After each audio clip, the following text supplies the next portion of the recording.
How are you doing? Happy Saturday. Good morning.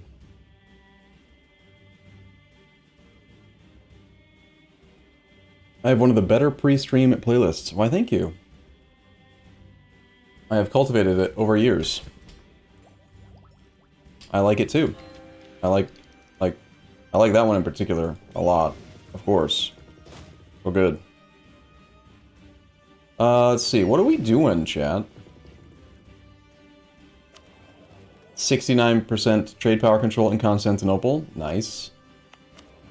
85% here, 89% here, 69% trade power control in Venice node. Nice. Very nice.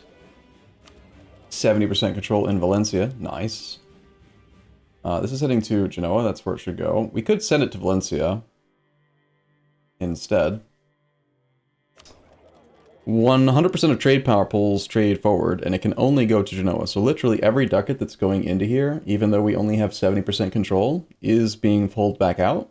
So that actually is really fascinating and interesting to talk about, because it is strictly correct, in that case, to steer toward Valencia.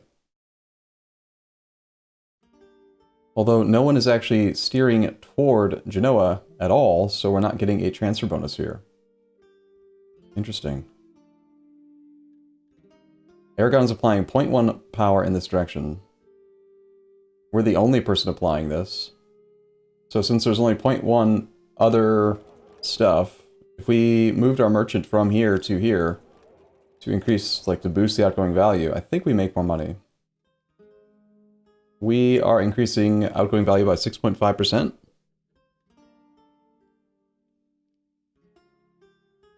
Objective is to have 69% trade in every node. Should be correct to move the merchant here. Because Aragon should force it this way anyway. And then we could basically get an extra 6.4 or 6.5% on whatever value comes out. I'm going to try doing it. Alright, so before we dive in, let's talk about stuff and things. How you guys doing? How was your Saturday? Did you guys have a fun Friday night? I will never forget that the game lies to me. I am very well aware that the game constantly lies. About all kinds of things. It's a lying McLiar face pants. We should build more boats. More boats. More boots. We need money. We need manpower. We are, like, shockingly low on manpower. Our force limit's 217. We have 137 troops. So we're like 80,000 troops in the hole. We want to train another 80,000 infantry. Possibly train more artillery. I did turn on the manpower edict everywhere because we need manpower. We have 2,301 men per month. We have 40 almost % professionalism, so that number is growing. Our slackens are for 55,000 now, so if we needed manpower, we can get it, but we want to avoid that click at all costs, if possible. You guys are coming today, so you won't be able to watch all the stream? Well, fine, I'm not going to do it then. I'm going to just turn the stream off. You're not going to stay here and hang out, what's the point?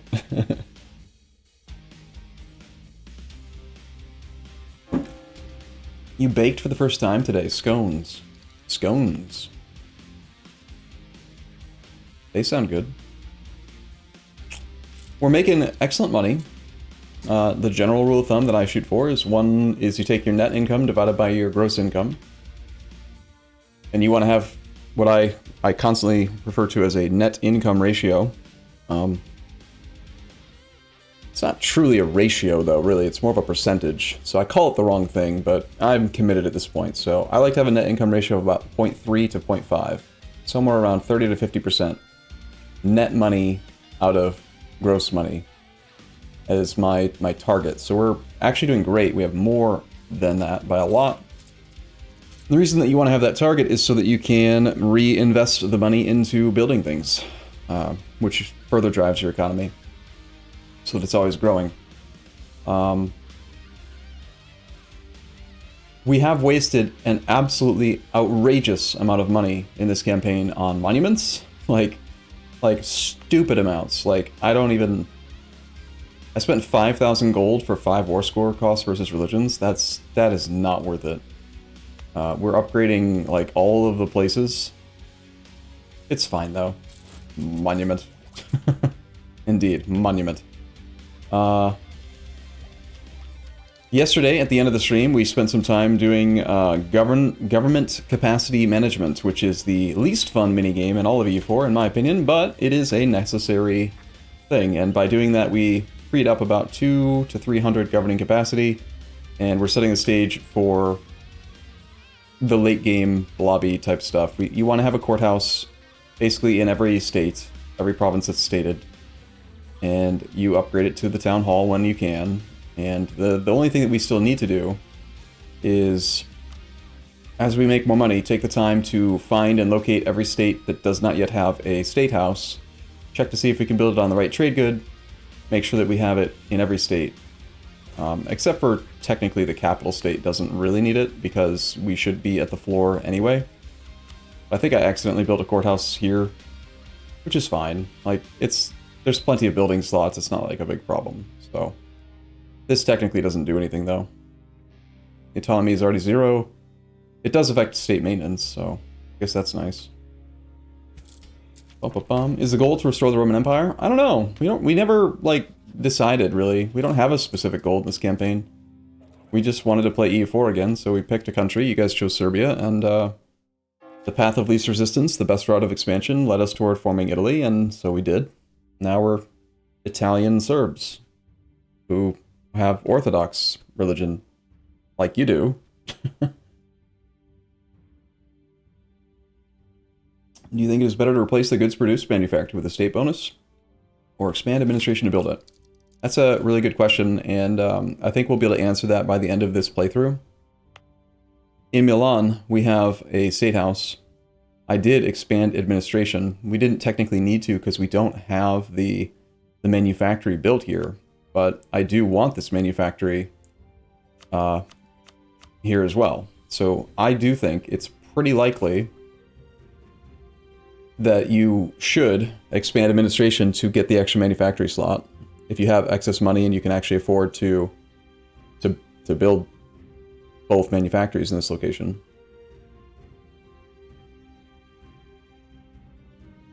Manufactories are pretty good, turns out. We've done pretty well with building out our manufactories. We have them in most places. We could definitely take some time to min-max our buildings, and I think that that's something else that I need to still do. We didn't do this yesterday. Yesterday someone had asked why not build courthouses in the trade companies? And I think my answer was because I was feeling lazy. But they should basically be in every single trade company as well. They are basically a required building. So, let's take the time to delete all of the churches that are in trade company land. That's all this. The effect of a church in a trade company province is so ludicrously small. So let's do the math. 6 base tax with a 180% tax income efficiency. So 6 times 1.8. Generates a yearly income of 10.8 ducats. The trade company has a autonomy floor of 90%. So you only get 10% of that. So this province makes us 1.08 ducats per year with 6 base tax. If we didn't have the church, it would be 6 times 1.4 times 0.1. So the net effect of a church is 0.24 ducats per year. So don't feel bad about deleting churches in your trade companies. They don't matter at all. They are like real bad. You can slightly improve it by taking the government reforms that allow you to lower minimum autonomy in territories, but those kind of suck. So wouldn't recommend them. No building slots here, and we don't have any money to build more. Let's wait until we have money and then I'll do it again. What is the effect difference of a courthouse? Well, we're not at the governing capacity cap, but we're at that stage of the game where we basically have to operate like we always are. So it's not that we need it right now, I just know that we will. It's the same reason why you build workshops before you actually have manufactories. You build them just to make sure that you have them where you need them. Because you know you will build a manufactory there eventually. So as far as expansion goes, yesterday we finished killing Venice, which sort of pissed some people off. We currently have the coalition of them, those people. The only one that I'm sort of annoyed to have included in that list is Naples. I did notice that Naples is at a war score cost of 103% for full annexation. I'm hopeful that if we get this monument upgraded to level 3, which is already in process, the war score cost versus other religions modifier might possibly bring the total cost for... We're going to go from 35 to 40, so it might possibly bring Naples down below 100%. We could just do them in one war. If not, that's okay. Next, most logical war we're going to do is probably attack Spain as soon as we can, so that they cannot join the coalition. Actually, do they have AE? Yeah, they do. We don't want to sync up their truce with the coalition, so we'll attack Spain on the day of the truce. For the returning of the rest of the Aragon cores. And then, because Aragon does have land in the Italian node, we probably will annex Aragon soon. What else? We decided our fourth idea group would be administrative. It was a toss-up between admin ideas and econ ideas. I think they're both equally justifiable. It's not a question of whether you should take them or not. It's just a question of the order. Both orders are acceptable. You guys chose administrative. I'm fine with it. In this case, I think it makes more sense than econ because as Italy, we have minus 25% core cost reduction. So stacking those two modifiers is very powerful. Having minus 50% core cost reduction does mean that you core in half the time you normally would. So all of the provinces we take that would normally take 3 years will only take 18 months. All of the provinces that are part of our primary culture group take even less. And also any other culture that's accepted. That's powerful. Note that the only, even though we actually have more than 50%, it's just the core cost reduction that reduces time to core, not all power cost. All power cost does make it cheaper to click the button, but it doesn't speed up the coring progress. So we basically have like minus 60% core cost reduction without having claims. And we do still have a lot of permanent claims. And in these locations, we actually have essentially like minus 85% coring costs, which is kind of silly. An 18 development province will cost us 34 to full core. That's pretty good. Is that correct? Did I do the math right? Yeah, minus 85. Yeah. And then, of course, we have the admin efficiency as well. We are trying to build forts everywhere, get them upgraded, trying to get rid of my flat terrain forts that suck, that I keep getting annoyed by. The AI deleting forts in terrain, well, just in general, the AI deleting forts everywhere is super annoying. And so I don't feel like we have good zone of control at all in this playthrough. Like, I don't have a fort in Como. I should have a fort in Como, obviously. Like, that's a mountain. Why is there not a fort here, idiots? There is definitely a fort here. I know there was. And yet, it's like they always delete. Every fort gets deleted. It's super annoying. Finished construction of a church, workshop. Became a core of Italy. Abandoned their old faith. No, I'm positive there was a fort there. I'm positive there was. I know. So, anyway, let's go ahead and play for a bit. Like I said, we are going to attack Spain in November. Beyond that, I do want to keep on trying to establish more trade company regions so that we can get more merchants, so that we can get more literally everything. We can't establish trade companies in Valencia or Sevilla, but we can establish one in Safi. We can get one in Alexandria. We already have a merchant out of the Ragusa node, and I think we're close in Constantinople. I have to let the game run for a bit first. Called the...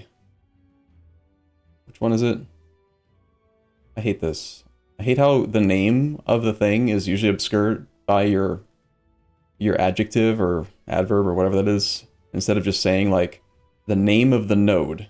Instead of saying Constantinople, it says Tuscan Levant Company in the Aleppo node. Like it hides the relevant information in the tooltip. I think it's this one. Yeah, Tuscan Anatolia Company is a trade company under our control. is located in the Anatolian Charter, which is in Constantinople. The only relevant piece of information here is Constantinople. It should just say Constantinople. Anyway. Righto, let's go. Hey, look, the coalition's decided that they don't want to coalition us. People are leaving. Excellent. We might actually be able to go after Naples right now, then. We do have some rebels. We'll have to fight them down in Sirte. That's fine. We don't have forts down in our trade company area either. There's the Tunisian separatists. I've already got one army ready to go and dispatch. I thought. Apparently not. Aragon wants to be in March. The answer is no.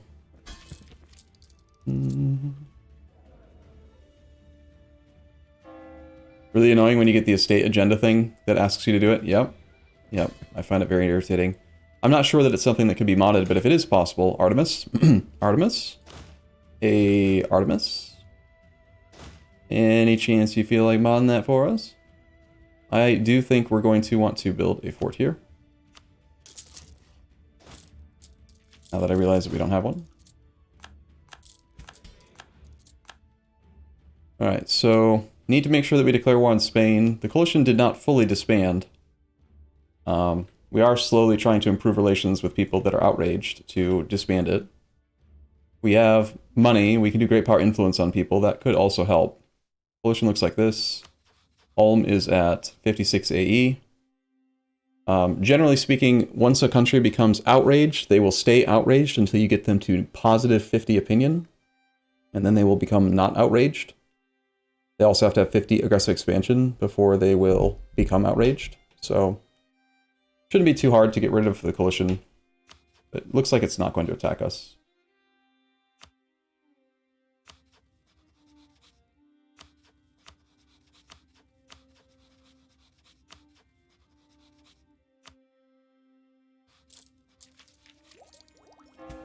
Bum, bum, bum. What country would you say is the best for your first EU4 playthrough?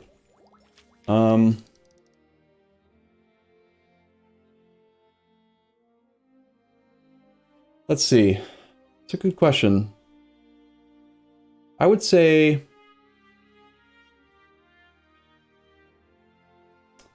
Milan is a great country to try. Milan is in a great location. You don't have to worry about boats right away. You don't have to worry about people, like you're the strongest person in that general area.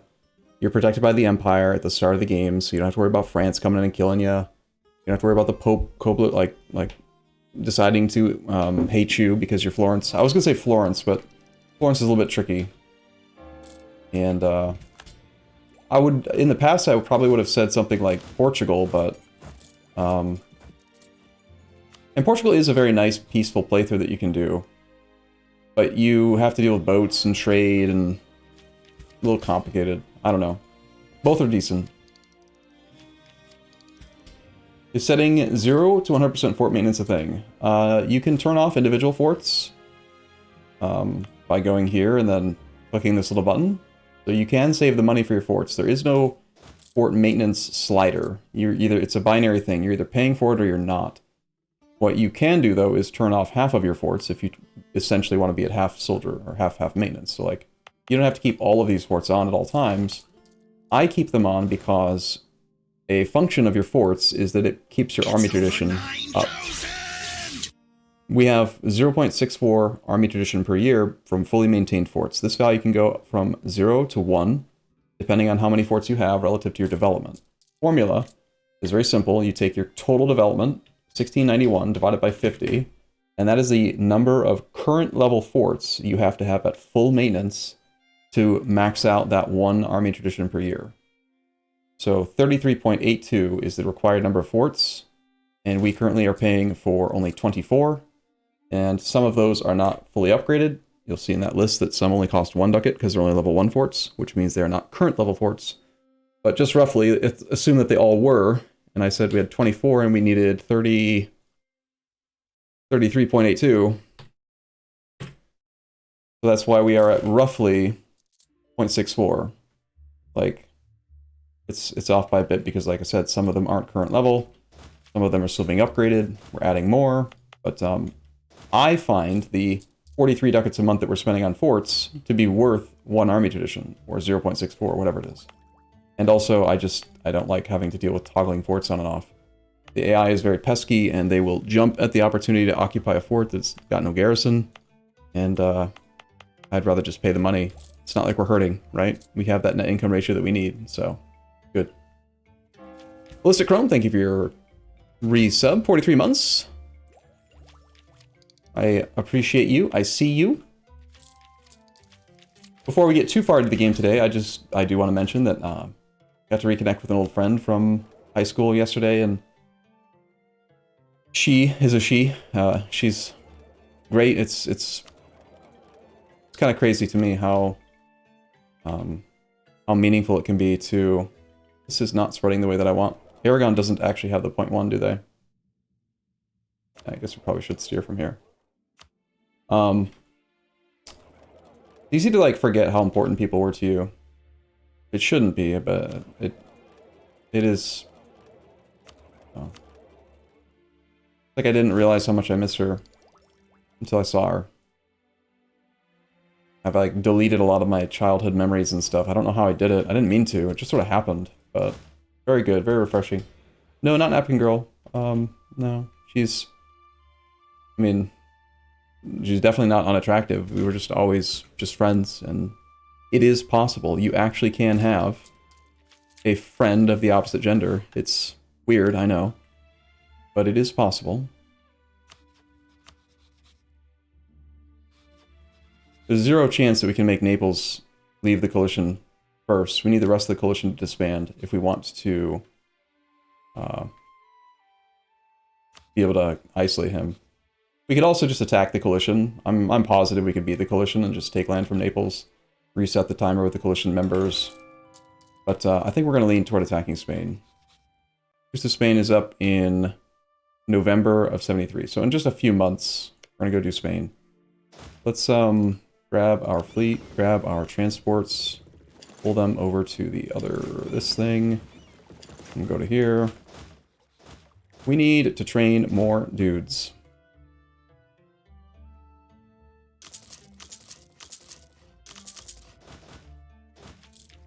Are there any big PU candidates? Spain currently has no heir. They are our rivals, so we can't do a royal marriage to them. France at one point did not have an heir, but they picked one up. So we did not get our dynasty on their throne. We have enough money for some forts. Let's add some level 1 forts down here to start, just so that I can get some zone of control. That fort projects to here and here. That's not covered. I don't really care. What are we building here? Courthouse. Courthouses are also important, but I do want to have zone of control along this, just so that they aren't annoying and occupied every war. Basically, I'm paying money to make it so that every war that we do in the future, we don't have to contest like 1% war score that the AI will always go and occupy. Just by placing even a level 1 fort, it will dissuade them from trying to siege this land, and makes our wars with like the Ottomans and stuff easier. I find it to be worth the money. Is there a way to hide your coring in the HRE because they patched the easy method? No. As far as I know, the easy method of just staying at war is no longer a thing. The Emperor, even if he is at war and you are at war, it doesn't matter. He is now capable of demanding unlawful territory, so you just have to be aware that, like, you will eat an unlawful territory request if you take land inside the HRE. If you want, I mean, really the only way to avoid unlawful territory is to vassalize. Force vassalize somebody, then integrate them. That's how you bypass unlawful territory. Because it isn't unlawful that way, technically. But then you're also just dealing with a annexed a member of the Holy Roman Empire modifier, which is kind of the same thing as unlawful territory. Just in a different way. Alright, we're gonna grab a stack off. Park it over here. Get this army back to drilling. We're at 96.4, which is enough to get our max rolls. Let's go ahead and roll just one general. Want to have 7 out of 7. Before we slip below 96.3. Gotta go. All right, Craig. Thanks for hanging out this morning. Nox Felis. Good morning. How are you? 4422. That is a 10 pip. 10? 6, 6. 12 pip general. 12. That's not very good. We'll roll one more. I'm okay with doing extra rolls because we're gaining professionalism. We want more professionalism. Let's go with Ginger. Sure, I don't think we've used your name lately. Ginger J L D. Please roll better. All right. I mean, maneuver's useful. Not great, but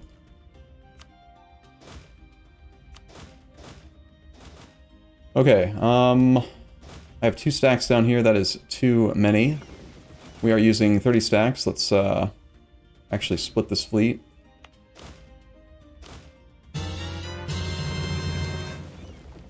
You can go to here, let's grab the other fleet and have them go pick up one of these stacks.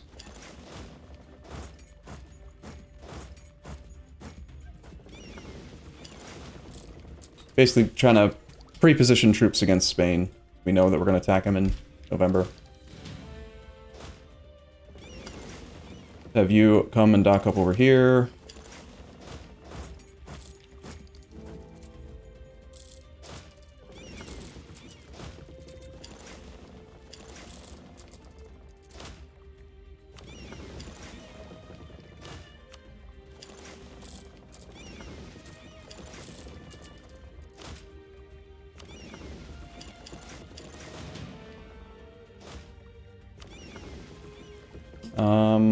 Mark them up in Siena.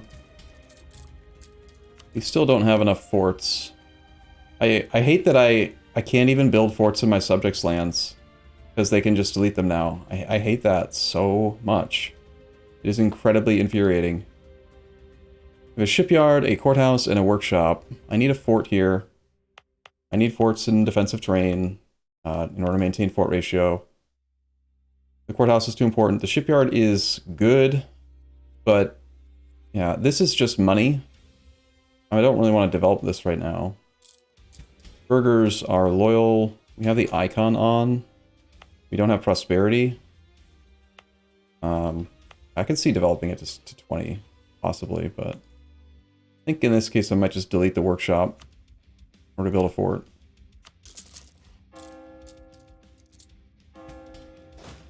Like, I'd really love to fortify my subject, you know? But I can't, which is ridiculous. If we were to attack the Spanish, they are apparently allied to the Ottomans and to the Commonwealth now. Wonderful. That's interesting. Our truce is up with the Ottomans in 76. That's sort of annoying. Is there some other angle we can use to do stuff? All 3 of our rivals are going to band together and be obnoxious? Neat. Neat-o burrito.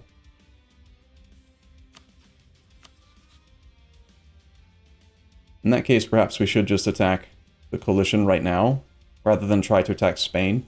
If Spain didn't have that alliance block, I'd be totally fine with attacking them in November, but I just need to make sure that Spain doesn't sync up their truce timer with the coalition. If I don't do something, either attack Spain or attack the coalition, then every time the truce is up with Spain, Spain will join the coalition and make everything a lot more obnoxious. Merry Commonwealth. We were allied to the Commonwealth, but then they took stuff. They went in and took Hungary from us, which is annoying, so we broke our alliance and rivaled them.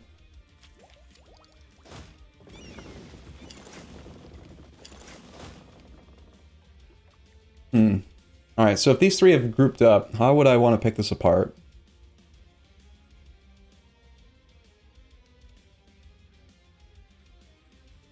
I'm pretty content with the amount of land we've taken from the Ottomans at the moment. I would prefer to focus on the Italian reconquest, so Spain is the more important target out of those 3.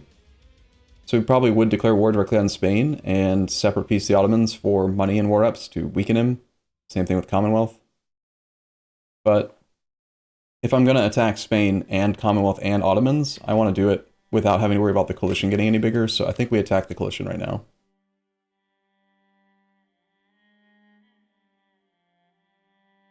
We're just going to go for the reconquest, the 3 provinces here. Let's reconquest for 18, 18, and 15, 26. The reconquest on Ancona. And sure, we'll call Russia in.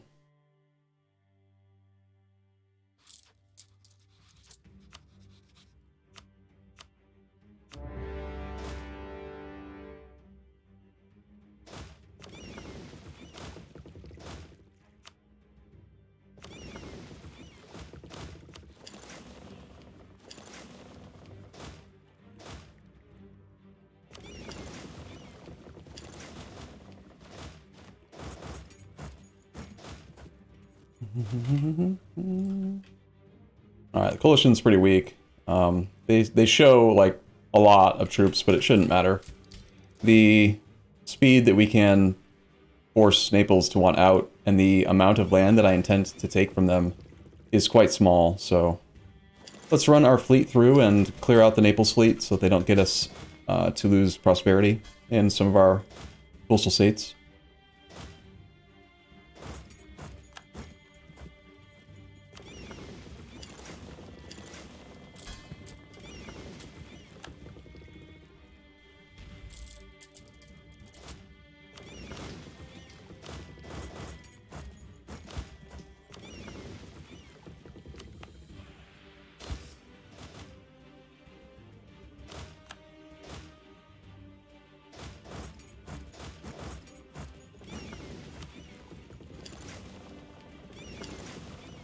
They have a military fleet, 7 heavies, 14 galleys. I will avoid that. So let's have this fleet go back to protecting now for the moment. We don't need to worry about having, like, naval superiority. I'll just take all of his clay, and then when he doesn't have any clay anymore, it won't matter. We can get land maintenance modifier -5 and morale of armies +5 for quite a while. If we build our army up to 160 force limit. We're only 8 away. This is very reasonable. A good modifier to have as well.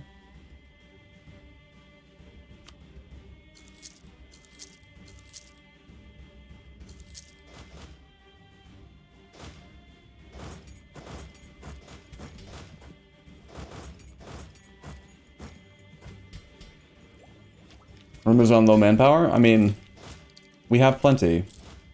We have 55,000 times 8. We have 400,000 manpower. That's plenty of manpower.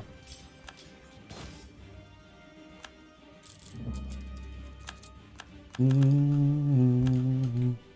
do need to embargo Spain while he is a valid rival. We should start spying on the Ottomans and the Commonwealth in preparation for the upcoming war with them.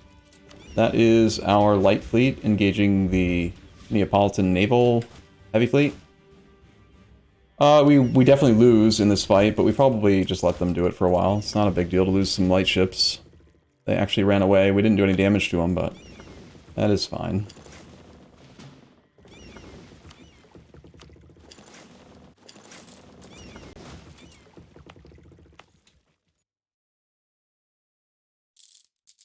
Okay.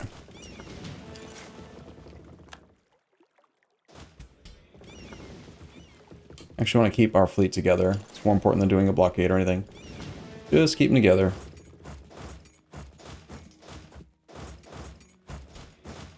This fleet, or rather, this army can go start working on Scilly.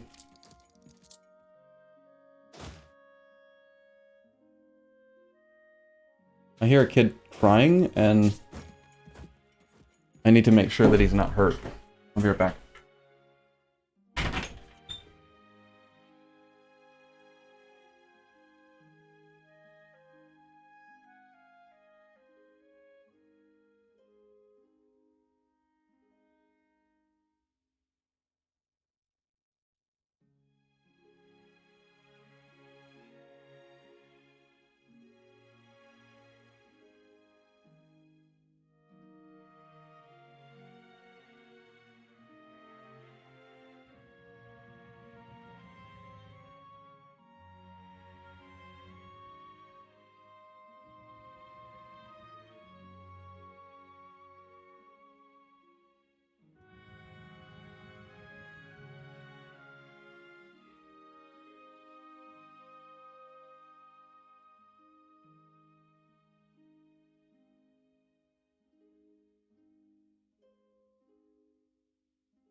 Okay, sorry.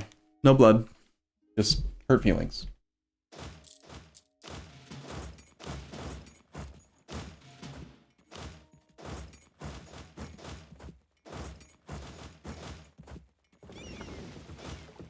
Oh, okay. Where are we? Where are we? What are we doing? We're winning a war. Playing against people. We're doing a thing. Also spy on Spain if we can. Can't do that till next month. Okay. A lot of derps, but they don't matter.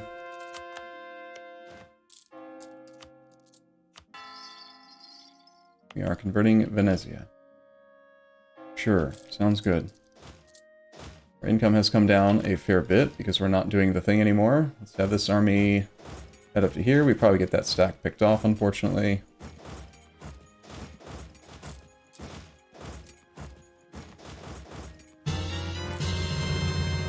Uptown Raider, thank you for your 23rd month. Welcome back. I appreciate you. We need to train more troops in order to appease the nobles. That is a weird stack of pure infantry. This is our drill stack. I think we probably do need it to hold back this flood. So I'm going to keep them up here for now. We don't need to have them drill at the moment.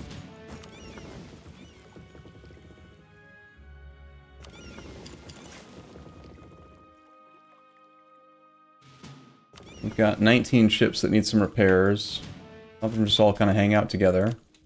Being sieged up here. No blood, the correct father barometer. I mean, I understand that hurt feelings are equally important sometimes, but in this case, for that check, it was a "Are you bleeding?" type thing, like, what's going on? Because, you know, he's playing outside and he fell on the driveway or something and scraped up his knee real bad, or did something else, I need to react differently.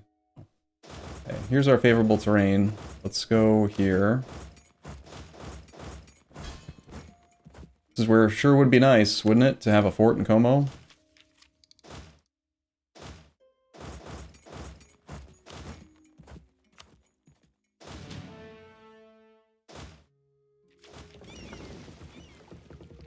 Okay, their fleet got forced out. We want to bring our fleet back down. Let's start spying on Spain as well. Let's see if we can get spy network construction on anybody easily. Like, probably not. We go here. Can't change it till June, but... Alright, so they're going to reinforce into that. We're willing to take a reinforcement into there. They're crossing a river. We've got good generals. I think we will go over there and reinforce. Take the fight. Wait, the fort's not done there, is it? That means I'm the aggressor in Badland? Whoops. I'm bad at this game, I'm sorry. For some reason I thought that that fort was already built. It is not. 82,000 versus 103,000. Our army is better, but not better by enough to justify taking unfavorable terrain when we have no manpower. So I'm gonna retreat.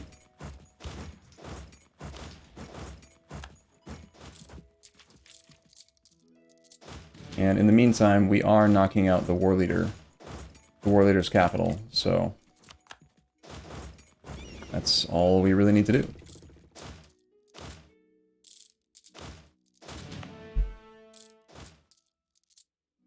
$54 more K on the way. Yeah, there's a lot of troops on their side of the coalition, but like I said, we're going to get positive war score quite easily. We have the ticking war score, we've got the war goal, all of Naples will be occupied, and because Naples is the war leader, it's really only his enthusiasm that matters, and therefore the coalition numbers mean nothing.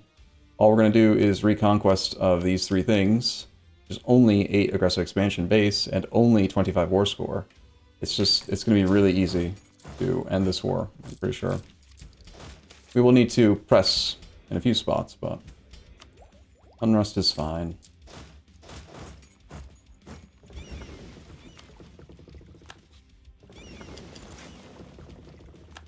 Disband this heavy we just captured, because heavies are dumb. We don't need extra transports. Let's get rid of those.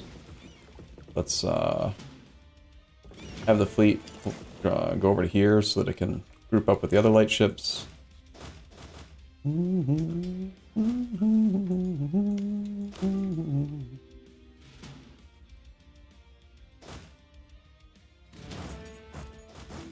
Finish off Naples' army.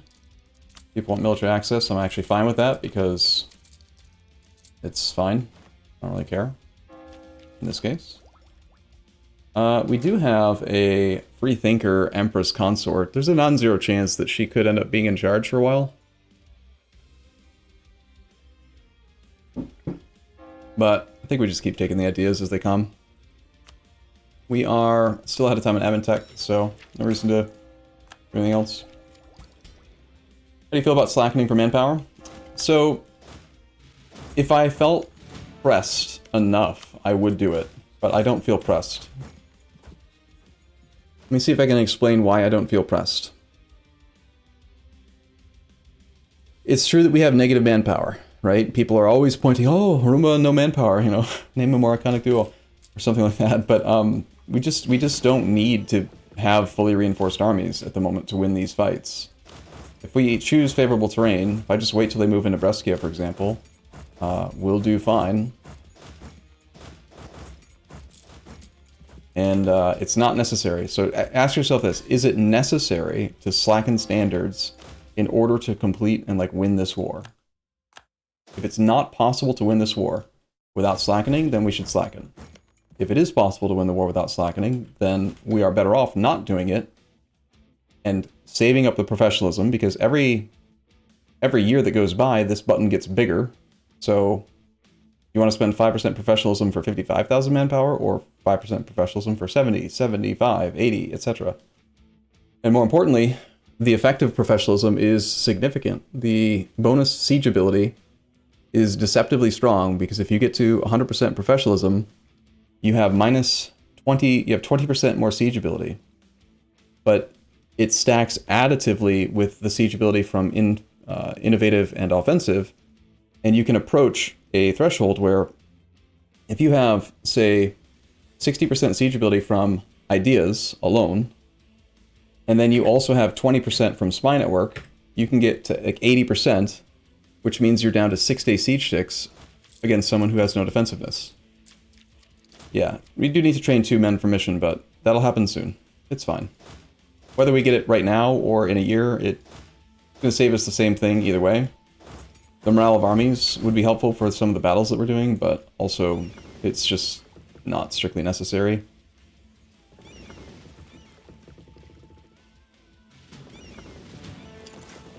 We're not full annexing Naples in this war, so I think we should go murder his navy, just so that he has to rebuild it.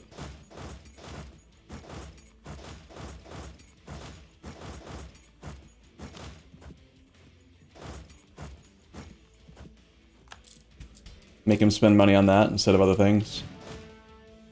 This army can head over to Firenze for now.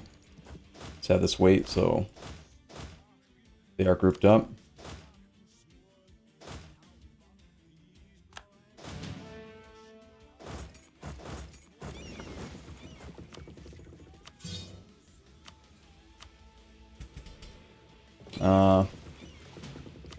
Got 23 damaged ships. I don't think I'm going to wait for them to get repaired.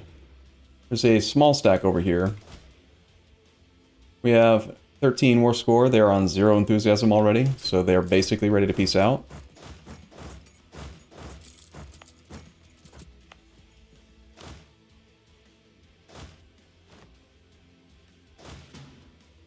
I think we can safely send the drill stack back down. This is a great opportunity to park an army in Como and just let it sit there, since we don't actually have a fort there yet. I can just hold this mountain pass between the Alps so that they can't get back into northern Italy while we wait on the fort.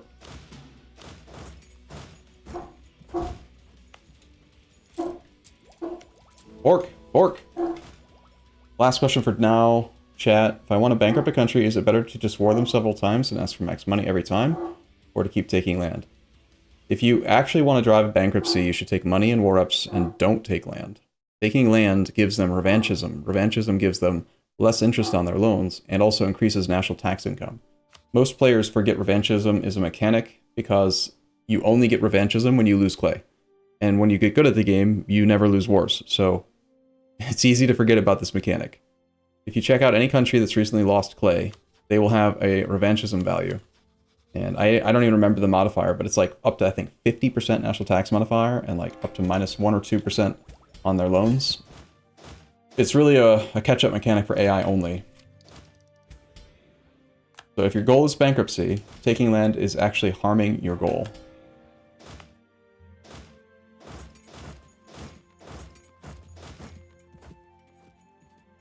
This army, I'm going to do the same thing. We'll park it in Turin. France is not part of the war, so he's neutral. We have enough supply.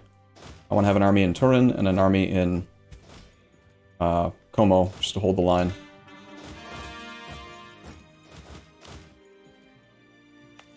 And then that buys us time for the ticking war score to do its job.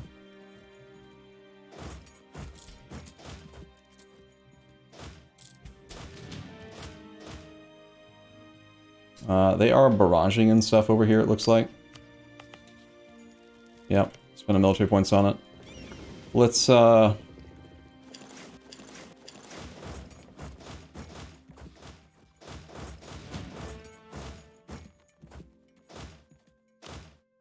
need someone with high maneuver to sit in Como since it's low supply. And, that's fine.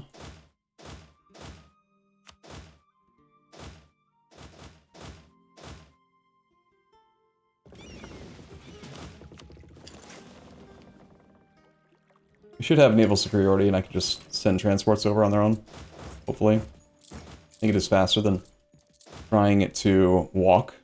And there's also a very significant advantage to moving your troops over sea versus walking them. The AI has like no vision. They have no idea this army is coming.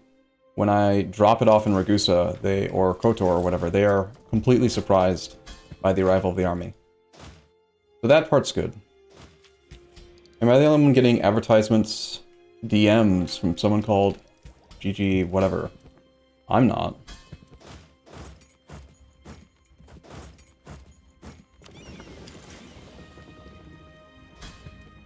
I just want to make sure that if they're going to take that fort, I can take it back quicker if we get there fast. And I want to make sure that they waste those military points they spent to do the barrage. We are suffering attrition because our subject is a dummy. But Aragon's trying. He's got 14 troops. It's pretty impressive for a subject.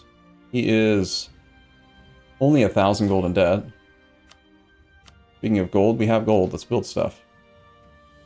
We need more forts. Build another fort in Modena, sure. I just need fort ratio. We've got defensive train in Scilly. We've got defensive train in Laika and Zadar. I feel like we've got enough forts in this area. It's the zone of control now that I'm actually trying to get. Over here, we've got one in Plovdiv and Tolko. We can build them here and here as well if we needed to. Upgrading the Kef fort's reasonable.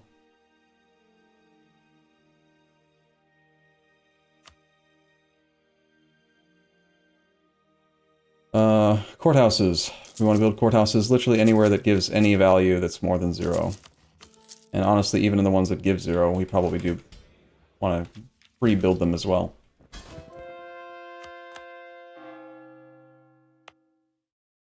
Our two missionaries are both working hard at converting things. I do think we should run missionary strength where they are. Missionary is only at 4.9%, so adding an extra +1 is pretty good.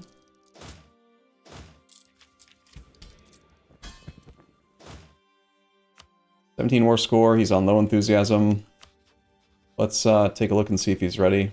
We're at -17 reasons. We should start pre-improving with the Pope, because as soon as we get this war done, we're going to want to integrate him.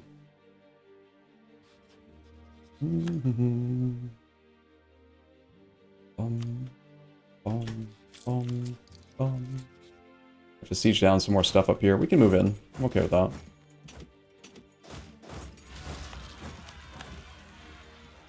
Haha, rebels are defending me.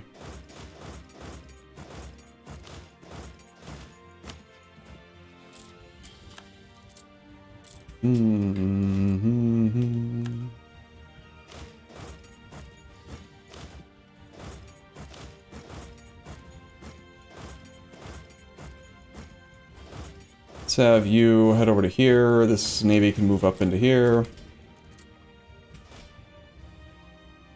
That is 62,000 troops that are marching onto our army that's trying to siege down a defensive fort in the mountains. The army arrives on the 15th. We have 14 days to potentially win this siege. 19-day siege ticks mean 19 days left in the siege phase means we're not going to get it. So we should probably retreat if we are able, but we actually are stuck. This is the only thing. So we'll have to fight for 12 days.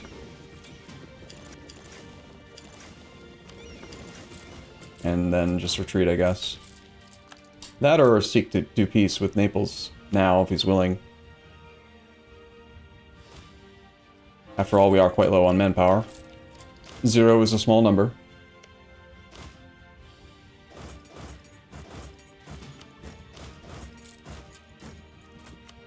They have taken Granada. Unsurprising. I should probably just turn on permanent defensiveness there, because they will continue to go for that, like, a lot, I think. We may retreat. We shall retreat.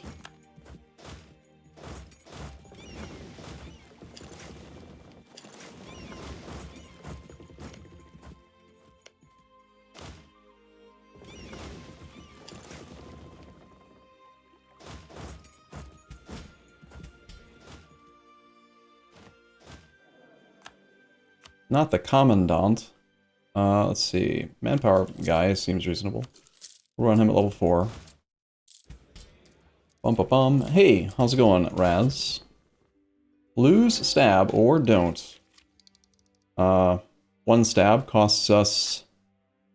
I usually value stab around 100 admin points, so these 2 clicks are about equal. Going from 2 down to 1's not a big difference, really, at all. Makes no major difference. Spreading the cost between all 3 is also reasonable. If you have discounts to stab cost, or an abundance of admin points, then I think that the stab click is usually better, but in this case, I'll just spread out the cost. Alright. It is alright.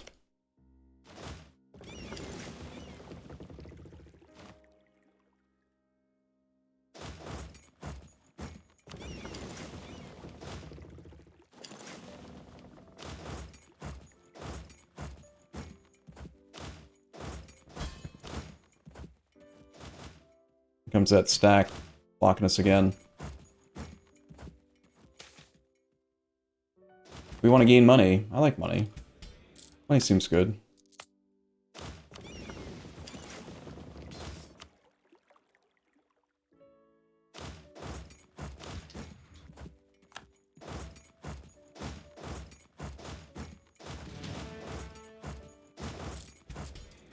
I'm sure we'll have an opportunity to do this soon. Naples is down to -2. War score is fine. It's on the rise. Next monthly tick, we probably can take another look and be a little bit closer. Make sure we have a good siege pip leader here. These forts hold for a very long time in the mountains, and that stack probably does keep on threatening us, which is really annoying.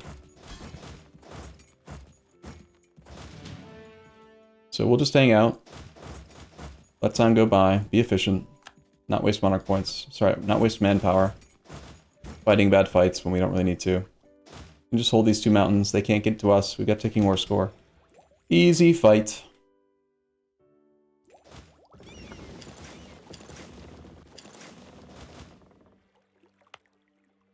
I have money and sailors. We should build more ships.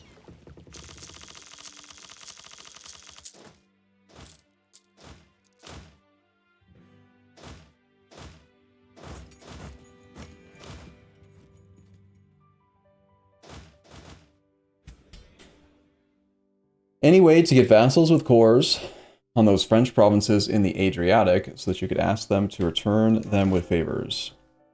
It's pretty unlikely. I guess there's like a chance that France, if they have the right personality type, if they had an embezzler, they might sell us one of these provinces to pay off their debts, and then we could use that to create a seed province. But beyond that, we probably just have to go to war with France to get that land. And that's fine.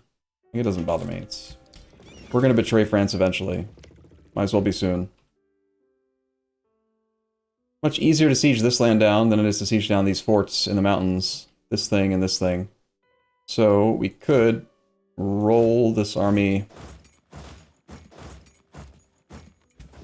around this way and come in from behind and just get some more occupage. Occupage, yes, occupage. War score from occupation was what I was attempting to say and failed to say.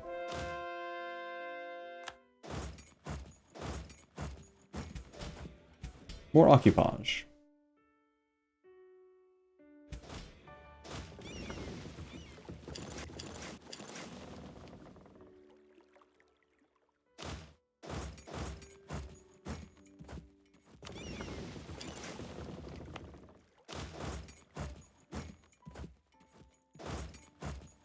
I think we will send one stack around, see what happens.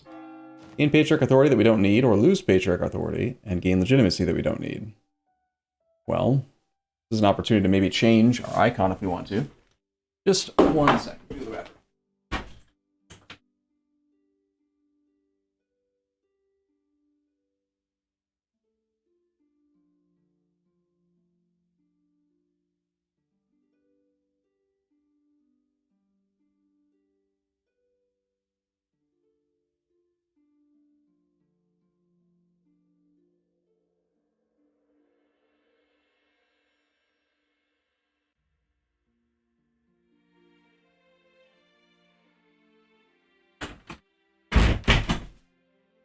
Or Venice would do, but they own a lot of cord land already. We already finished off Venice. Any reason to change the icon of Christ? Construction cost is very useful. Dev cost is useful. We have 8 years plus, so we should probably dump all of our monarch points. And then consider switching to a different icon with this extra 5% Patriarch authority. If I weren't running the Icon of Christ, I'd be running AE Impact almost definitely. Icon of St. Michael is more powerful now than it used to be because we have most of our manpower, the vast majority of it, is coming from provinces, not from the base 10,000. So it's a little bit more appealing to run this just to try to increase our manpower numbers. That being said, I don't know. It's between, like, these three are the ones that are good. The Frenchies are asking for it. They are kind of asking for it, I agree. Urbino is down to a cost of 43. Burghers should be loyal. Urbino. I did want to develop Genoa a little bit, or Albenga. Not sure which one it was.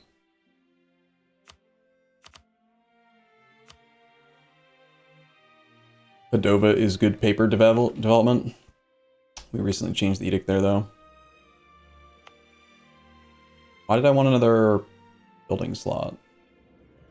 I need another building slot to get a manufactory here eventually.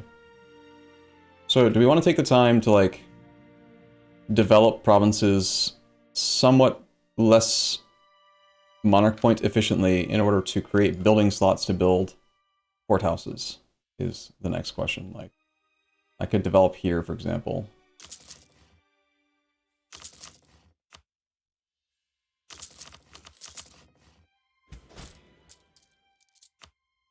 Like these three provinces, if we push them to the next breakpoint, it's kind of a thing.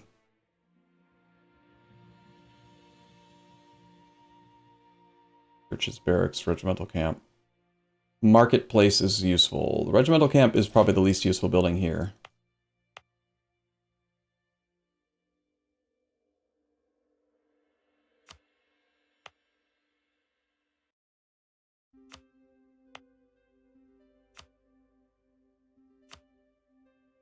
Yeah, I think deleting buildings is easier than doing the development clicks. I'd rather do the development elsewhere. Not gonna develop the gold mine. Bork. Bork. Bork. Almost a pretty good location to develop. We can also protect prosperity by getting rid of the devastation in some of these places. Milan is at point whatever. Yeah, sure, we'll develop Como once. I'm gonna dump all the monarch points into development, I think.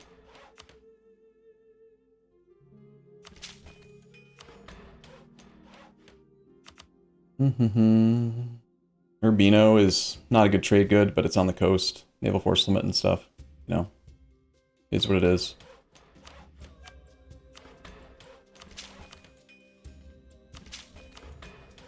Take it to a good number for building slots. It's kind of my goal right now.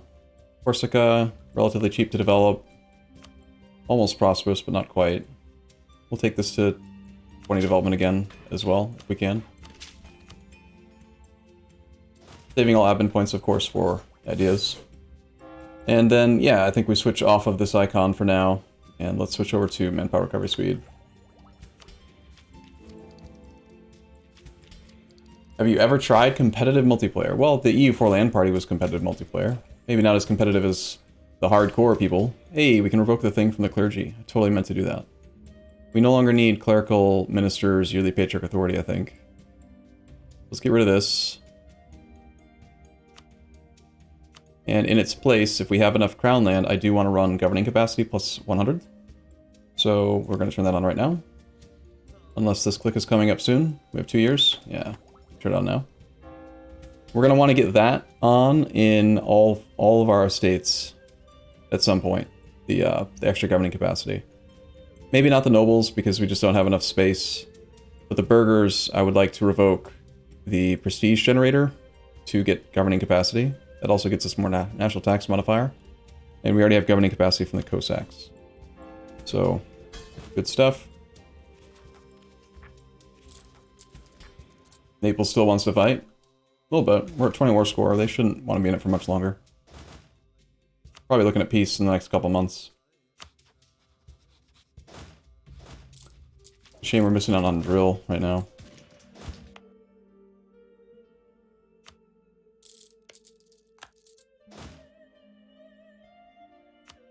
War score.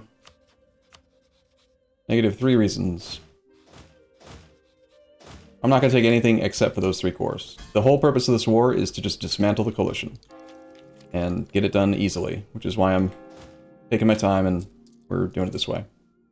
2,527 manpower per month is quite a bit. Government reform progress is quite good, I hear.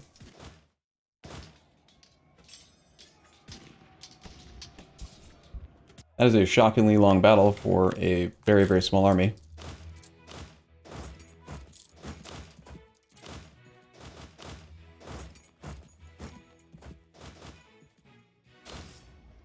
Not a favorable fight, but we can sit there now and hold that fort in the mountain, hold that land in the mountain. Lose crown land to appease the estates, or don't. I choose to don't. Do not want to give up 1% crown land. It's too good. That represents 5 development clicks.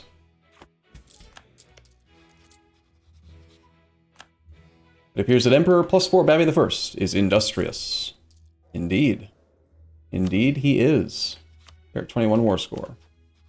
Means you're ready to agree, which means we're done with the war. GG Naples. Appreciate it. Alright, Pope Man, you are to be annexed. Also, scootage him to ensure that he never gets occupied and we don't have to worry about any of that stuff.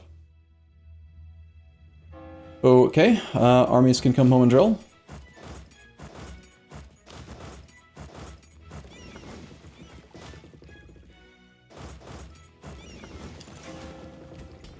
Now we're ready for a war with Spain. Obviously the Ottomans will defend. France doesn't want to join because attitude towards enemies, -60. You are not... How is this possible? How is France not rival to Spain? Doesn't make any sense. Who was the HRE emperor? It was the Austria for a very, very long time, but then Austria got subjugated by France, and when that happened, Brunswick took over as the emperor. They seem to be taking advantage of the empire position to get a little bit stronger themselves, but they're also getting murdered by the Commonwealth repeatedly. Like you do. Since we don't have the minus 10% construction cost edict or thing, we can theoretically stockpile cash for a while and then wait until we turn it back on later. Or we can just disregard it and keep on building stuff, which is probably what I'm going to do.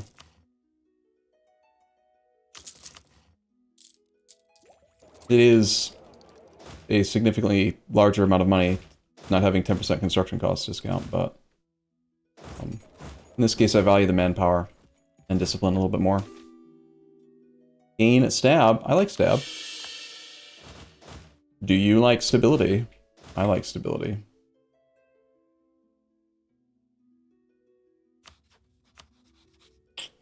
There's not much that I can do aside from hope that France wants to become enemies of Spain.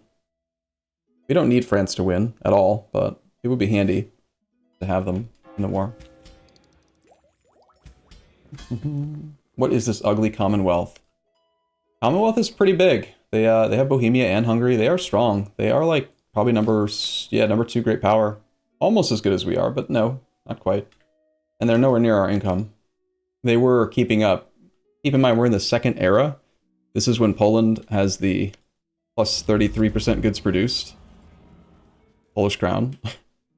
And they are still being nearly doubled by our income. So, sorry AI. Sorry AI. Bum ba-dum bum bum ba-dum bum bum. Any chance if we attack the Ottomans that someone wouldn't defend? If we wait for the truce with the Ottomans, we can isolate the Commonwealth from Spain.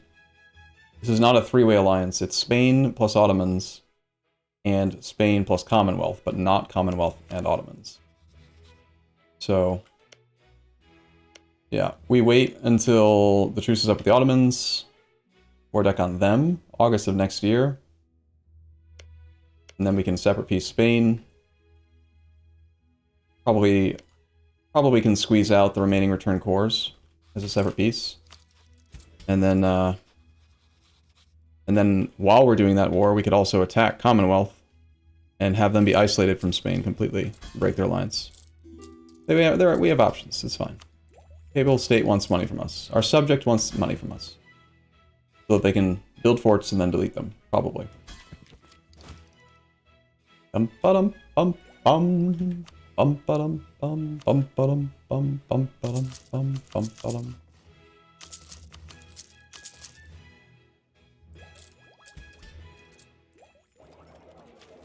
No, I haven't played Aminar yet. People keep asking. We are going to play it soon. Don't worry. Bum ba-dum bum bum ba-dum bum bum bum ba-dum bum bum ba-dum bum bum. I think we're just chilling for a year. Mamlukian separatists are pissed off over here.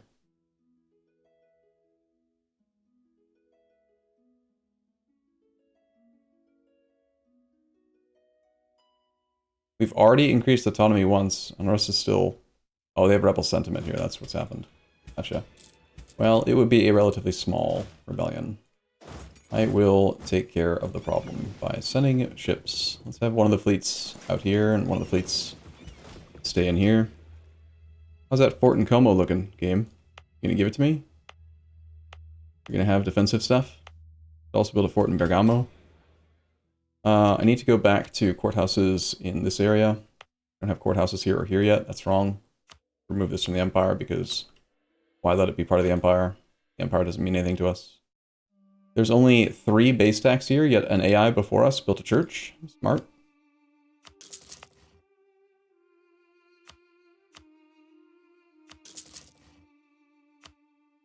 AI loves them churches.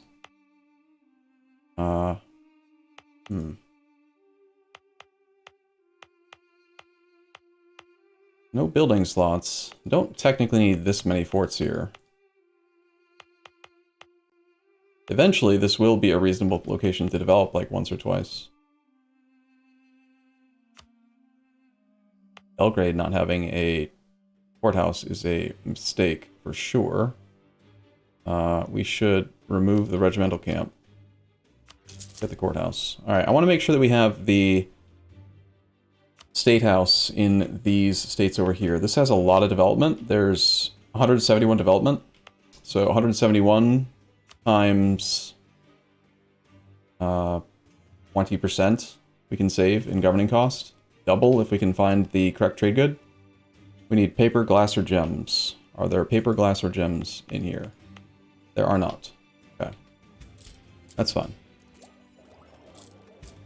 You more meant that I forgot Mythic Conquerors were added after I last played. So what is that? What's Mythic Conquerors?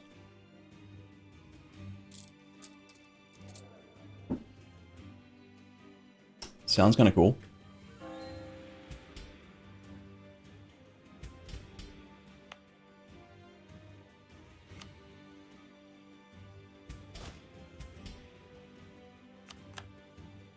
How are we doing on monuments? Monument.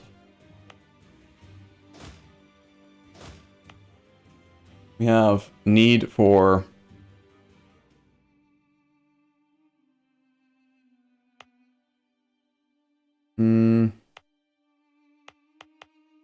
this one is almost level 2. This gives us stuff I don't care about. I built it just to make the alert go away. Sure, let's finish it. Make it done now.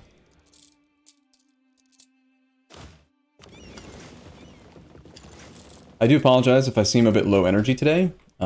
My friend is crazy. One of the reasons that she was one of my best friends in high school. And all right, I gotta tell you a little story. So we were touring wineries and checking out, stuff and places and things. And as we were leaving a winery, there was a tour bus it was like a winery bus, basically, like this bus company. There's multiple of them. They go around and they take people from one winery to another, and it's like a wine tour. And it was a bridal wine tour. This was like a woman who was hanging out with her bridesmaids and a couple guys, but mostly a bunch of women. And we didn't know that at the time. All we knew is that we were leaving the winery. And as we left the building, we saw this tour bus sitting in the driveway, like right pulled up to the entrance of the place. No one was in it. The bus driver wasn't in it, and the bus is just sitting there with the engine running. And as a joke, we were like, "Oh, we should totally steal the bus." And then she, because she's crazy, just went on the bus and saw a cooler in the very back seat. And so she's like, "Let's go sit down." I'm like, "No, we can't do that." And so we went all the way in. I did follow her because I can't help it. So we went to the very back of the bus. She steals 2 beers from them. Not beers, they were like some sort of drinky beer, whatever. And I'm like, "There's no way this is going to be a good idea. This is a horrible idea. We're going to get in trouble. We should leave." And she's like, "No, let's just sit and stay and hang out for a bit." And I'm like, "What?" She's like, when they come back, we'll just make friends." And I'm like, "That won't work. You just stole their drinks. You can't do that." And she's like, "Challenge accepted." And then sure enough, as soon as they come out, the very first girl that comes up the stairs into the bus, she looks down and she's like, "What the fuck? Who are you?" And then Christina is her name. She's just like, "Hey!" And she was right. She instantly became friends with them, and we were practically invited to go. The what's her name? The bride was like, "Okay, but you have to be part of my bridal shower. You have to be part of my you." It's ridiculous. And then the bus driver is closing the door and about to drive away, and we had to make a very quick decision to be like, "Okay, are we going on a random tour bus with people we just met and don't know to who knows where, leaving our car behind, or are we immediately extricating ourselves from the situation, even though it's sort of more obvious that we stole the beers?" So, we did get off, but I told her, we should have stayed. I was mortified, horrified, just that is not me, that is not my personality, but that is hers. And we should have just stayed, and it would have been interesting. I'd love to see where the night took us, You ever consider dating her? No, we were friends first, and we sang in choir, and we were in band together, and we were really, really good friends. But it was always more of a friendship. But I have to admit, it's like you hear stories sometimes about people who end up pairing off with like their best friends, and they were friends first and it went well, and I don't know, it makes you wonder, but he's crazy in a good way. So yeah, she is definitely like chaotic neutral. She's like I don't like, we didn't technically break the law, I think, but like it was borderline. Like it was you know?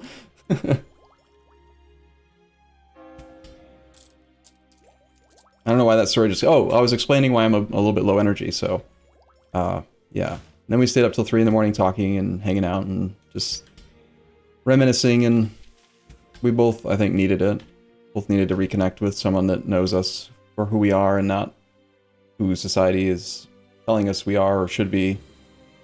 Like, I know her... I don't know, I know who she is. Does that make sense? It was nice.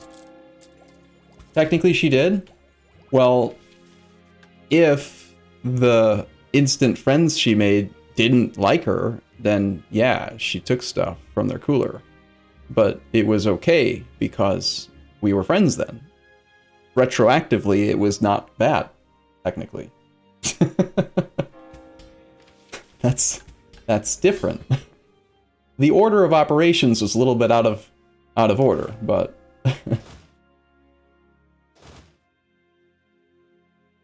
and these rebels will fire either way. I'd rather just go fight them right now, I guess.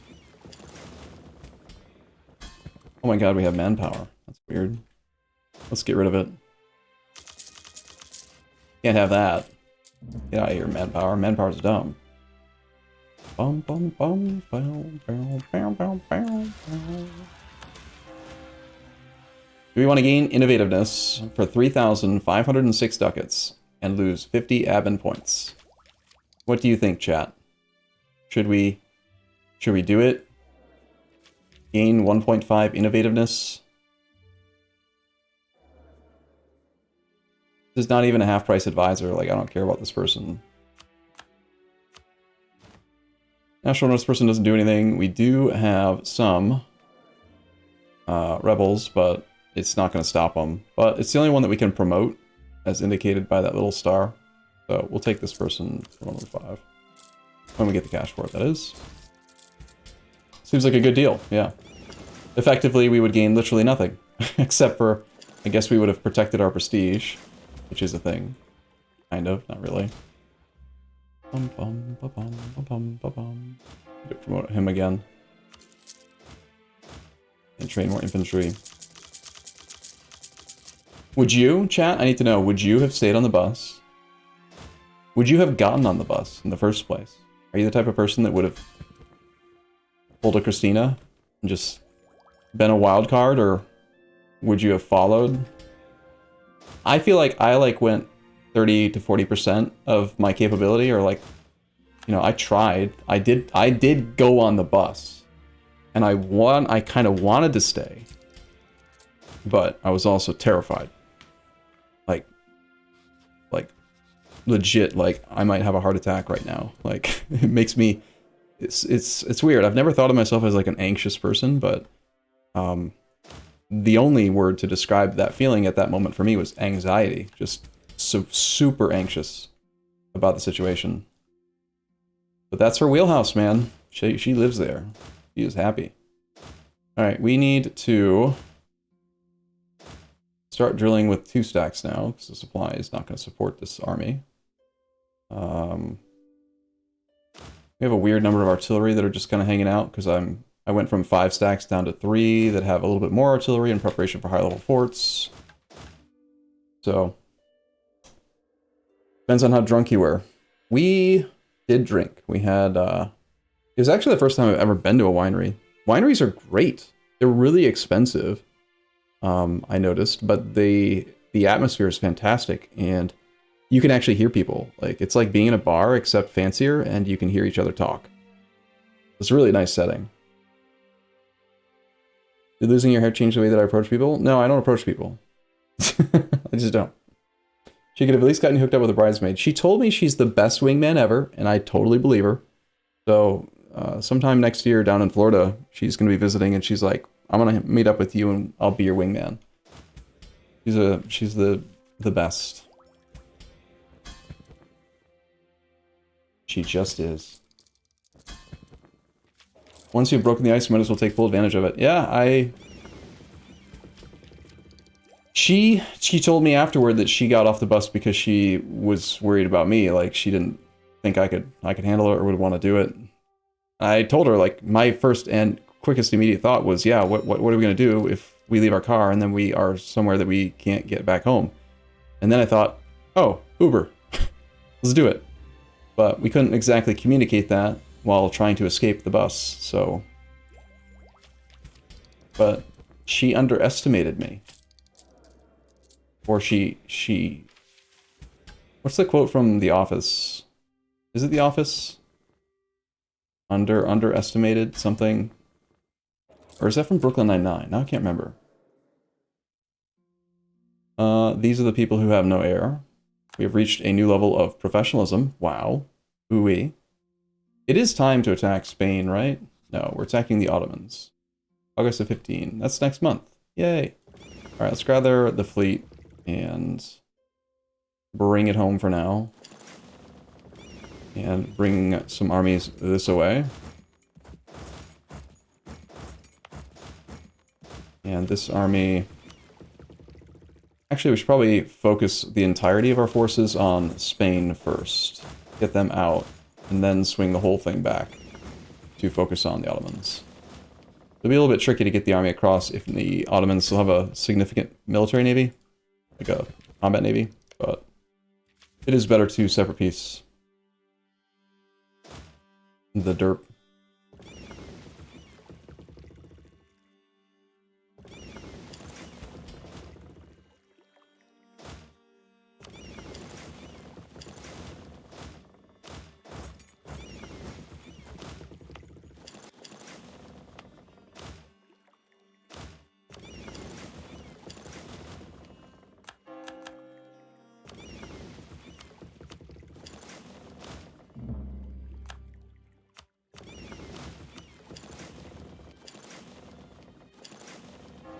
Alright, so the war that I intend to declare is going to be for...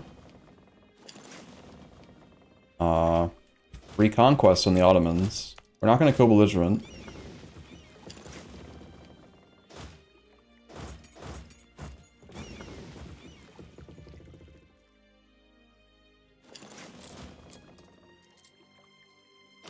Three stacks should be sufficient. Alright, let's get started here. We're gonna have one ship or another is probably gonna die, whatever. Doesn't really matter. Reconquest of what? Byzantium's ready, Byzantium's done. We can do reconquest for Syrian cores. We can do it for Crimean cores.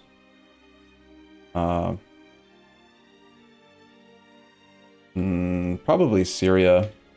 More valuable than Crimea. Yeah, I think so. We can integrate him to create a trade company quite easily. Call France in? Sure. Tunis re-upped their alliance. Annoying.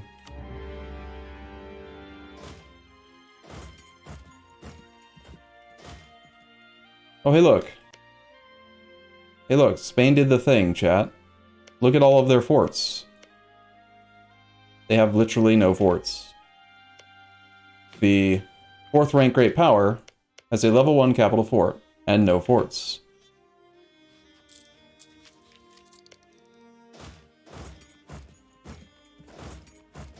That's like the ultimate counter to innovative offensive. Like, what am I supposed to siege now?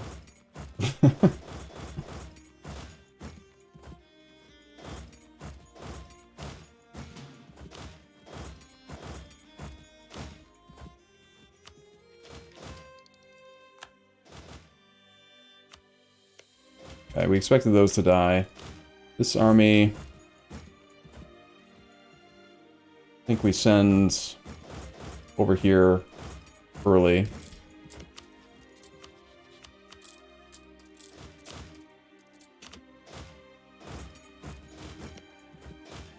I guess I'll just carpet siege, because there's nothing else to do here.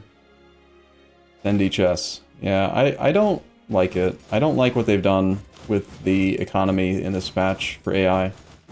It's like they're trying to make the AI better, but also they don't know how to make the AI better. It's kind of how it feels.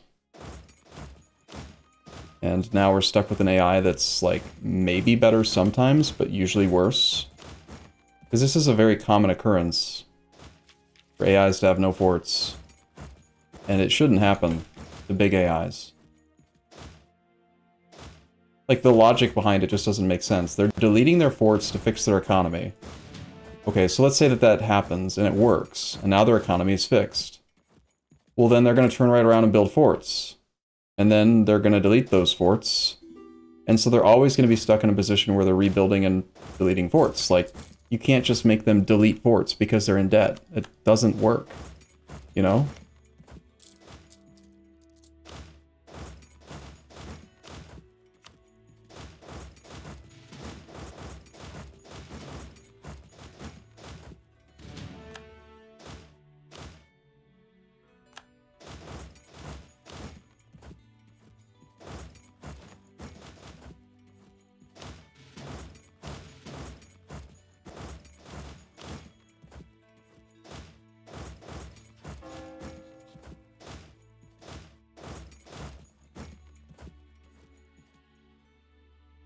Got a nice peaceful music for while we're at war, because this is not a real war.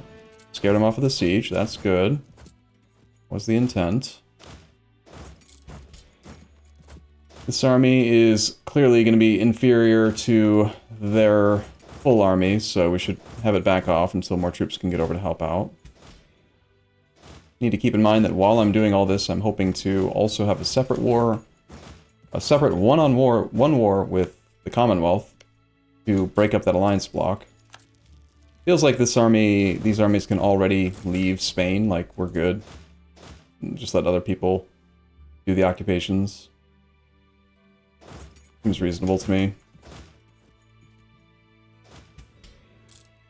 No forts, no motivational music. Yeah.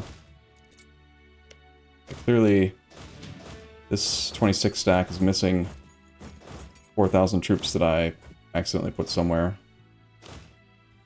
Is it? Yeah, it needs... No, it needs 2 artillery and 2 infantry. That is these 4, along with you.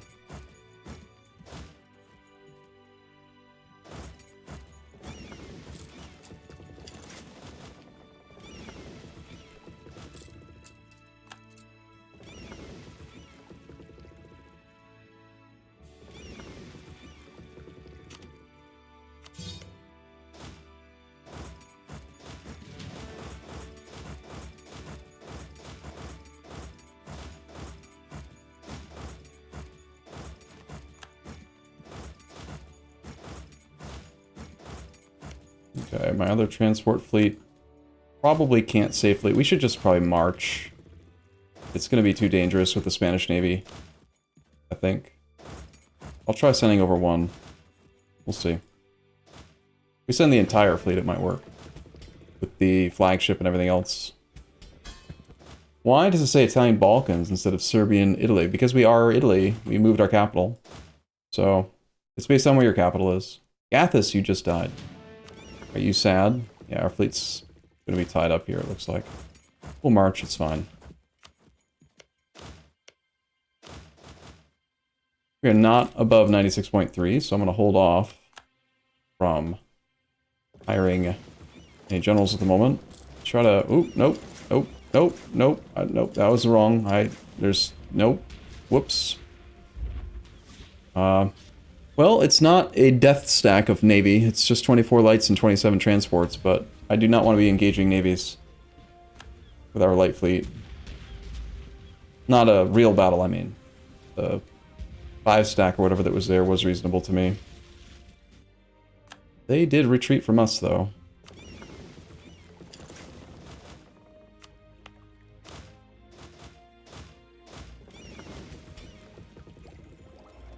Bum, bum, bum.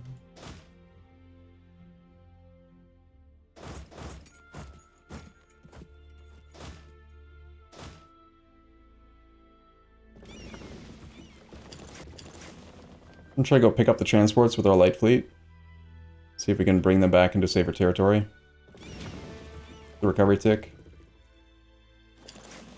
Just adding the flagship for +1 movement speed on the transports and the maneuver plus 10% movement speed might be enough to, like, get them safely home.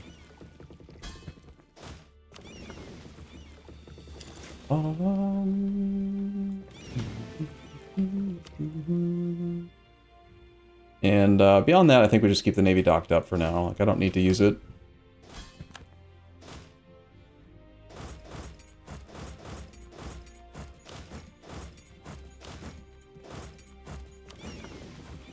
Actually, we need to knock out Tunis, don't we?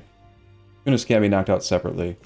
Alright, that changes things. Let's pull this 30 stack down. Where'd you move your capital, dummy? Where did you put it?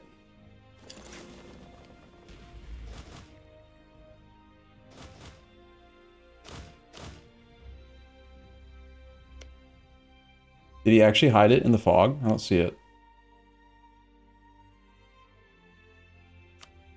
Oh, it's in Fazan. Okay. That is a few more troops than I wanted to bomb. Be there on the 11th of May. Surprise! We'll surprise that one too. Parthenons! The Parthenon in Athens, or the Doge's Palace of Venezia. The Doge's Palace in Venezia is definitely worth it. Reform progress growth is governing capacity, so I think we'll start this one. Can you break the alliance block by just having Spain break alliance with the Ottomans and Commonwealth? You can.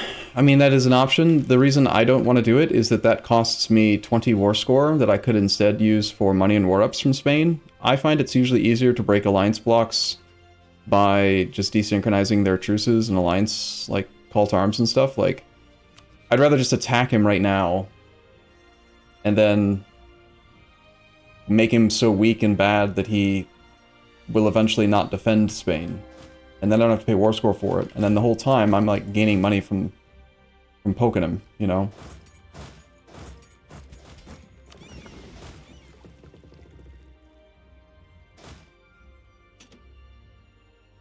Let's try to pull off, if there are, highly drilled infantry from this stack, and create another combat stack.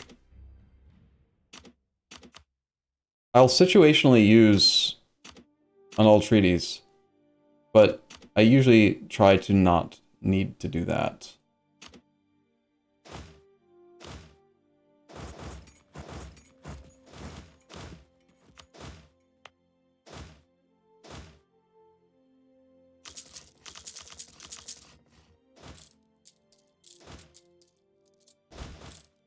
Yeah, I like money. I like getting money from AIs, it's nice.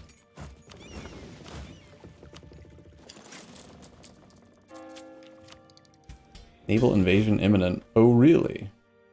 You sure about that?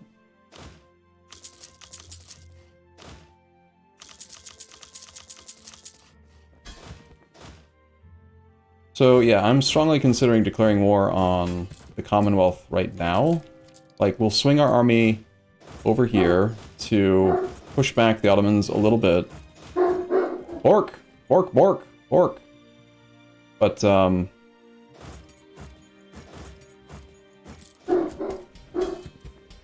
don't know. I'm not sure if I'm explaining it well. I'm a bit still hungover and not explaining things well and being slow and bad. Bork! Bork! But, it just makes, it's just right. I feel it. I know it's right to attack the Commonwealth now. While we're at war with the Ottomans. Bork! Bork! I hope that that's a clear enough explanation. It's probably not.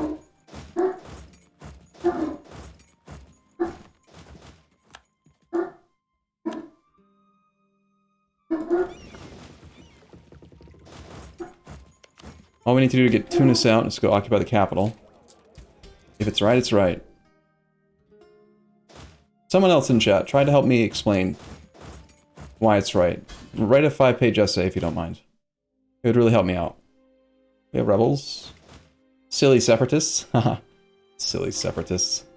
That's so silly. We did lose the Sirt fort. I didn't upgrade it to level 2. We should upgrade them.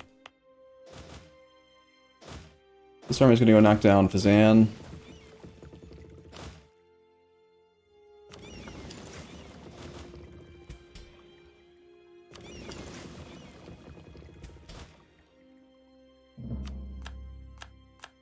We've lost the fort of Plovdiv.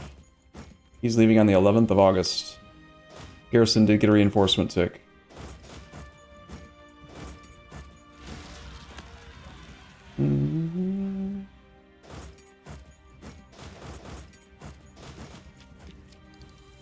Was that the silly separatists? That was the silly separatists. Bork! Bork! Bork! Bork, bork, bork! Ottoman ideas, they've got 4 quantity, yep. Paper Tiger, easy peasy. Ottomans is going to have some truly ridiculous numbers. 2,600 manpower per month, we get 2,700, so we are beating him now. Despite him having plus 50% and 25% from luck and very hard. And he has got the unconserve, like... We're good there. His force limit is... 400 nearly. A lot of good it's going to do him.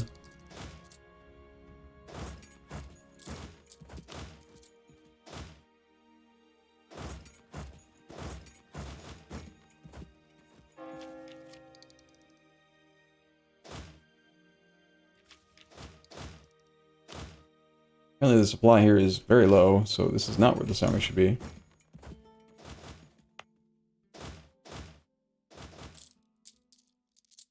I had a feeling that they were going to try to engage that army. We'll just fight for 12 days. No big deal.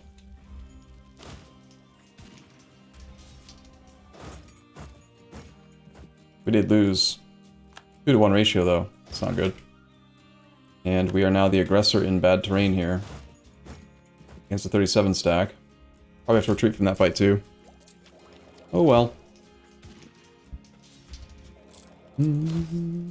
We don't have the full army over here, and I'm not really paying attention to like which general is where, so it does not surprise me that we're not like straight up winning every fight against them. Retreat back here, pull this army back to here as well, have this army go here. This stack is functional, ready to go. Off you go. Go join the front lines.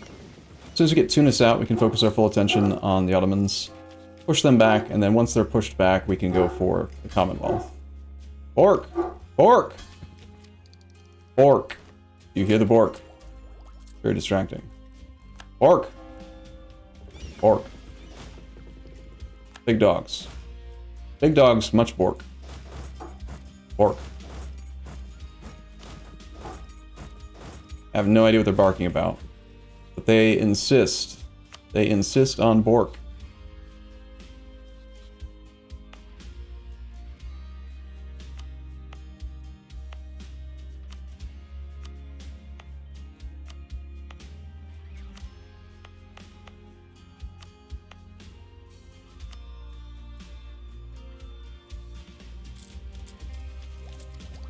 All you need is Bork.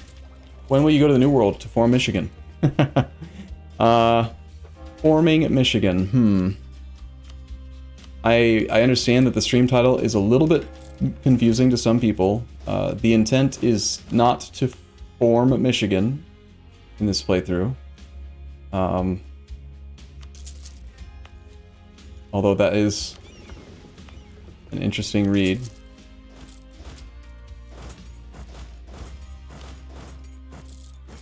Michigan, as far as I know, is not an actual formable tag, so I don't think there's any decision or option to do that. It'd be really nice if this siege would finish so that we could, like, leave here. We can switch over to inland routes, that might help a little bit. Yeah, that helped a little bit. Alright, 26 war score, he's not willing to white peace. Kill his army is all we have to do to make him quit.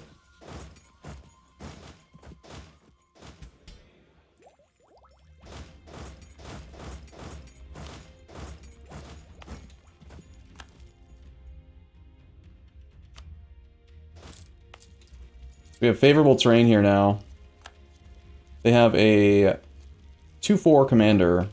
We definitely have better than that. 5-6 Asius. Currently busy. Let's unassign him from down there and teleport him up to the front line. Just got shock damage received, which is good.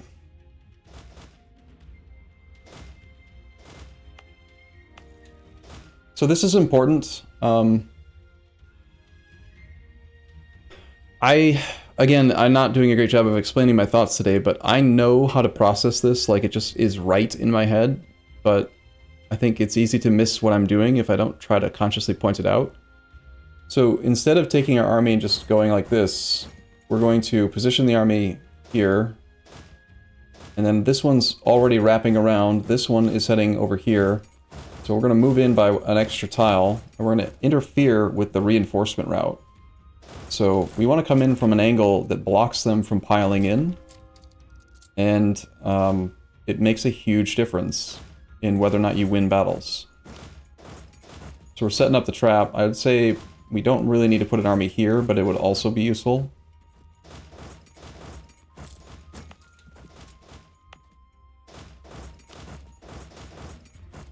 It's like we want to be doing this so that now any of these armies that want to participate can't participate.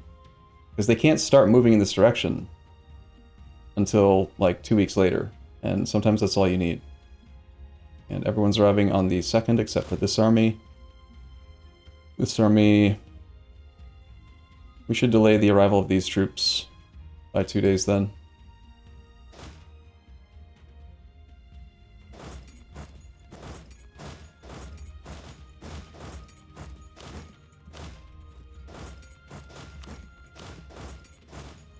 By syncing up the arrival date, we ensure a perfect deployment of back row artillery, which is also incredibly important. You want to make sure... is his number fluctuating? Is he deleting troops while he's in hostile terrain? Is he cheating? He's not supposed to be able to do that. We got our perfect deployment of back row troops. We've got perfect deployment of front row troops. We've got a bit more artillery than we need. But it's fine. We've only got 39,000 reserves of infantry. But this should be a pretty straightforward fight.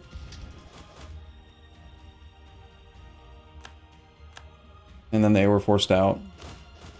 And that's fine. They weren't able to reinforce, they knew they couldn't, and we win. GG.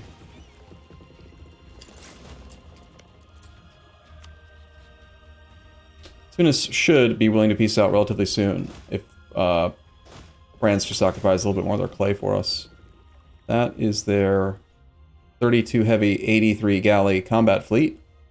We want to stay the back away from that. Heading into the Ionian Sea. They're going east. Let's quickly send this navy.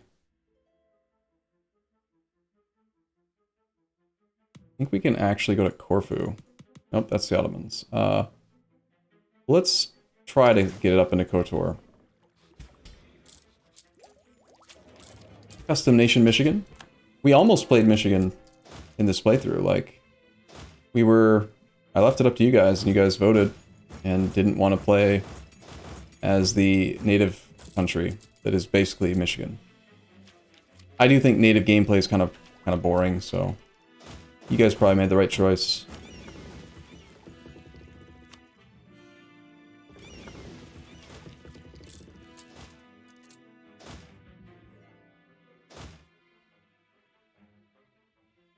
Supply is 55. Let's get another batch of regular infantry being trained up. Gain some Patriarch authority. That's good. Puts us back up to 100.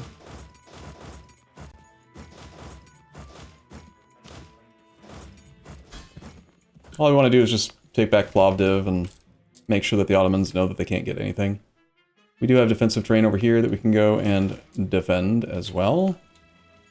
Whenever they start sieging these, I'm going to add in the trade company building that basically provides the same defensiveness that you would get from a state edict it's just all the time. 400 gold, one time to always have the edict on is kind of pricey, but also fine.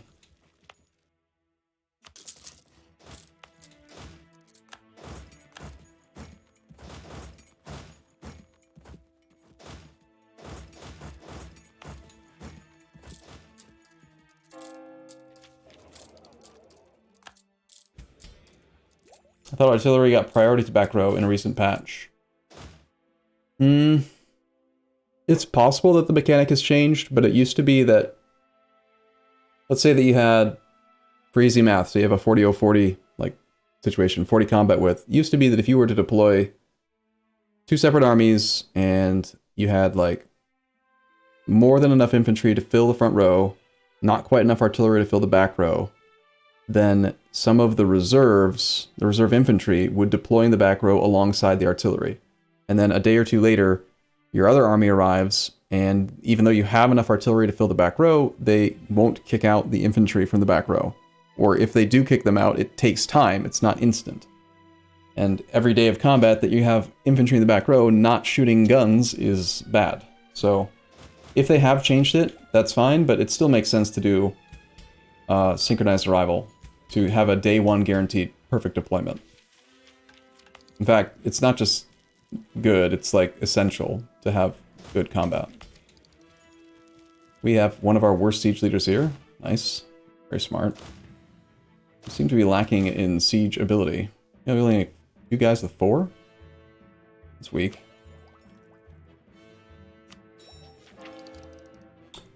Let's see.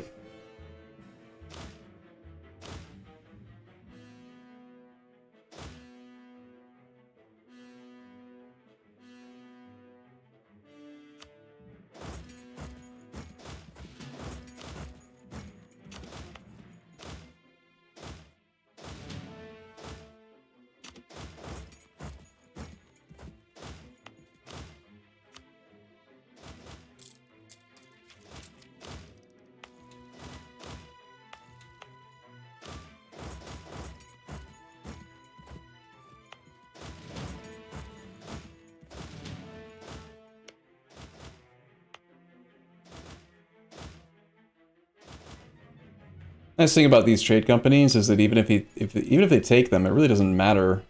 The trade companies don't have prosperity to protect, and they only have like 5 developments, so the war score value of this province is really low. Trade companies are pretty useful in that case, I would say.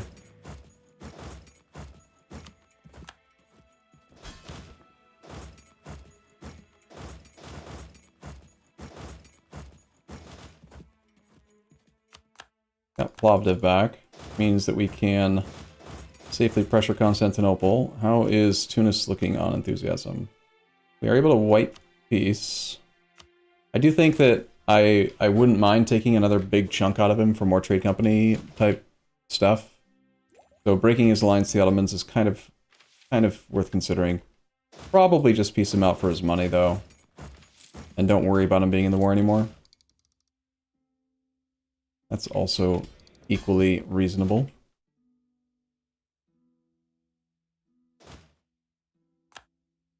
Is it interesting to do PvP with Flory with starting nations V? What? You lost me.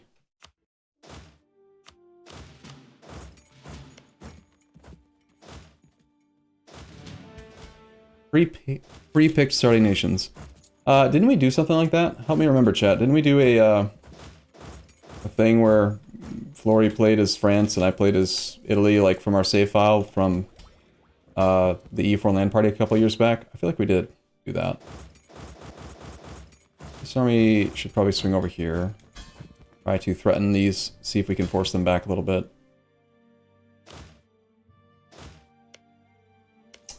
At the end of this war, I definitely would like to have control of both sides of the strait, so that we can ignore their naval superiority and cross whenever we want.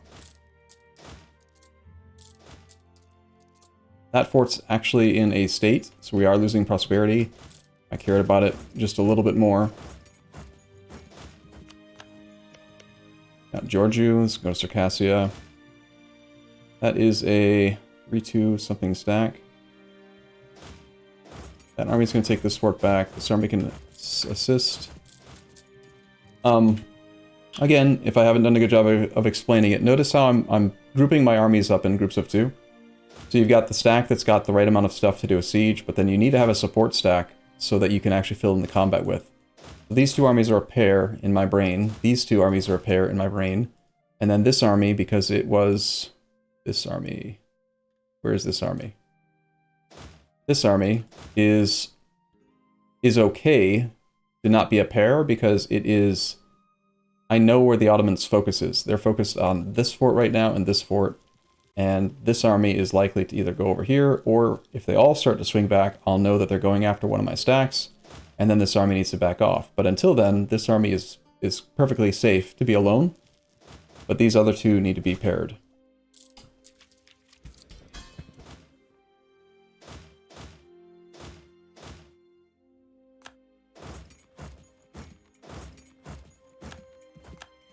There is a chance that one of these forts falls and our army gets caught out like behind zone of control, which would be bad.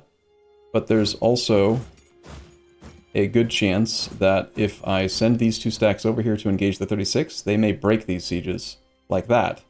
And now I don't even need to, like, do anything.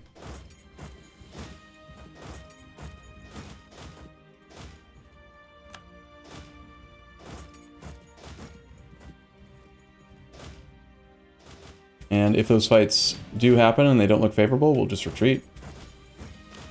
And we have 57% chance on his capital now. 25th. Could scorch our own land. Doesn't do anything though. 28th. This army is not actually getting into Sirmia. We don't care about Sirmia.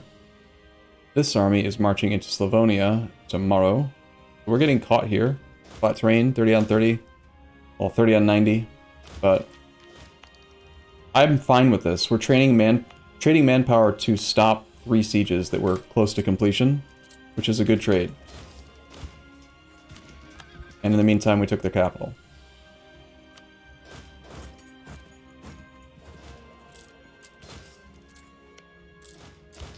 Worth. Very much worth it.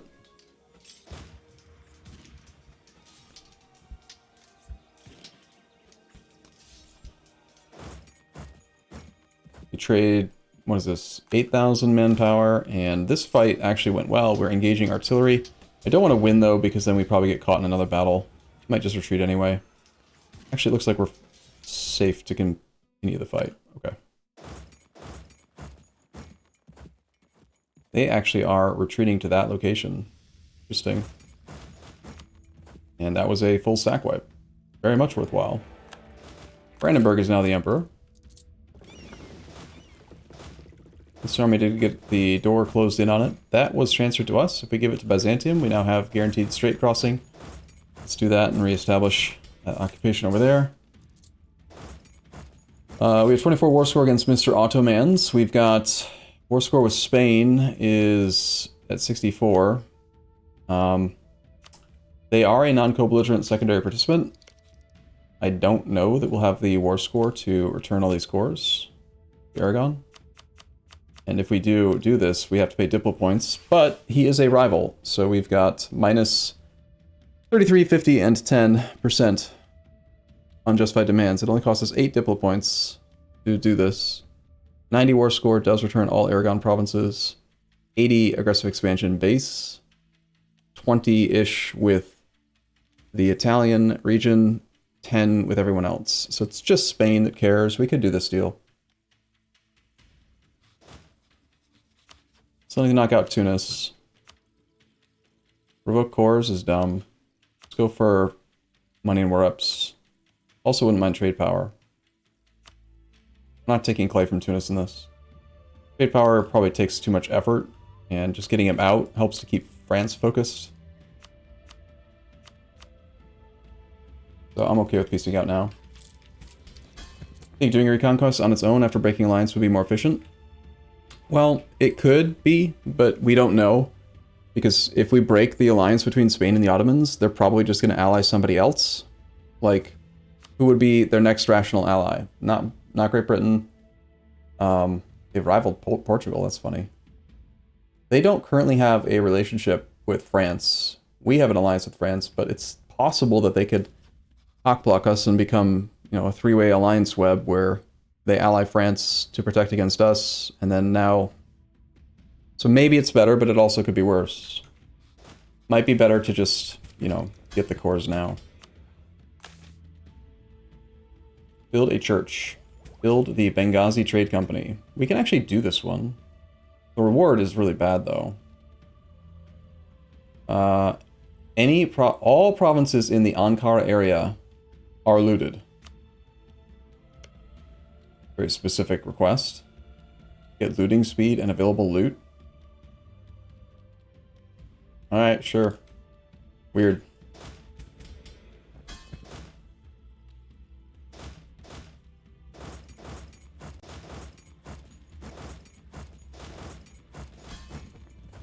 Once this fort's down, we can focus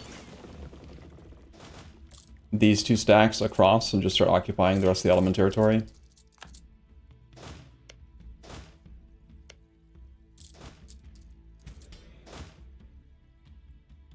In fact, we can probably already send these two back this way, now that we've broken those sieges.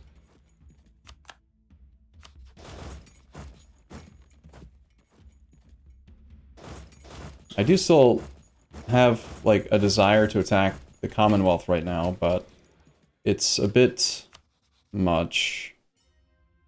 To get 90 war score against Spain is actually quite difficult, because we don't know where his... He's got a lot of colonial nations. They're worth a lot of war score, and because he deleted all of his forts, he has sort of, like, spread his war score cost more into the New World than before. Which is really annoying. So...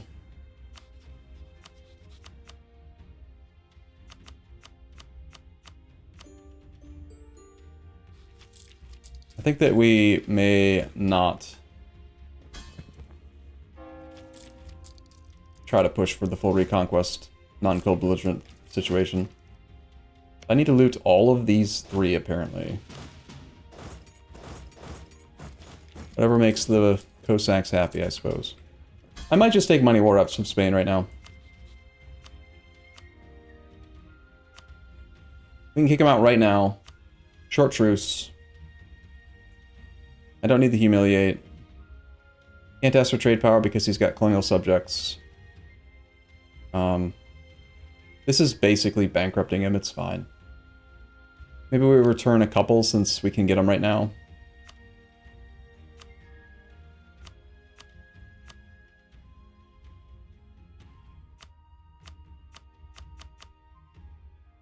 Sure.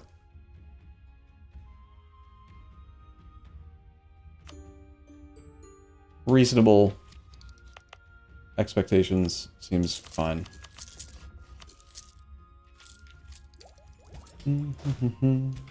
And, I mean, that does block... I mean, I can always double tap now, right? We can fight Spain again by now attacking the Commonwealth. And then take the rest. Which does mean the war ups may have been a waste, but... Against the Ottomans, this was a reconquest war. We need to get the war goal of Damascus kind of soon. Let this army head to Aleppo. This army can head to... all the way to Mosul. Just run right to it. And these two armies are gonna kind of chill back and help reinforce and make sure we keep control of Constantinople.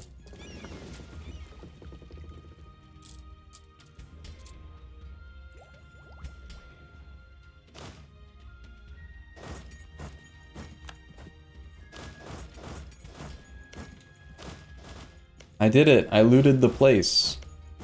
Wow.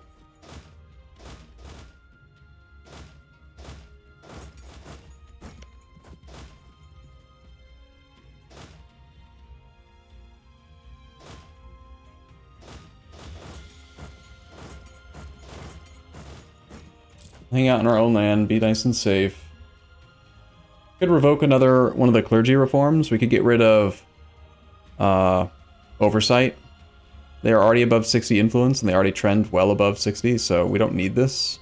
Might as well turn it off, so we have space. in preparation for the Third Era with absolutism. It also opens us up for the opportunity to consider the other clergy stuff. We could do missionary strength and bonus 10% tax modifier production efficiency and manpower in True Faith provinces. Significant. 10% local manpower is like a fifth of a barracks in every True Faith province. It does cost crown land, but probably worth.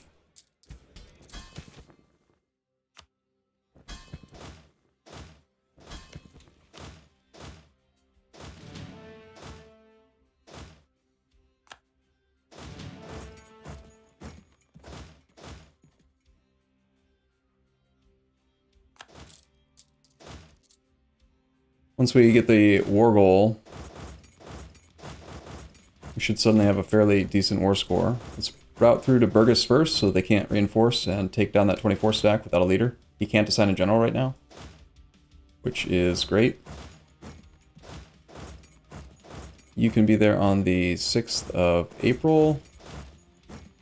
Sync up the arrival with this guy and have them both there on the 6th, then double back. So deploy enough artillery to hit all 24 troops. Well, he's only 14 combat width moment, but should still be a good deployment. And hopefully a stack wipe. Yes. Are the monopolies ever worth it, or is the immediate benefit not good enough? You're talking about the monopoly click from the estate privileges. It is situationally useful. What you're doing is you are trading you get 8 years of instantaneous income right now, but it costs 10 years worth of time before you can revoke it. So you get 80% of the value that it would make, but you also get that money right now. You also gain 1 mercantilism. Depending on how much you value mercantilism, you might think that that's a good thing. I don't value it at all because most of your province trade power comes from everything else. Even with maxed out mercantilism, we have 21%. 21%. Look at Rome. In Rome, we have 227% trade power efficiency. From mercantilism is only 42. So it's like, you're going from, like, even if we maxed out mercantilism, we could gain maybe like another 100. Is that enough to do anything? Not really, because going from 92% to 93% control means nothing. As you increase the total trade power in a node, the cost to get the next 1% gets higher and higher and higher. So it's like you're chasing infinity. You can't, it doesn't matter. So mercantilism's useful, but not like amazing. So you never, I don't consider the click, the monopoly click, mercantilism to be a part of the equation. The circumstance where it's good is if you are able to cheat. And let's say that you have only 1 province that produces a trade good of a specific type. You have literally 1 province that makes wine, and you know for a fact that you're about to release that province as a vassal. Then hell yeah, do the click. Let's take 8 years worth of income right now, and then get 1 mercantilism for free, then release the subject. Now, because you don't have any provinces that have wine, it immediately drops off because it's not valid. Free money. That's the best use case scenario for it. Beyond that, it's generally less money over time to do this click. You could argue that if you do the click, you now have money up front, you can build a building, and that building will end up making you more. But you're also going to make more than just the current snapshot worth of income times 8 years, because over those 10 years, it will go up. Like if you do development for example, or if you do build a workshop, then you get no benefit from it for that many years. This is not a smart fort for us to try to siege. Can we leave? 19th of May, we cannot get out in time, so we'll just retreat in 10 days. And it looks like we are about to probably make progress on the war goal.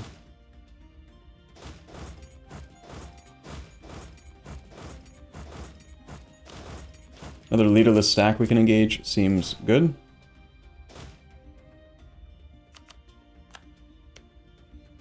That is a Syrian core. I made the war goal Damascus. It is being sieged.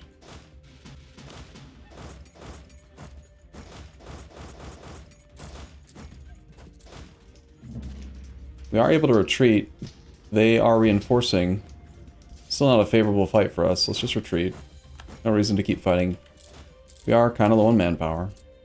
It happens. 17th of June.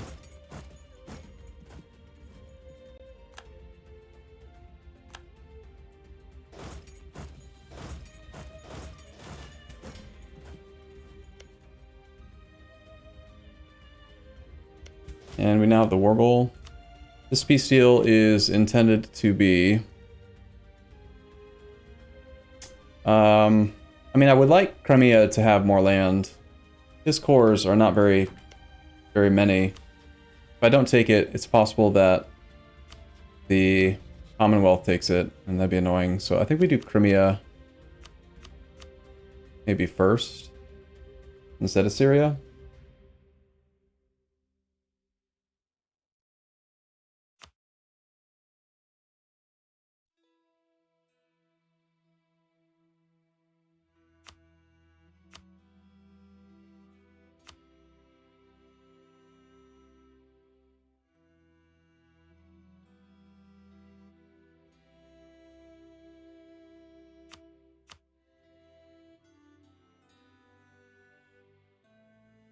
Did I do this wrong? I think I did.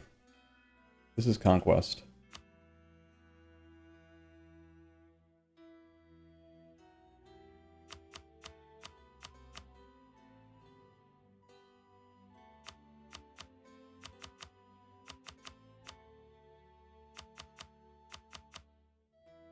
Damn, we can almost get every single core in just the one war. We're missing out on Azrak. Azrak. Hell's Azrak?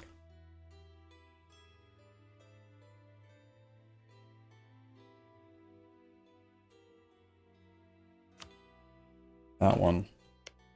4 development? Missing out on 4 development's not a big deal. Don't forget Karasi.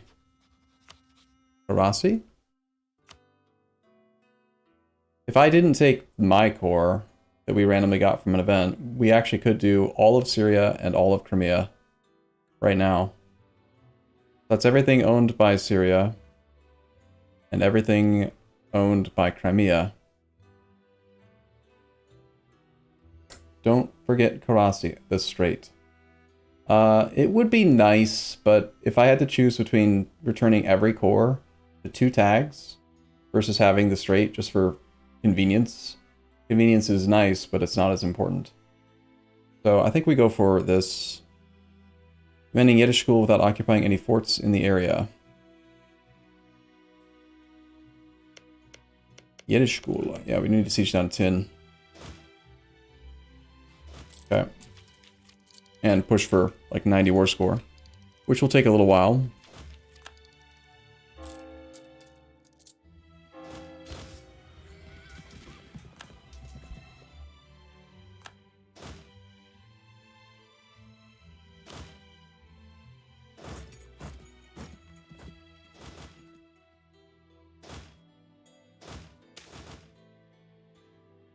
Lose 150 monarch points, or don't.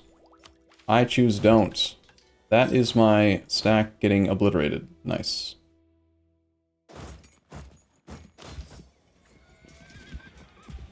Fortunately, France was paying attention when I wasn't. I'm still leaving, though.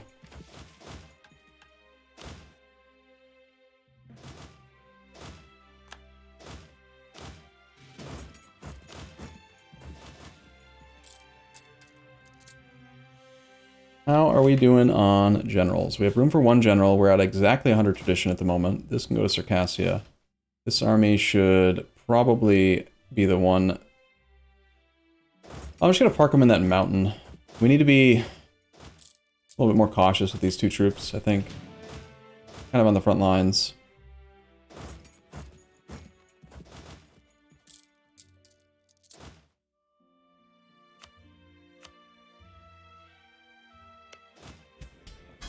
I shall, yeah, I see him. Immediate I shall leads. Alright. Alright, Tabes, how you doing? Good morning. Happy Saturday. Cheers. 4562 is okay. We have 4 years at a time on tech. Let's go ahead and roll another. We get a little bit luckier. We haven't had a lot of good rolls lately, feels like. Like, they're all acceptable, but no one's, like, shocking and amazing. Let's get rid of... I hate the prestige from land battles trait. It's not very good.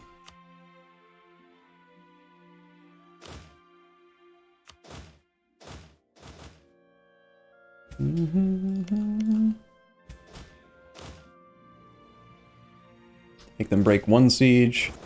Let's see if we can get them to break the second siege as well, the one with the breach. Did he pay for it? He did not pay for it. He just got a lucky roll.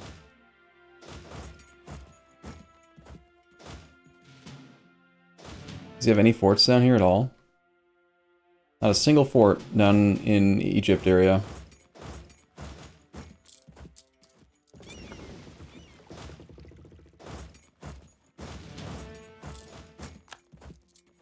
.45 horse score. Ottomans are at...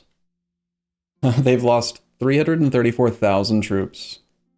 174,000 troops to attrition. They've lost more to attrition than we've lost in the war. Period.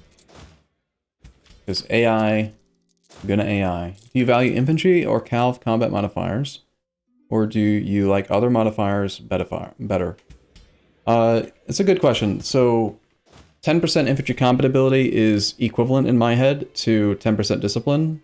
It's equivalent to 10% morale of armies. Like, it's a sliding scale. The more of the thing you have, the less you value each additional point. So the first 10% combat ability, the first 10% discipline, the first 10% morale, each of those is more important. So if you get one, you want to get, like, you'd rather have 10% morale of armies, 10% discipline, and 10% combat ability than have 30% of any of the three. You want a little bit of each because it's just very simple. 1.1 times 1.1 times 1.1 is more than 1.3, right? It's that simple. So do I value infantry combat ability? Yes, it's good. Do I value it over discipline? Sometimes. If I don't have any of it, yes, I value it over discipline. You value discipline more? Yeah, I would say in general discipline is better. It also affects siege speed because discipline affects tactics and tactics determine siege time. But if I had 120% discipline and I had to choose between 10% more discipline or 10% infantry combat ability, I would take the combat ability.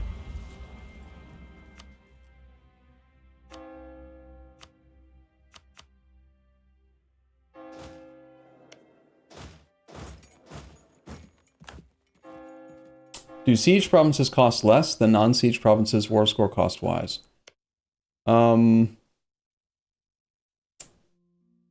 Yes, in a different way than you probably meant to ask.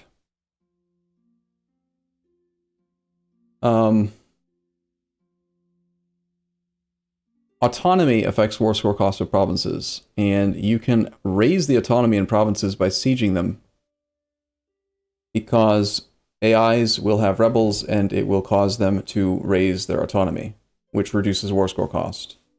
But as for, is a province cheaper just because it's occupied? No. But as a byproduct of sieging it, it is possible that it could be less. Does that make sense? You use infantry more than other troops, they're engaged in battles sooner. Yeah, ultimately, they're the front line. If your infantry fall, then none of your other modifiers matter. So, combat ability only affects casualties. It does not affect, like, their survivability. It's just a straight multiplier to death dealt. So if you have 20% combat ability, and you're looking at the formula for, like, how much casualties is this infantry stack dealing in 1 day of combat, it gets multiplied by 1.2.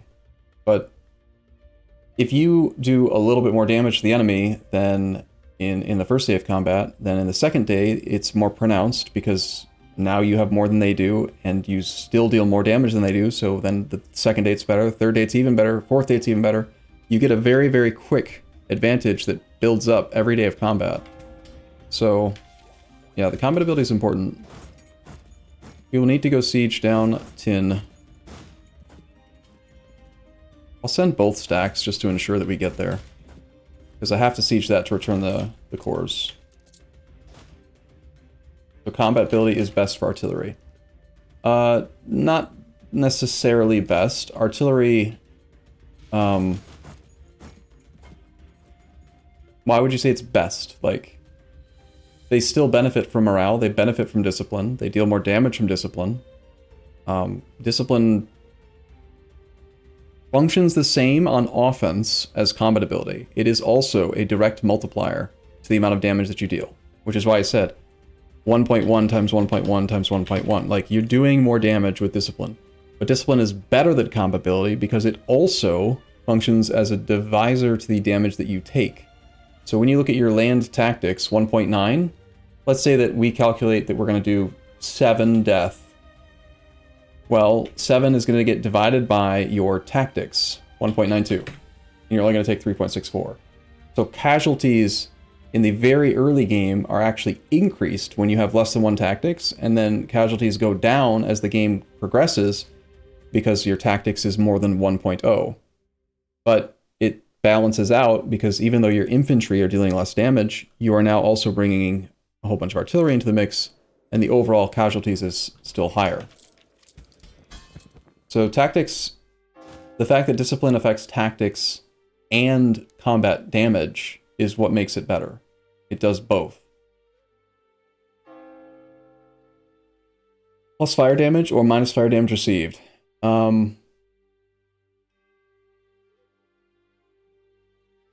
Either are good. The AI doesn't comprehend the modifier. They have no understanding of it unless they've changed it since the last time I played, like 6 months ago. It's super easy to test and prove when you play modded EU4. If you try to have, like, in Anbanar, you go for the dwarves, I think it is. They have, like, 15% bonus fire damage dealt.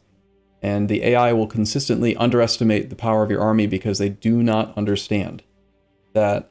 They understand morale, they understand discipline, they understand combat ability, even though you can't see it in the combat interface anymore.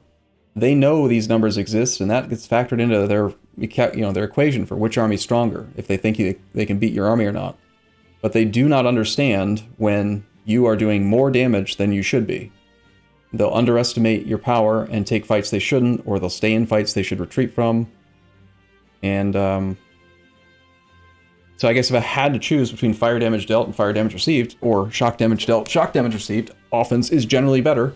So you would want to have the offensive modifier. That always helps, where the defensive modifier only helps when you are actually, like, taking damage, and you're not always going to take damage. Is there any reason you can come up with for why Paradox chose to make it almost impossible to set the color of a culture group? No, I have no explanation for that. That's not my wheelhouse.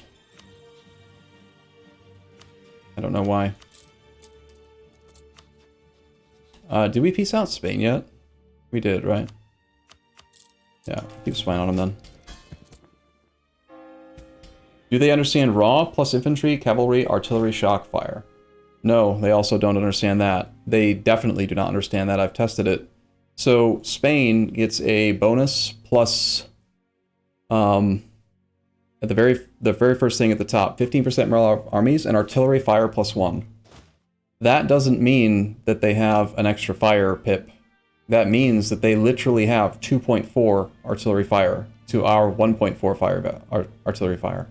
As far as I know, there's only one other tag in the game, in vanilla, that actually has numbers that are different than they should be, which is Aragon. Aragon can also have Spanish ideas, or Aragonese ideas, and they, at the very bottom, have artillery fire +1.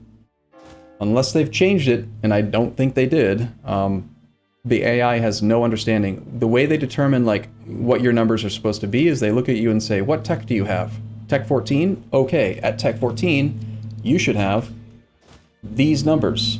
And then that gets factored into the decision on how strong you are, but they don't comprehend that, like, your numbers are different than they should be. So it's one of the reasons that, even though I really like the the idea variation mod, because it adds a lot of new modifiers and different ways to take, buff your army and stuff, it ultimately is a win more mod because the AI can't understand it. It's just It's a thing that makes the player better and it's fun and cool and whatever, but it just makes you win more. Because you're playing with mechanics that they can't use. 53 war score. Of course, these armies are suffering ridiculous attrition by marching together, because why wouldn't they do that? Let's at least siege down Tin, so that I can consider taking stuff over there. And get the Parthenon started. This would benefit our subject. I'm not certain that we're integrating him. We did finish integrating the Pope.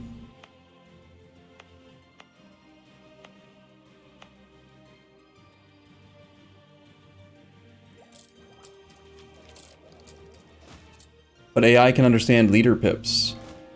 Leader pips is actually a very simple equation. So when you look at a unit and you see its allocation of pips, if you have a general that has 4, 5, 6, 2, Tabes has 4 fire.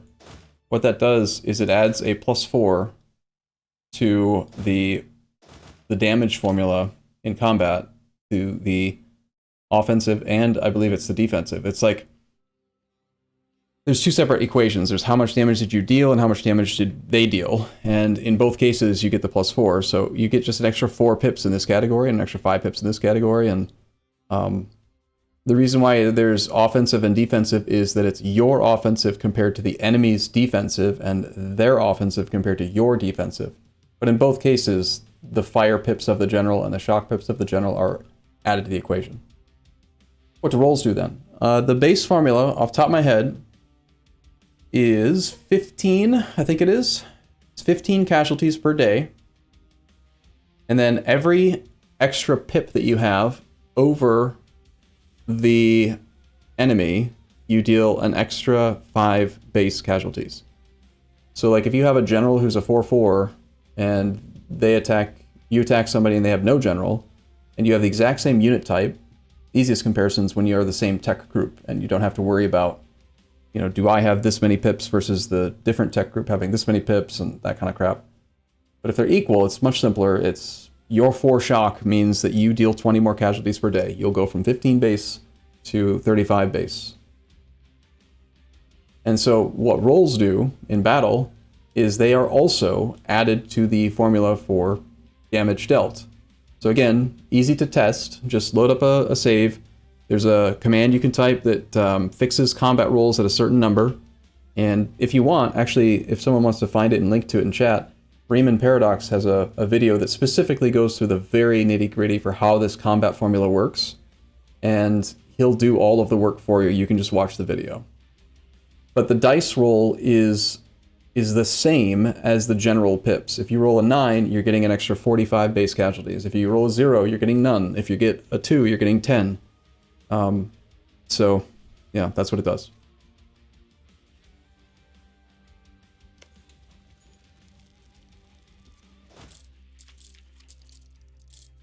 Does the Pope pop up somewhere else if you annex him as a vassal? He can. He can still come back. Generally what will happen is if there is a bishopric, like a theocratic government, like usually Cologne, in the game, then they will sacrifice one of their provinces to recreate the papacy. In this case, Berg is Orthodox, and I don't know that there are any Catholics that could do it. I don't see him yet, so I don't think he has been released. Yeah, he does not exist again. But if he did come back, yeah, he actually would still have all the cores everywhere too. The roll is extra attack pips only. Again, that's where it's really confusing for people to understand the difference between offensive pips and defensive pips. So,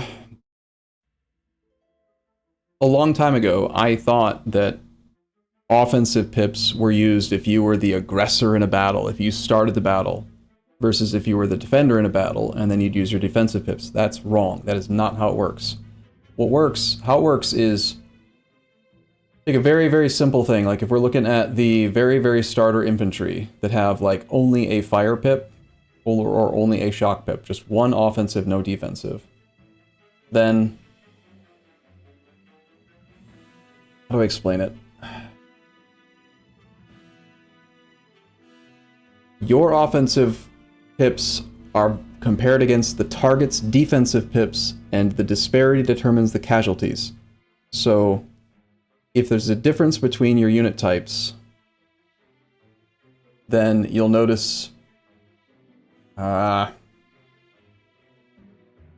not gonna... I can't... I can't explain it. It's too hard for me to try to do it on the fly. I would recommend watching Ryun's video.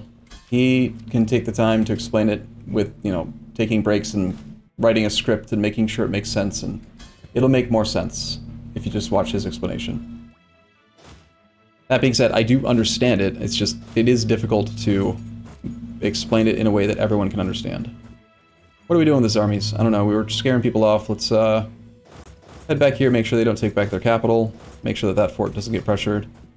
Get down that fort up there. You try to pressure Trebizond again. I don't think it's going to...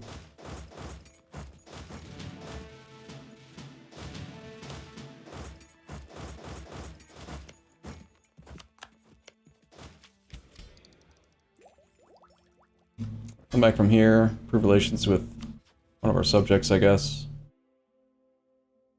Hangover Roomba. Yeah, exactly. Like, that's part of it. My brain doesn't work right now. Do you understand how much wine we drank? It was a great time, but, we stayed up till 3 a.m. Like, it's a bit early in the day for Advanced Combat Mechanics 101.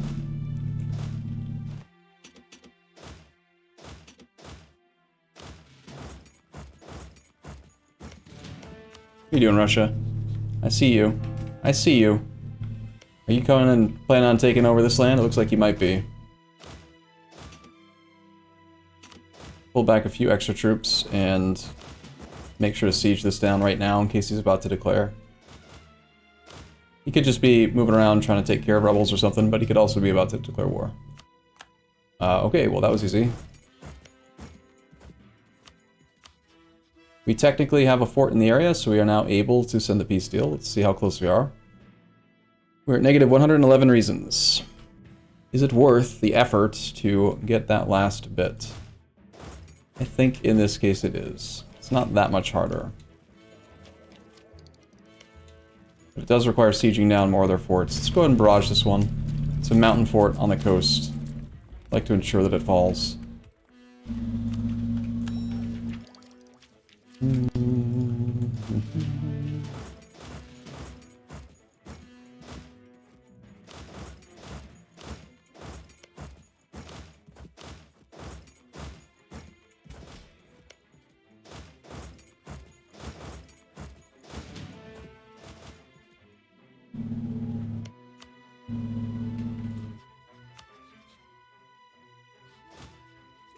Sorry, the noise in the background is the lawnmower. Someone's mowing the lawn outside. It happens. Sorry. The noise gate should catch it. That's why I'm kind of taking a short break and not talking as much. But every now and then the noise gate might fail and you'll hear it a bit. I apologize. It's not my fault.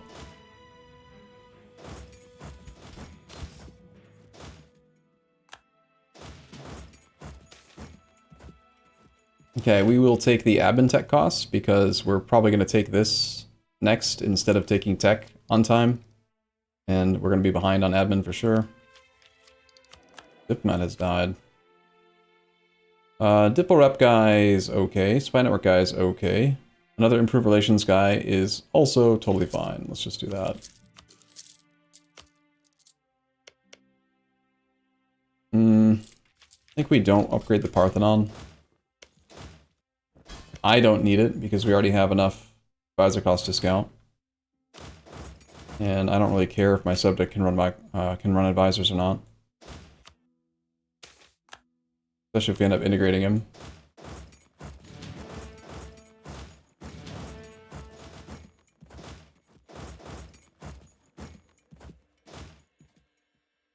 We have 69 war score, nice.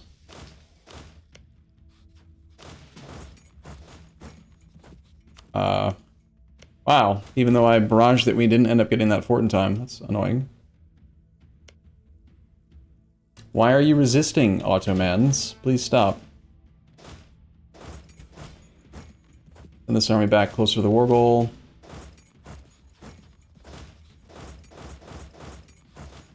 Are we using France, or is he a PU vassal? We're allied with him right now. We're just utilizing his army. Our heir is a freethinker. Current character is 30. That's somewhat useful, I guess. Ba-bum.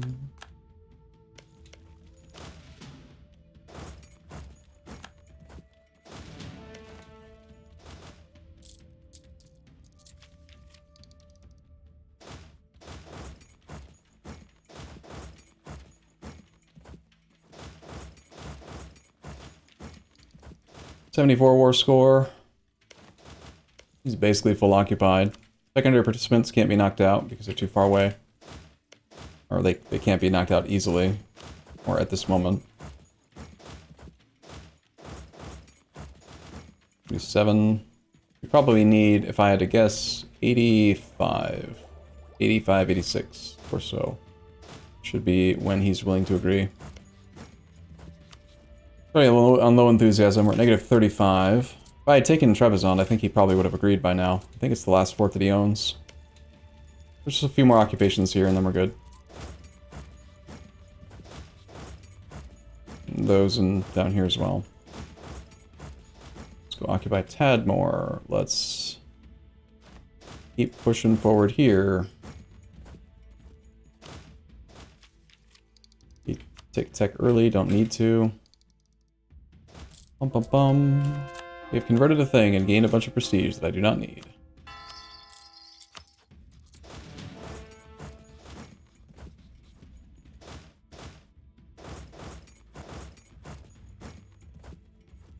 $82.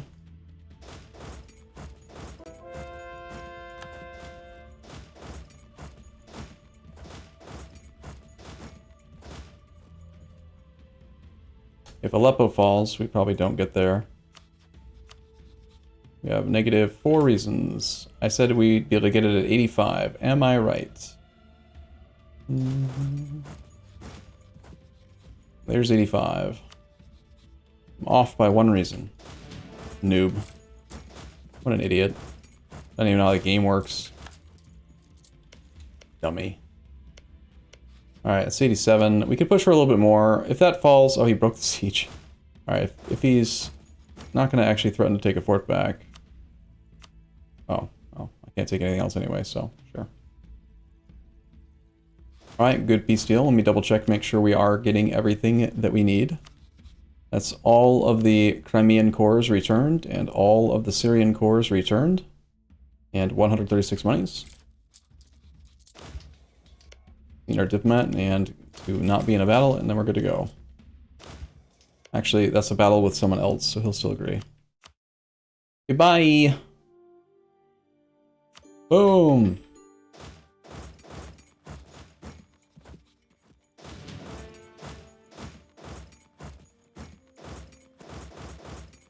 I suppose I should have maybe considered getting our armies where they should be, but we do have boats, we can move them around. Alright, I'm gonna go to the bathroom real quick, and then we'll decide what we're gonna do next.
Hey, cat. Hey, cat. Go with your booty.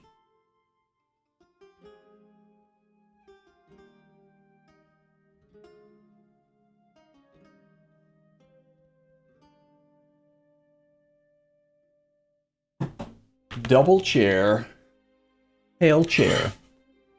Alright, so I did not end up attacking the Commonwealth while we were at war with the Ottomans, as I kind of would have liked to do. We can turn right around, though, and still attack them. It's not like we have war exhaustion or anything. So 0.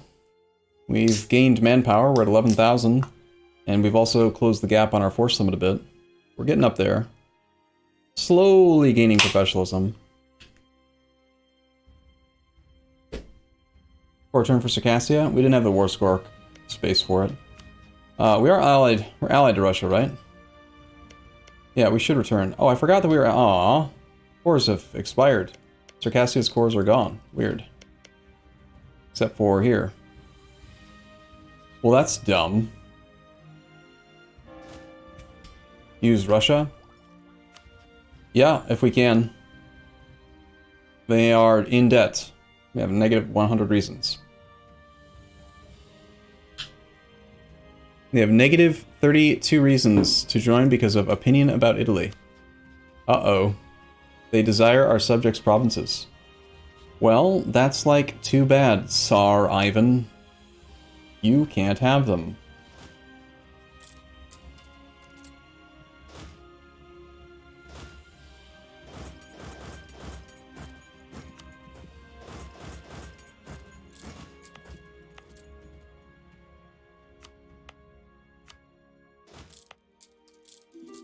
I haven't looked at our missions in a while. Colonialism against the Ottomans. Okay, I'm trying to figure out here for a sec why. Why did we gain it? Their capital's still here. I didn't take land over here. What just changed that we now gained colonialism? Oh, it's because Syria is separating here. This land is now no longer connected to their capital, so this is considered distant overseas for them, which is what made this adjacency trigger colonialism. So colonialism CB gives stuff. It is only 25% aggressive expansion and 25% cost now. That's pretty sweet.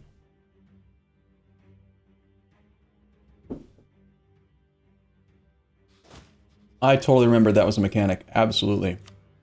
All provinces in Italy owned by us. Yes, please.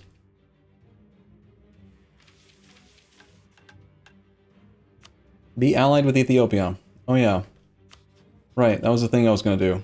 We have a relationship slot. I did it. Are you proud of me? France wants money? No. My money. Now invade the Egypt. We now have permanent claims here. Italy gains Alexandrian ambition, 50 trade power until 1601. 20 years of 50 trade power.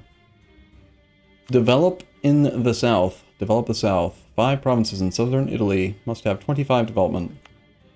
2020. Just conquer these, then we develop them to 25, probably.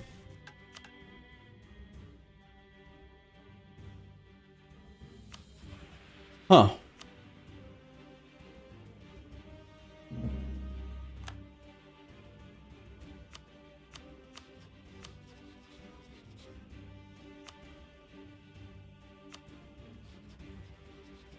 I think we just lost our alliance to Russia. Yep, it's gone. We went below negative 50.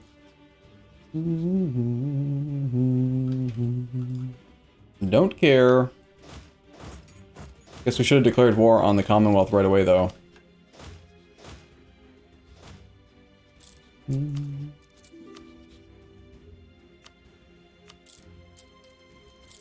Any Mamluk subject cores? Mamluk still exists. Next main one to release out of The Ottomans, I think, is Iraq. It's okay. Not that much land over there. Timurids are doing a thing. Timurids have what?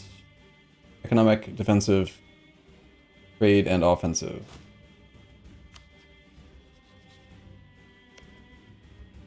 I know we just lost Russia, but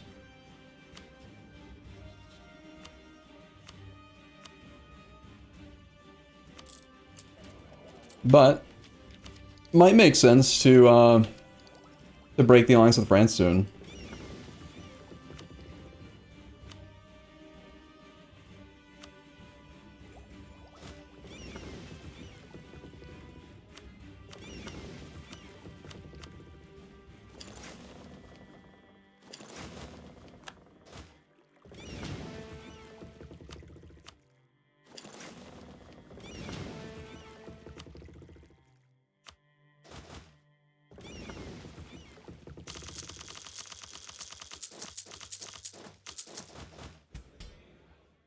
Alright, it's time to sell titles, not tittles. We do a tiny bit of development, we can get this click for free, or alternatively, we can turn on the clergy thing that costs 5% crown land and get 10% more manpower, basically in our entire country. It's not truly 10%, it's 10% additive, so we go from like 244 to 254, which is still good. It's still more manpower good. We could do the development in southern Italy. We have a temporary discount to development from yesterday that may have already expired. Italian prosperity expires 1592. We still have a while. Good. I'll have to change the icon back if we want maximum monarch point efficiency. Having this icon on did seem to help with getting our manpower back to a reasonable number. I do still need to train more troops. We're not at our force limit.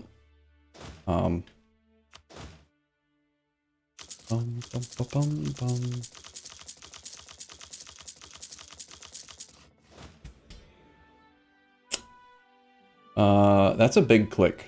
I think maybe we hold off on turning on this thing, this one, for now, in favor of 6,000 money, because 6,000 money is a big number. Also, we need to wait at least 1 month because we aren't currently pulling trade value out of Constantinople, so that number may go up even higher. We should replace our lost general as long as we're not going to fall behind on tech. We're not. Good. Who wants to lead? Orthodox Italy, yeah. We kind of have some outrageous multipliers to manpower based on that.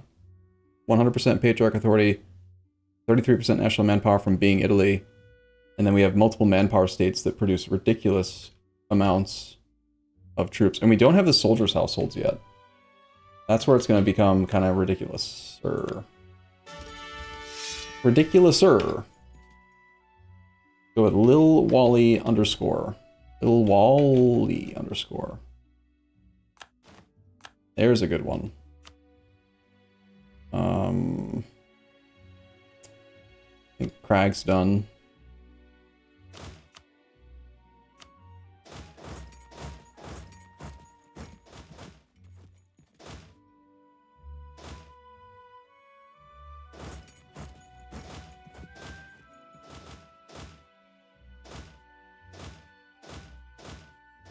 Just drill where we stand. I will eventually move the troops back. Need to get our stuff going. So yeah, I need to do a little tiny bit of development to make this click work. And,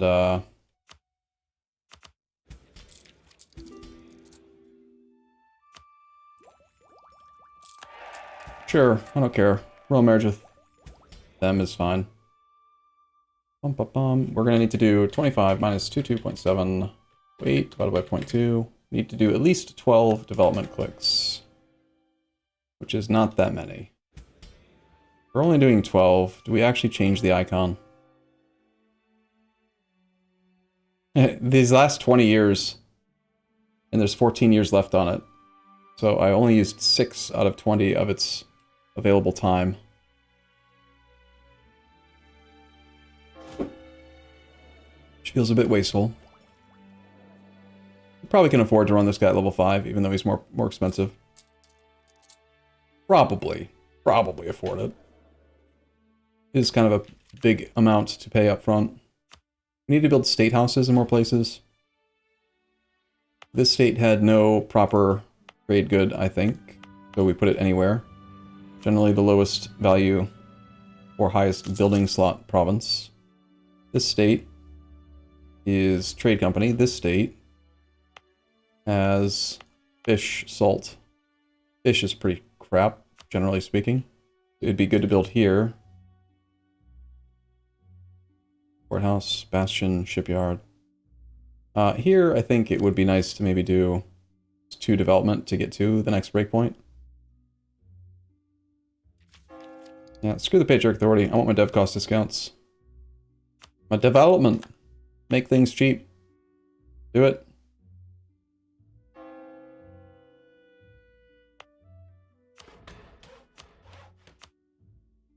We want State House here.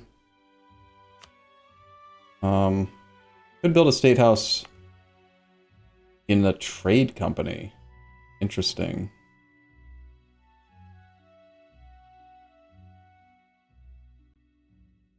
Can I just take a moment to point out how absolutely abysmal the Italian district is? The thing that gives you local tax modifier? Like one of the worst ones. No, it's not the worst. It's semi-useful because of the local development cost, but the local tax modifier plus 50 is so pathetic. You're telling me for 400 gold, I can increase my tax income by 50% of nothing. Wow. Weak. It's probably time to start investing in the townships.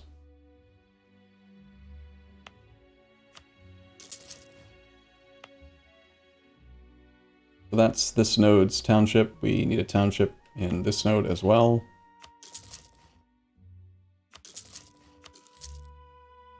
If I get a township in Benghazi.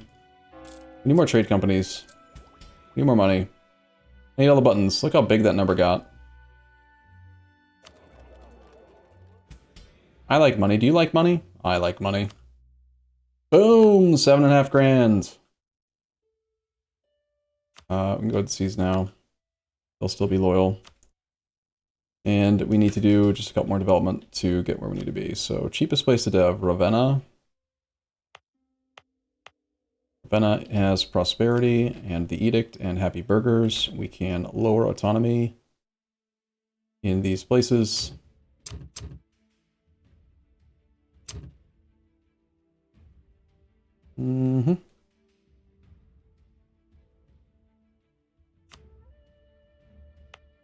Go up, Ravenna, go up.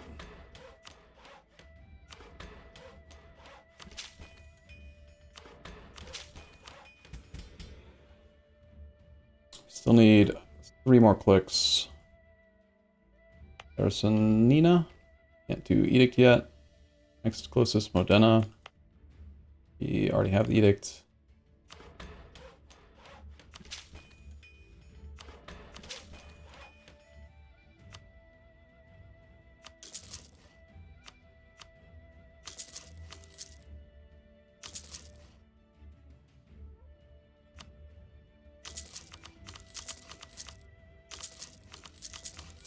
And there goes all of the money.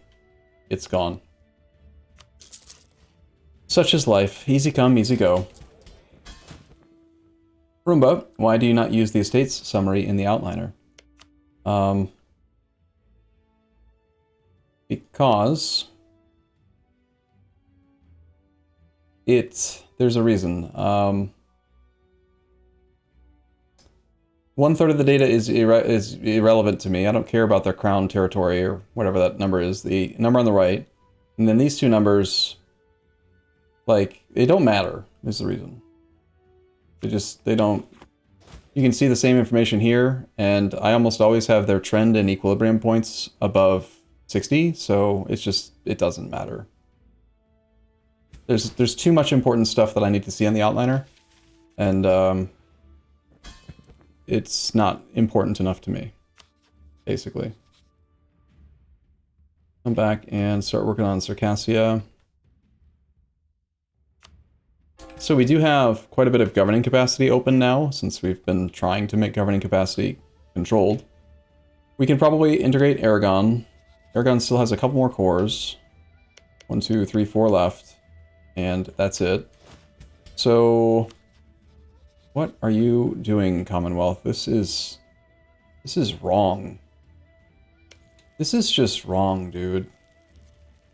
Why would you do this? Oh, has he been excommunicated? That's funny. Spain would defend him, Timurids would defend him. We can beat him straight up, pretty sure. 300,000 troops with 32,000 manpower. Our troops are better. We have no manpower, but it doesn't matter. Bum, ba, bum, ba, bum, bum. It's also perfectly acceptable to just chill and drill for a bit. We're about to take tech. I think we just wait a little while. We can't take advantage of the excommunication because we're Orthodox. So that's a thing.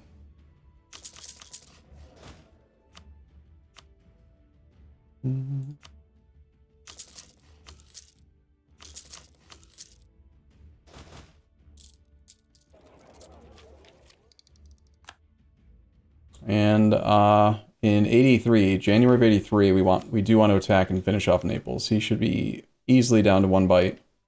And if he has no friends, then he is going to die. I think we do start integrating Aragon. Start integrating Aragon? Yeah, maybe. I don't know. I want to make sure we get all of his cores back first, but... That was a lot of courthouses. Are those actually worth building? If you want a full blob in this game, in the current patch, yes. I think you pretty much have to have a courthouse in every province. They pay for themselves more than almost any other building because... Like, say that the courthouse saves you 3 to 5 governing capacity. That's 3 to 5 more development that you can have in states. That's better than having a church in the province, typically. And it scales really well.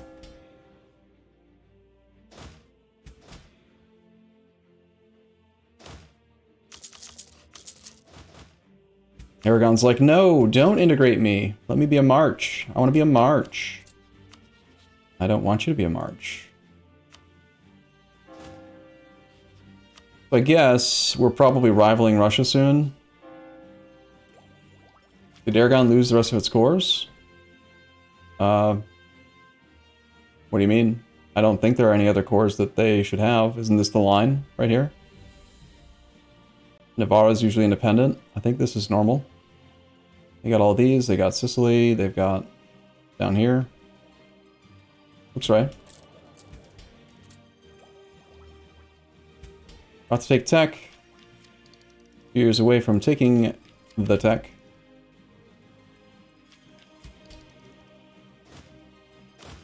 Drillin' and chillin'.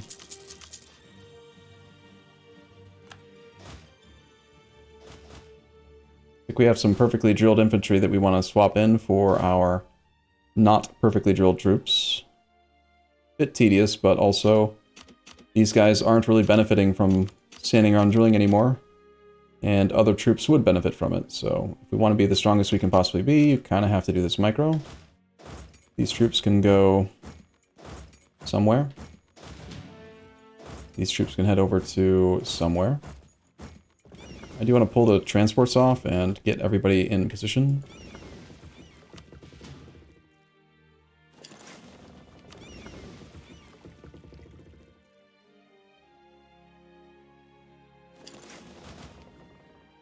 These two are in a perfectly acceptable place, really, against Commonwealth. But this army should move, and this army down here is definitely not in the right place.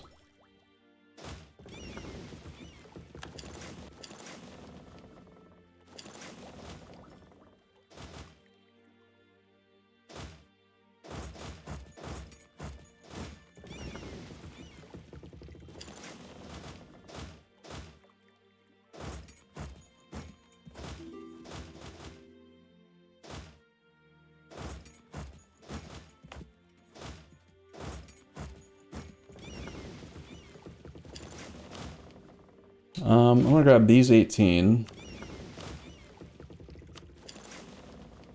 Swap them for these 18.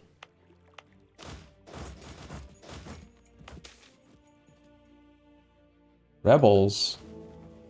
Whoa. That's a little bit of lag there.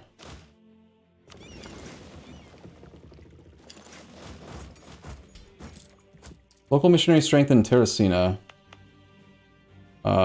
It's at 97% converted game. It'll be done like before this pop-up expires.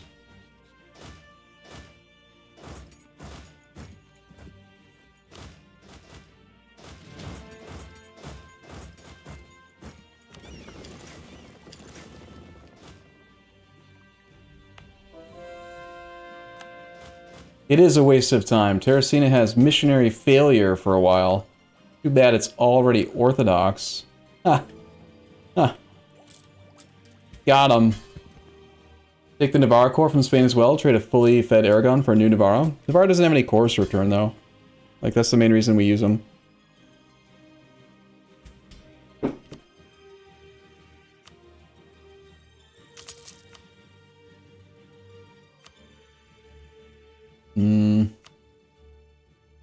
I think we still lack forts. Oh yeah, Granada definitely needs an upgrade. Of course, we could use one. I don't want to pay to upgrade forts in my subjects because I don't trust them to not delete it. Zone of control down here is not perfect, but it's pretty good. Pretty acceptable. Zone of control up here is good. We lack zone of control in here.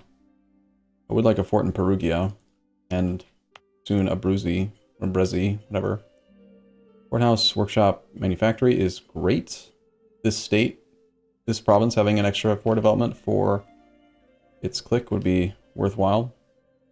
1881. Gotta wait 2 months till December. We need to come drill.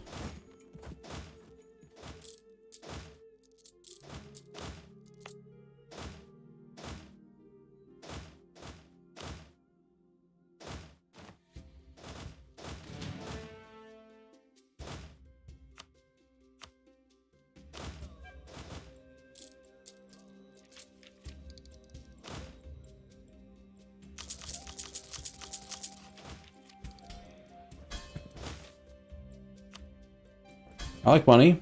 Money's good. You like money? I like money. Money's good. Do you value farm estates over soldiers' households?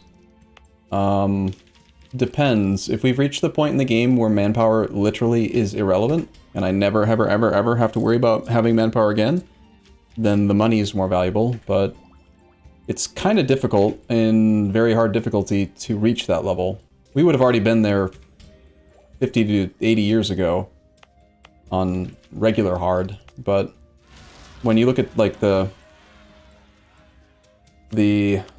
manpower recovery rates and stuff that the AI has, I'm just now exceeding their manpower. It's taken this much development, this much effort, this much like concentrated good manpower states that have, like, look at the multiplier we have, 280.7% manpower efficiency here.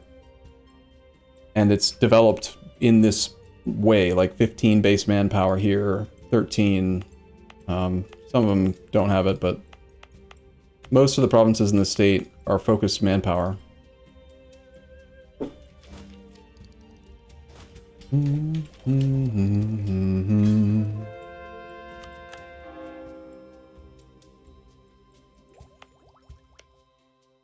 I think what I'm going to do is just wait until January of 83. So we'll just stay at peace for a year and murder Naples. That seems very reasonable to me.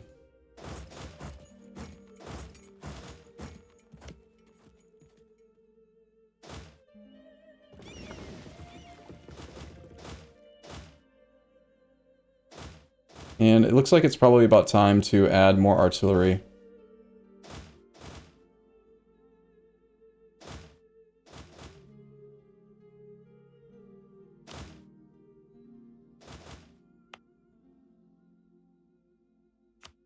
Also, we have 4 merchants. I don't think did I ever find a 4th? Yeah, we did do a 4th inland center. Okay. Never mind. We can upgrade these, though, if they have enough development. They do not. It's fine. I don't need the development. Whatever. Think I care?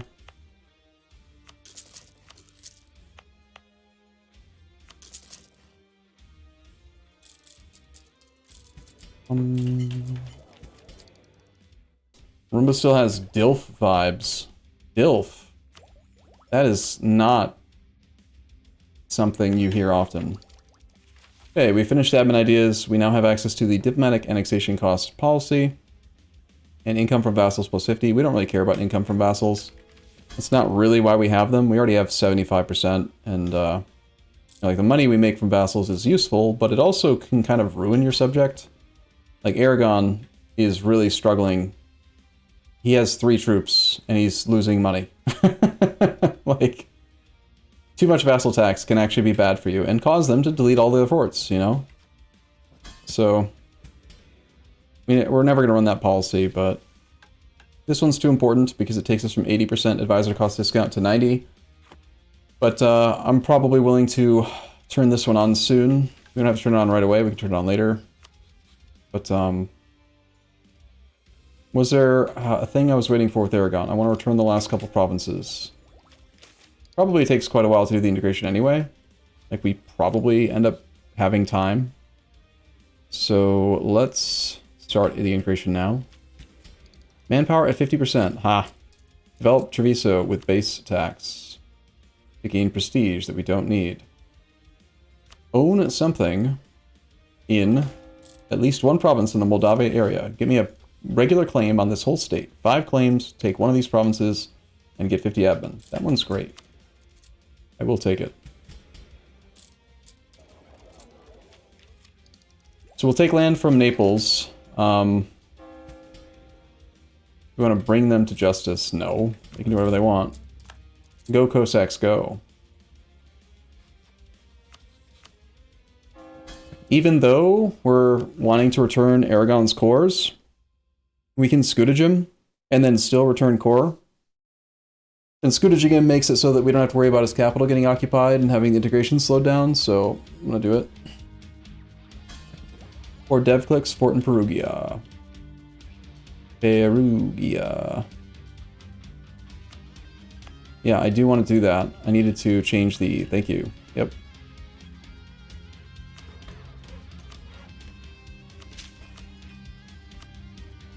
Thank you. Good memory, sir. Alright, we chill for a year. Attack Naples.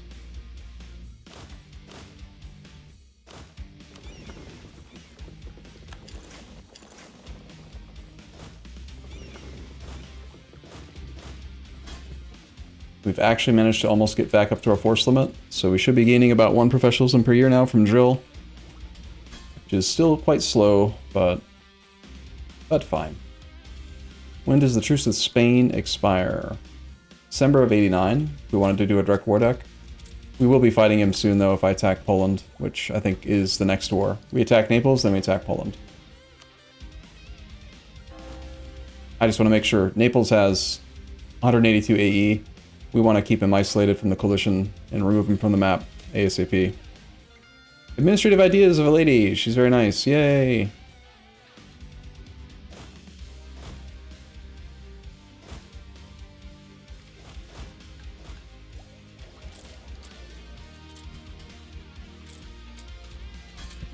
Bum, bum, bum, bum, bum, bum, bum. I never did get, I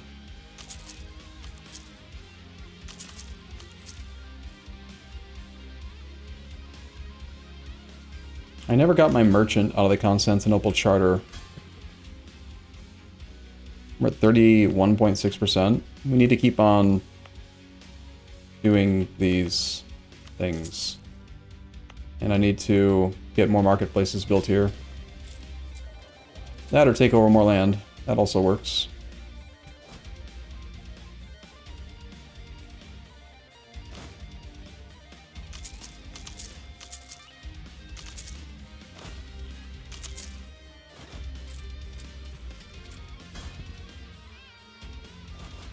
Yeah, Constantinople would do it. We're not going to feed that to Byzantium. We still have accepted culture slots, so with this governing capacity that we have, we definitely can afford to integrate subjects again. If I integrate Syria, we gain a merchant. If I integrate Byzantium, we would also probably gain a merchant via Constantinople. We could accept Greek culture quite easily. It's a nice culture group. It's pretty big. Generally, you want to accept cultures that are huge and have lots of clay, because then you get more benefit out of it. More provinces that, you know...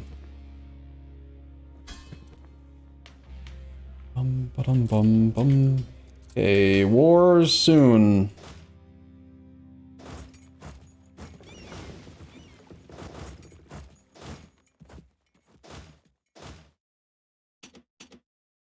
Just pull an extra 30 infantry out of the drill stack to assist with the fight.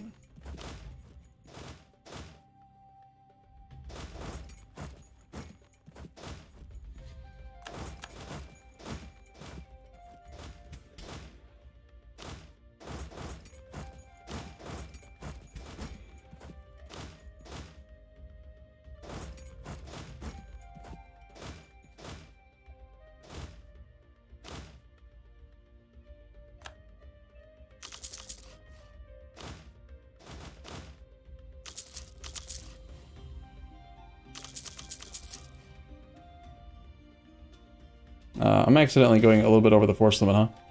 Whoops.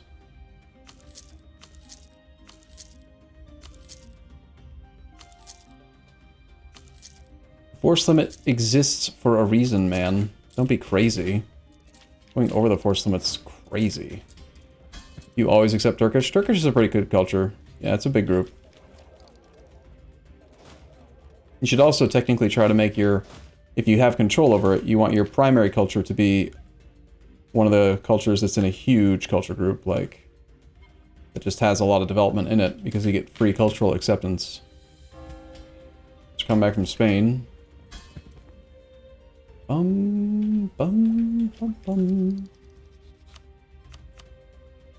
Time for war. Coming for you, buddy.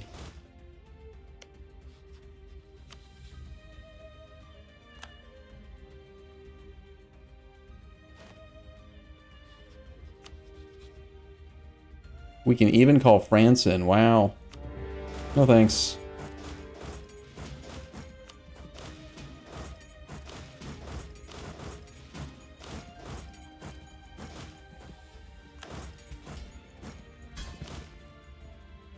Go ahead and take the tech.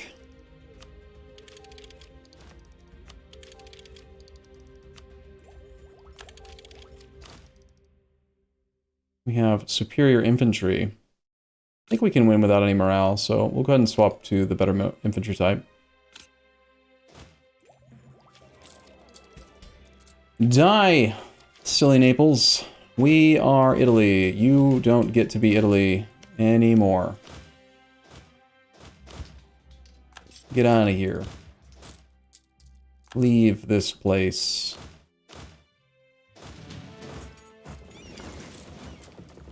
Apparently they don't want my navy to do that, so we'll just do it without doing the sea blockade.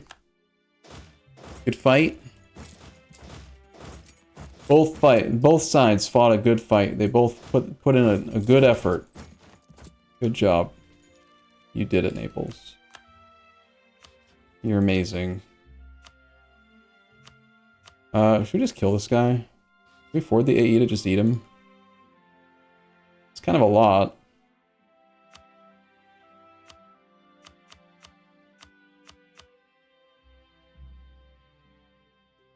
If we're looking at just eating Naples, it's quite a bit of aggressive expansion up there, but not enough to make the coalition worse. I think we don't eat silly. Let's, he does have a couple cores, but I don't want to do a forced vassal either. War up, trade power, forced religion, money. See?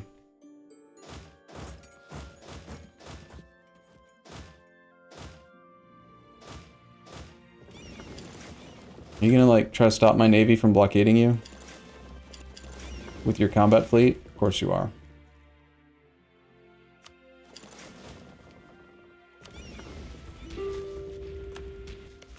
Looks like your boats are all just gonna disappear from existence.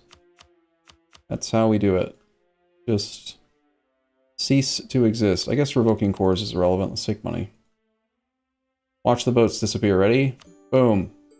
Where'd they go? They're gone. Just one of those things.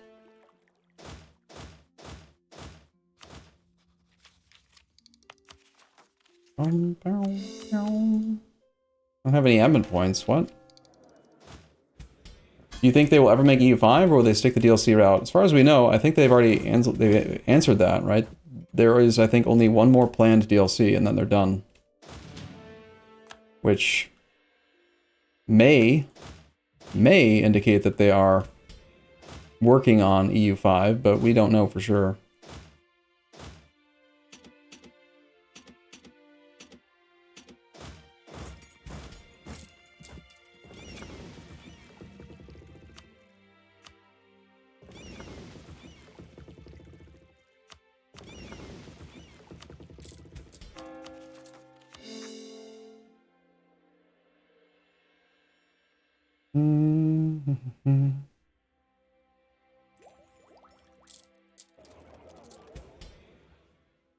Alright, I think we let our cores get done.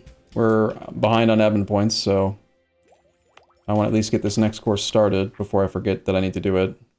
But we'll wait a couple months, then we probably do go after Poland. 92% overextension is fine. How are we doing on our monument? This monument needs to be upgraded one more time. Another 50 governing capacity. Our governing capacity is big. We did start integrating Aragon. Probably should also integrate Byzantium.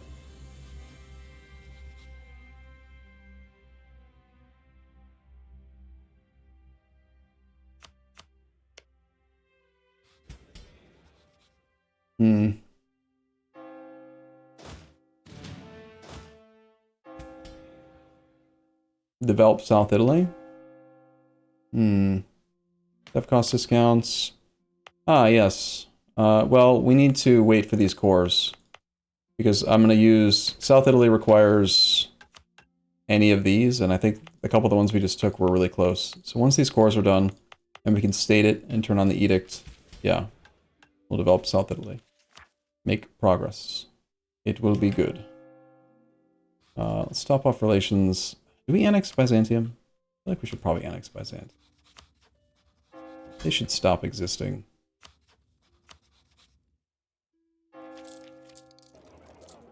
This land would be better served in our purpose, right? It's good land. It's a lot of coastal land, which means more naval force limit and shipyards and stuff. It's a reasonable person to annex. Doesn't Byzantium have cores to claim? We've returned all of Byzantium's cores. They have permanent claims, but that's really no different than us having no claim because we have more core cost reduction than they do. And Syria is also pretty reasonable to integrate. Syria would be a trade company, so we don't have to worry about accepted culture here. It's a merchant. Yeah, I kind of like annexing Syria. Let's start that.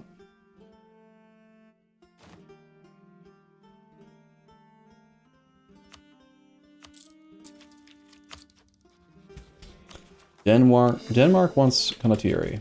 I don't want to provide it to them. Sweden is alive and also has no heir. It's kind of weird. Denmark's name is trying to escape the map.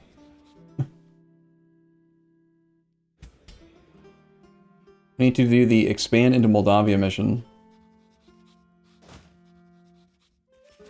These cores will be done so quick that we could probably just declare the war right now. He is on Tech 14 to our Tech 15. Tech 15 is a tactics level, so we have a pretty good tech advantage over Commonwealth now. They only have 3 offensive. I'm gonna go ahead and turn on the annexation discount before I forget that it exists, since we're integrating 2 people.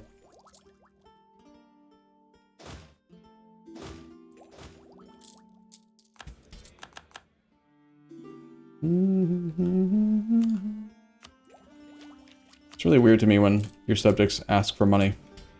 Should not be allowed to do that.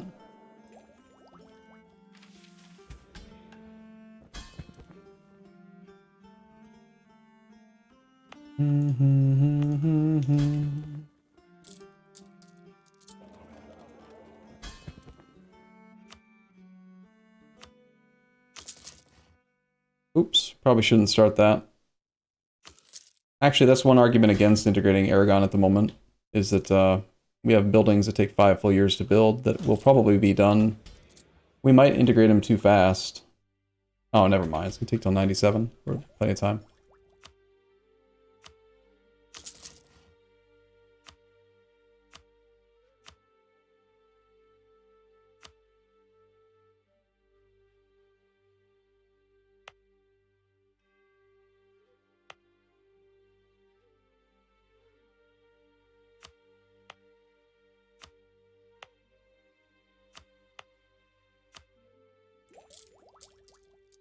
Let's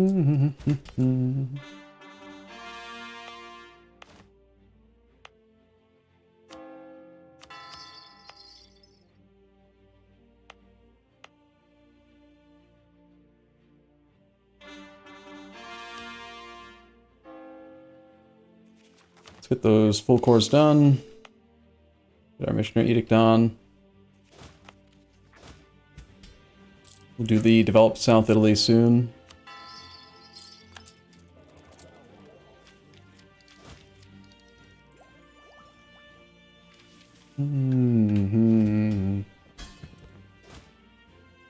What am I waiting for on attacking Mr. Commonwealth? He's at war with Denmark in the Swedish War for Independence. Well, I'm gonna attack him then. Ethiopia would join us. Weird. We know Spain was gonna defend. I need to put armies over here to separate peace Spain. Huh. Unsure, that's why I'm asking. Is the bigger font from Artemis? It's part of the Artemis UI alla Artemis mod, which for a long time I maintained the local version of the Stellaris font. It's just Century Gothic font. But basically he made everything look how I like it, so I don't have to do any of the work anymore, because he's awesome. We have room for more troops. Let's get some artillery. Lower autonomy in Italy.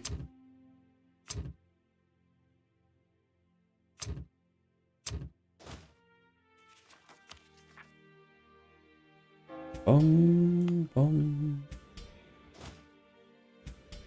I just, like, don't want to do the work. If I have to do it, fine. I'll do it. Idiots. Need to move troops around. Stupid AI. Making me do work.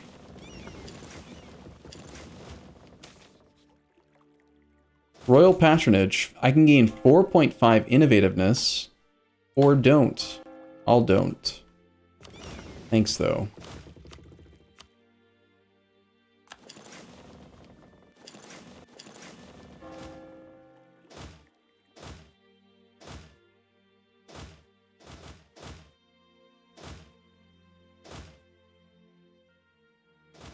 As soon as these are dropped off near Spain, I think we'll just declare. This is probably going to be the last war for the stream today. We got a good bit done today, right? I don't remember what we did, but we did it. We got, like, Syria and Crimea done today, right?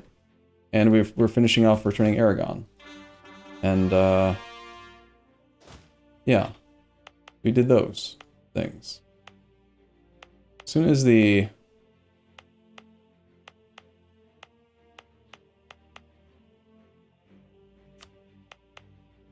As soon as the thing...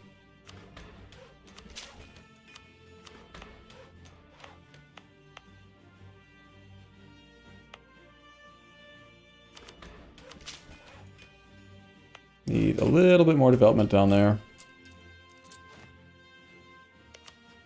Oh, hi, Spain.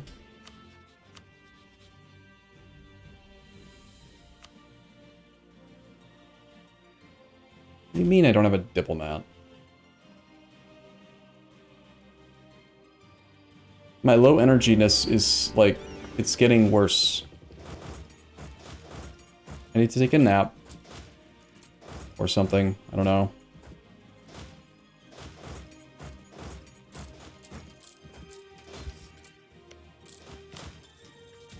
Oh, hi, Spain.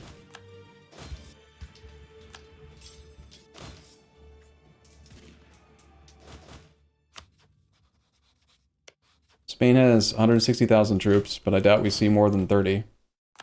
30 more we're already seeing.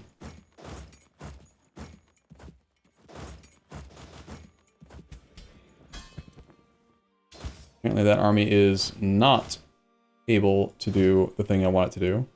We have enough artillery here to pull off another stack, another support stack. Looks like yes. Let's grab the artillery from here. This army needs to retreat.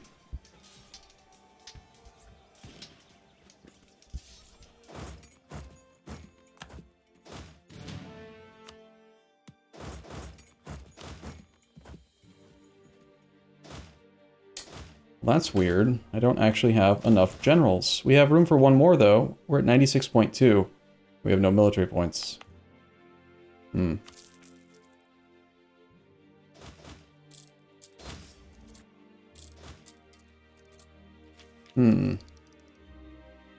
I can't drill?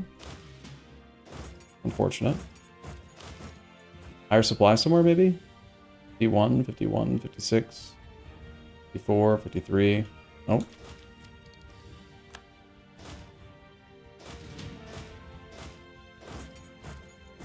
Alright, you can go over to, just walk over to wherever this guy is hanging out. Get joined up with him. We're gonna come in on the Commonwealth from behind. Got your capital, neener neener.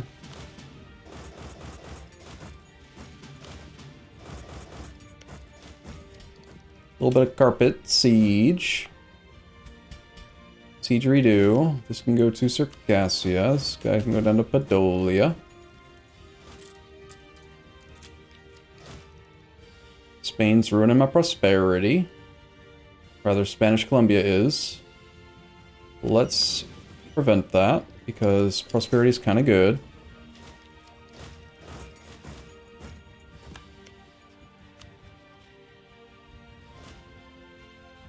Let's see what it's going to cost us to get Spain out this time. Got 4 more provinces to return. It's going to take 56 separate war score.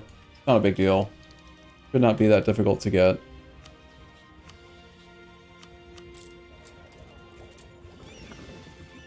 Did we ever finish the building that gives province war score cost? Did not. We have it now. Ooh-wee.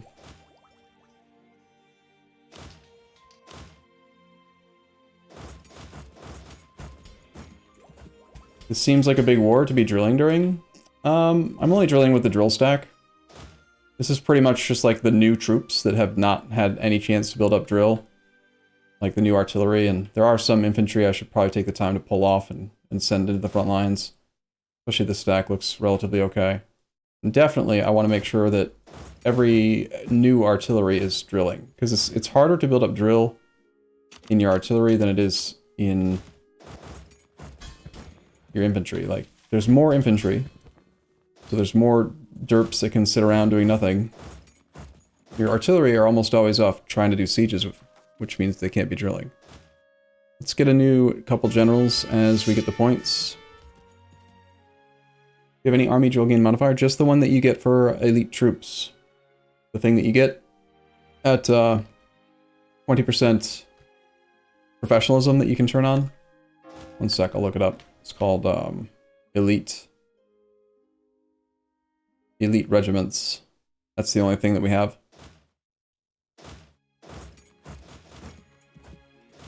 Need more military points.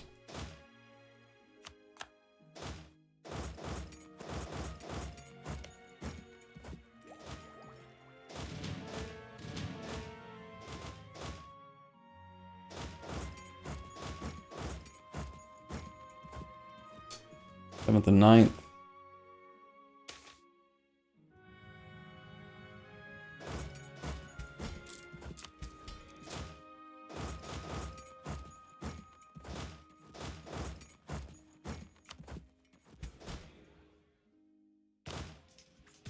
And we are looking pretty good now.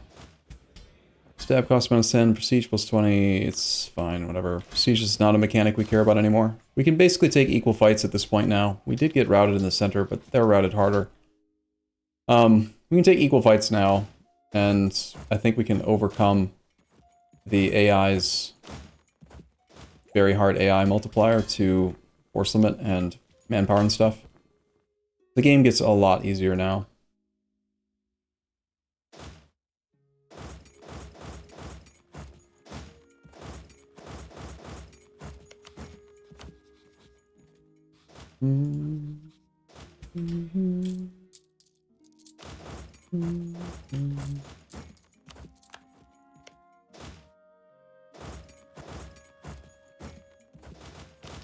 These stacks are pretty weakened.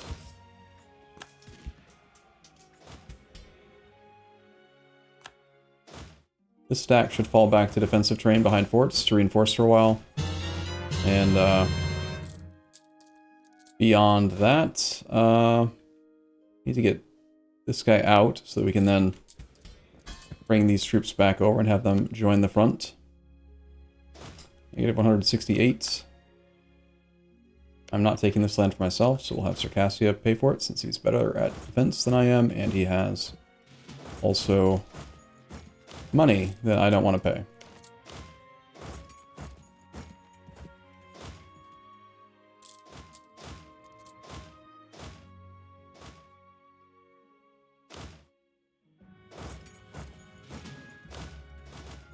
Oh, hi there. Look at my 0 morale stack. Well, it's actually going to have morale by the time we get there, but look at it, it's going to kick your ass. Hello.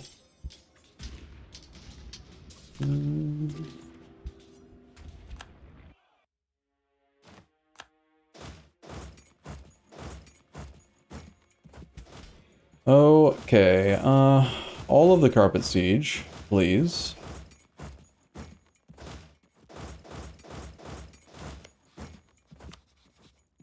Negative 160 reasons. That's a big number of reasons. Need one more general. Who shall lead? There he is, Dr. Trebucket. 5632 is acceptable. You can drill. Got room for another 6 troops. How are we doing on artillery? We've got 5 and none. 5 and 6. If I add one more artillery, I can theoretically create another combat stack, and then I will keep on draining more artillery. It's affecting our income. Our income, like, ratio has decreased a bit since I've added another 20 to 30 artillery.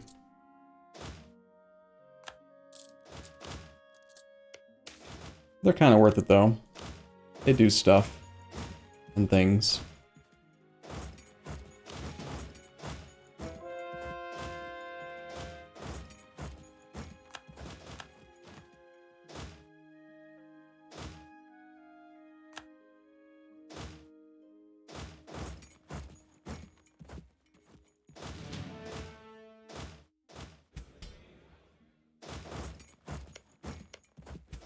Yeah, I imagine this army's a bit exposed way up there by itself.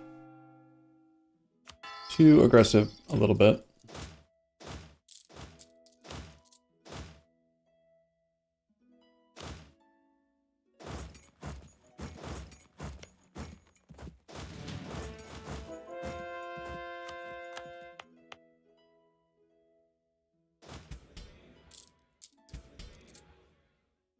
Sorry, I'm not doing a great job of reading chat today.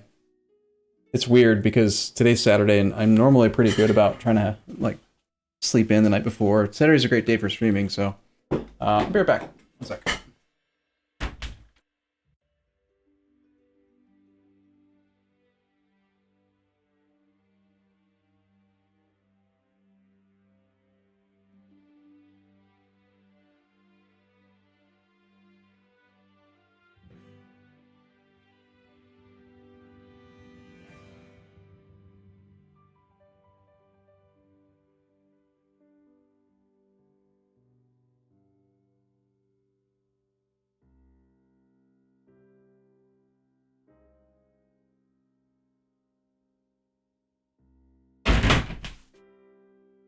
Blame the crazy Christina. It's not my fault. Though I'm glad that all that happened. 5% crown land. We can do this in 86. I think that the money is more important than the manpower at this point, so if I had to choose between doing the give me 11 billion ducats click versus the give me a little bit of manpower click. Technically this one scales well and would also make every future click bigger because the production efficiency and manpower and tax modifier. But alright, let me try to catch up on chat. Money too low. Not enough army yet. Are we hegemon? Oh yeah, that's a thing. It's a great question. Are we a hegemon? I don't know. I don't think we are. We need a monthly income of 1,000 monies, or 250 heavies, ha, or 1 million soldiers. So we need to get to 1,000 here, even if it's temporary. It won't take much longer, actually.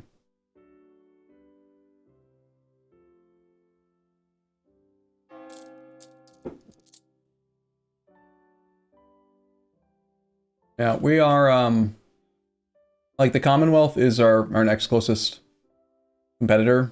They've done a pretty good job of consolidating, and they've really pushed well into the HRE. But this is their sweet spot. They've got the Polish, all of their stuff came online, so they've got their cavalry, their winged hussars, they've got their 33% goods produced modifier. Without that, Poland is they're still a paper tiger. Their cavalry are trash. You heard me. The Polish winged hussars are trash. So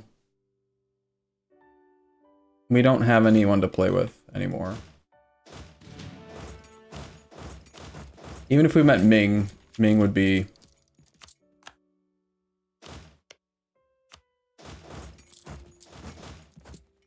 no contest. This army is definitely overexposed.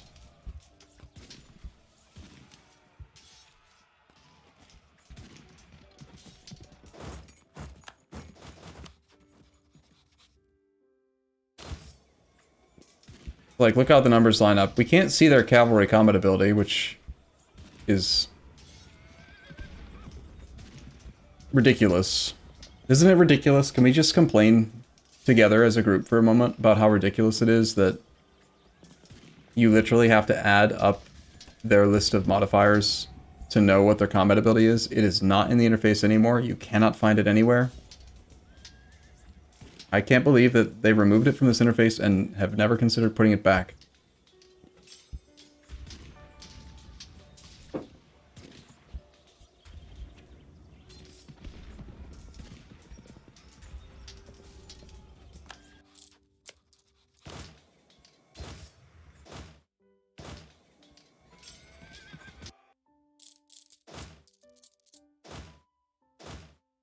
The army is, the army that's in Spain needs to come home.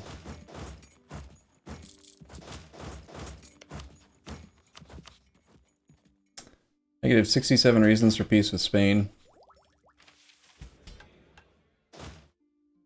These armies are basically back up to full strength. Let's have them go and work together to apply some pressure over here. Maybe we can distract them. That army reinforcing soon is annoying. I need to wait for this army to get to its retreat point and join the battle so I can have them retreat together. Otherwise, this army will get stack wiped most likely. Hopefully this army actually has enough morale to control its retreat, though. We do not.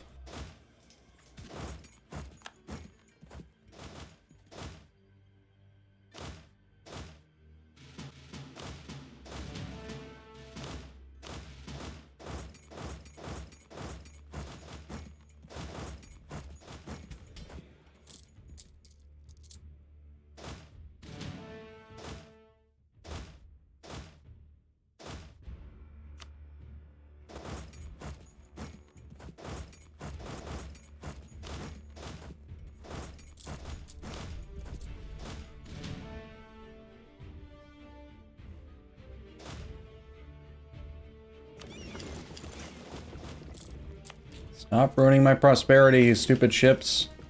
Go back to the New World.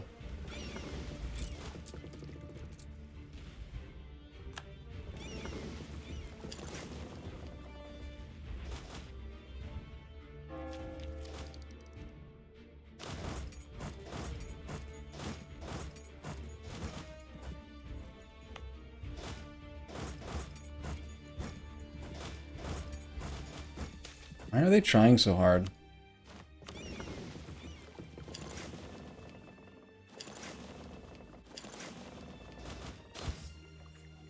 Like, the Swedes are still in their independence war, and I'm seeing Swedish soldiers down here, like, trying to defend Poland. Kind of silly. Shouldn't they be focused on, like, Denmark or something? Like, actually getting independence? Oh wait, that's right. We're the player. Better focus on us. It isn't actually true that they focus the player, by the way. I'm just being a little bit whiny and smarmy. The AI doesn't have any logic that I'm aware of that specifically makes them target the player. That is really just a product of human biases and us having faulty memory. Like, it actually makes sense. Like, the Commonwealth is the more important of the two countries. Sweden's terrified of Denmark. They have nowhere that they can go that's safe. They're trying to retreat away from their capital. So they're trying to go for, like, the most reasonable safe target, which is probably that exposed army. It's, like, far away from all the other threats. It's near the Polish army. Poland's focusing on a defensive war rather than an offensive war, which technically the Swedish independence war is an offensive war. So it's not true that the AI focuses the player. I shouldn't have been whiny about it. Lose patriarch authority for money, or don't. Let's don't. Fight a battle. We still don't have artillery in the front row much, so I guess we keep fighting. And there's the artillery in the front row. They keep piling in, so we'll get out.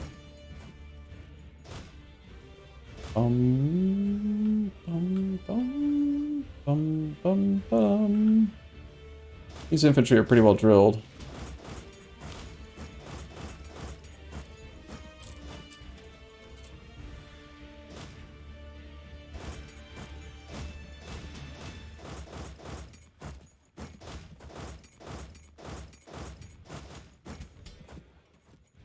Spain. Negative 39. What war goals in the game are offensive wars with defensive war goals, other than independence? I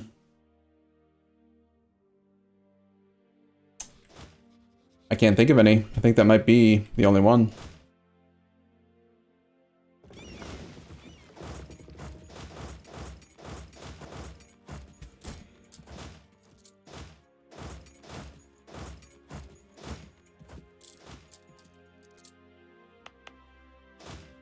We're a bit artillery heavy at the moment. 77 feels like a lot. We only need enough for like one full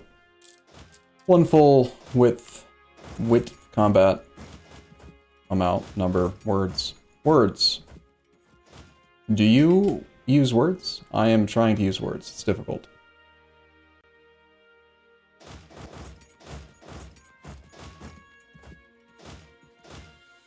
Okay, so these infantry can stay behind, and these artillery are going to go join this stack of infantry. And these infantry can also go here, and these artillery can join that stack. And once these infantry get here, I'm going to move this person to here, and drill over here.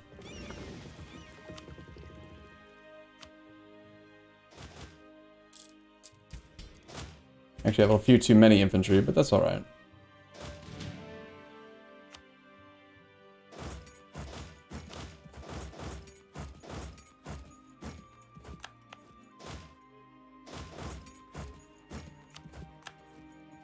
I'll have to push in on Poland again.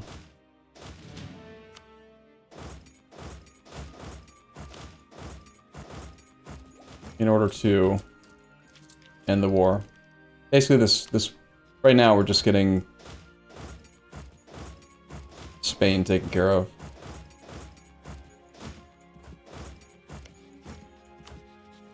Negative 18 reasons.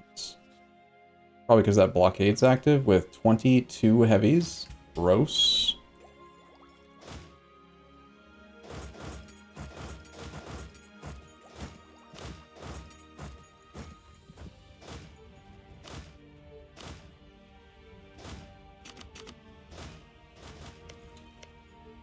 Vienna will fall, Poland.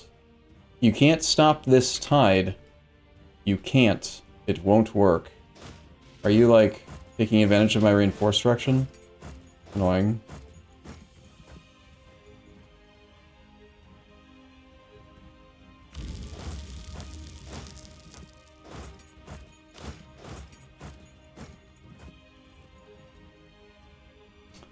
Game is certainly not running great with all these people in the war, I must say.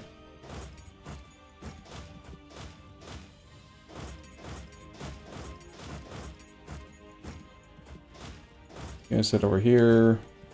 You guys head to here. You guys head to Vidin.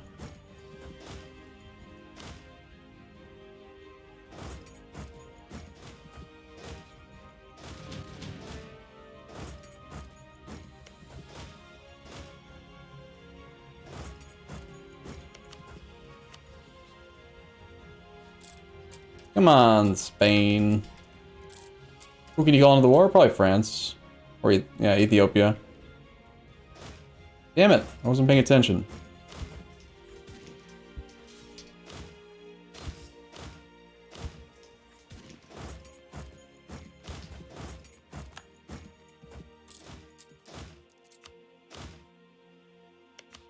He has 7,000 manpower. We have negative 27,000 manpower.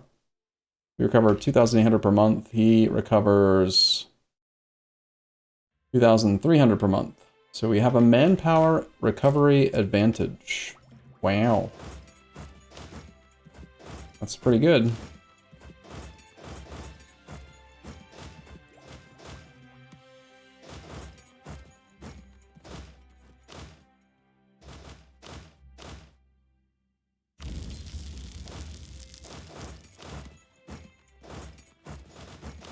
Damn Poles. Stop it. Stop. Aha. Insufficient support. We have artillery in the front row. Damn. Insufficient support, but we have artillery in the front row. We should retreat.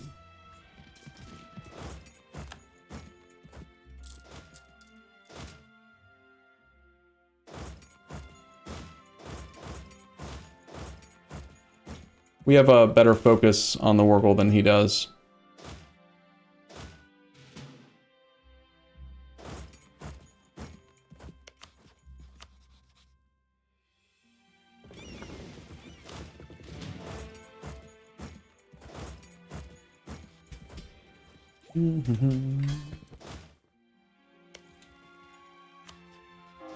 They do have 300,000 troops still. That is a mountain that we control, but there is no fort there.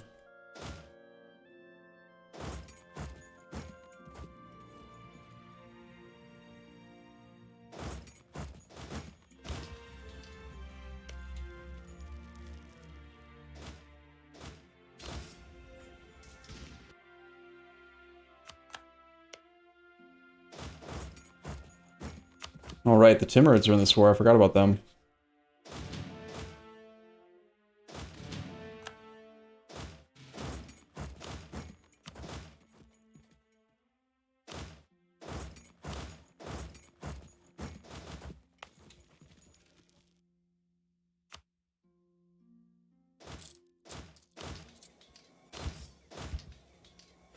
Dude. Poland. Settle down.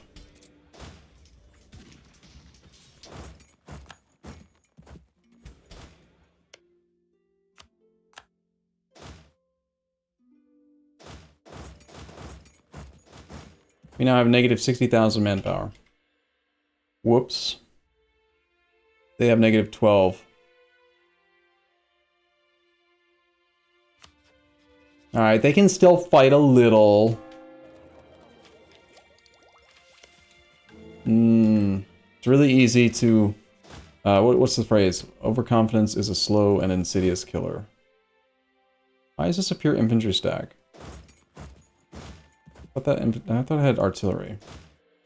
Apparently it does not. Ugh.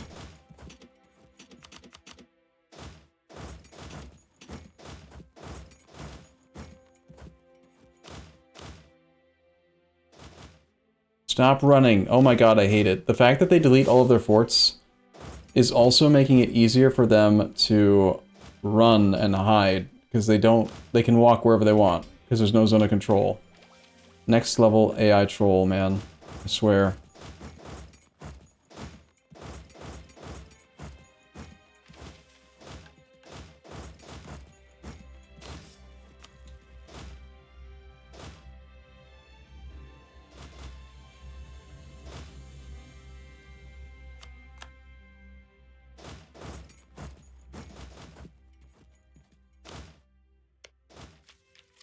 Ten years at a time on tech, I guess we can slacken.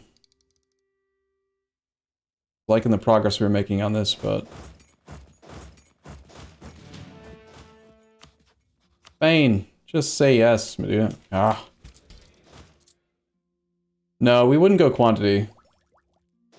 We'd go quality, for sure. If we wanted to do another military ID group, instead of going for eco and, like, monarch point efficiency and whatever, quality would win here, for sure, over quantity. The extra discipline, the artillery combat ability, the 20% infantry combat ability that we would gain. Quality is significantly better than quantity.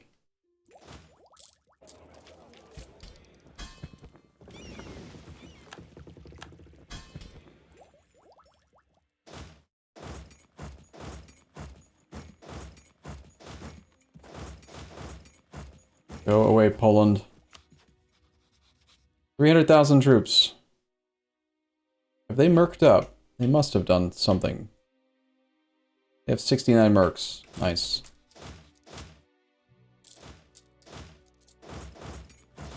I mean, they are the second rank great power. Like, it makes sense that they're actually trying hard. I'm gonna go ahead and slacken once.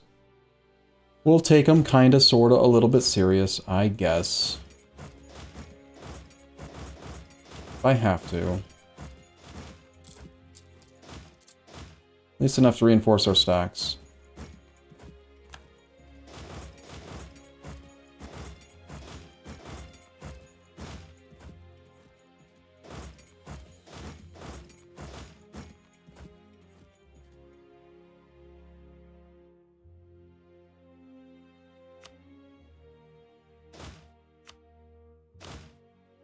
Do we actually calculate ahead of the Timurids? It's not showing a battle now.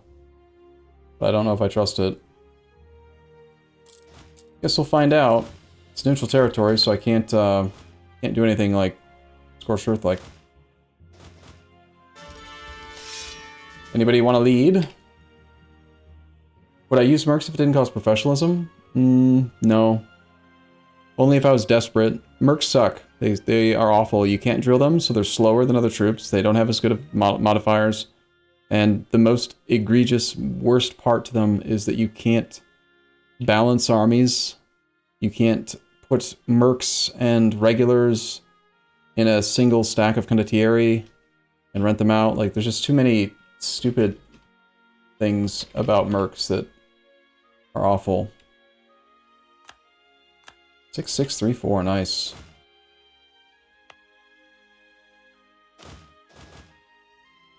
I mean, they're still dealing with this Denmark war, too.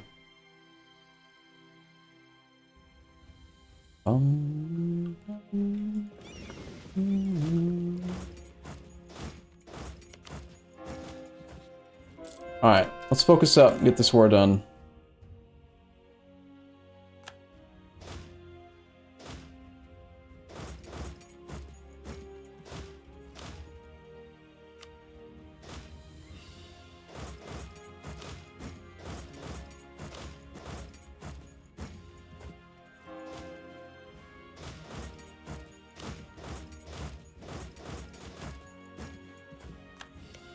Alright, are you ready yet, Spain? Like, I've been brutalizing you, buddy. Demands exceed war score. No, they don't. The demands are perfectly within reason.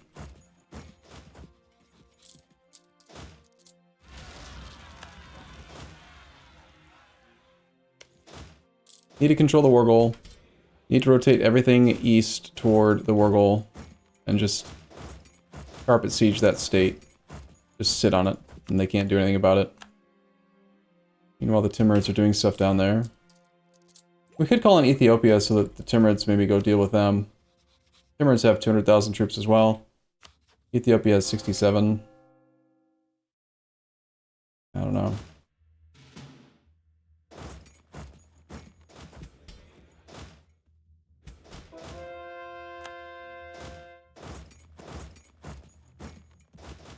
Are you actually going to engage this army? You're not, right? That'd be crazy.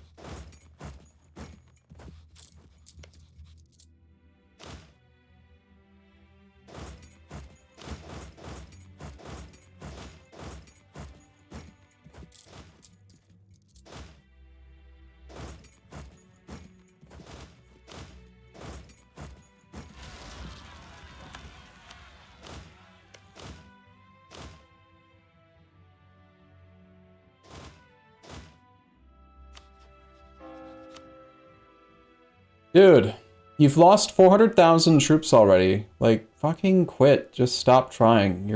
This is annoying. Like...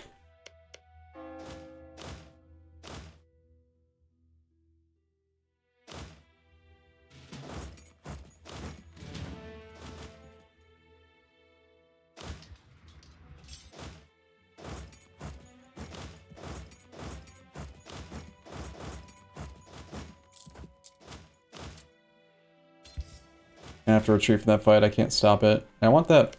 Of course. Please outbreak. Just trying to push in on the fort, man.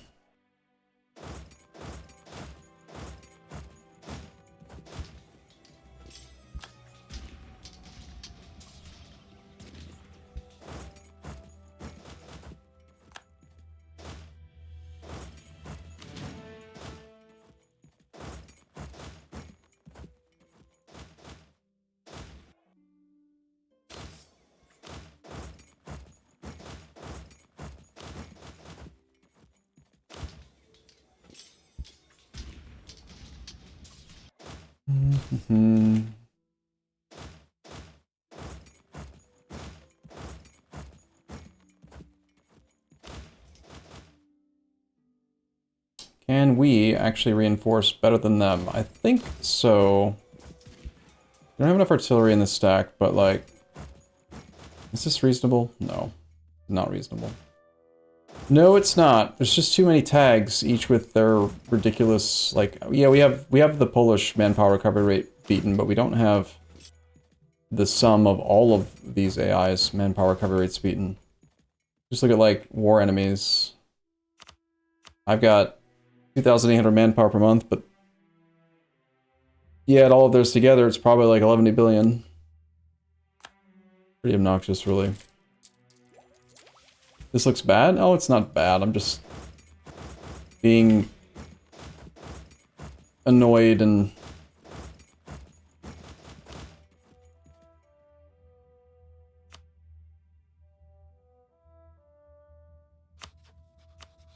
Eventually, Spain's gonna accept. Their whole country is occupied, you know? I hate this. I really do. This AI deleting all the forts so you can't get any... I have your entire, like, mainland is occupied, and I only have, like, 50 war score against them. It's like, why are you not making forts? It's dumb.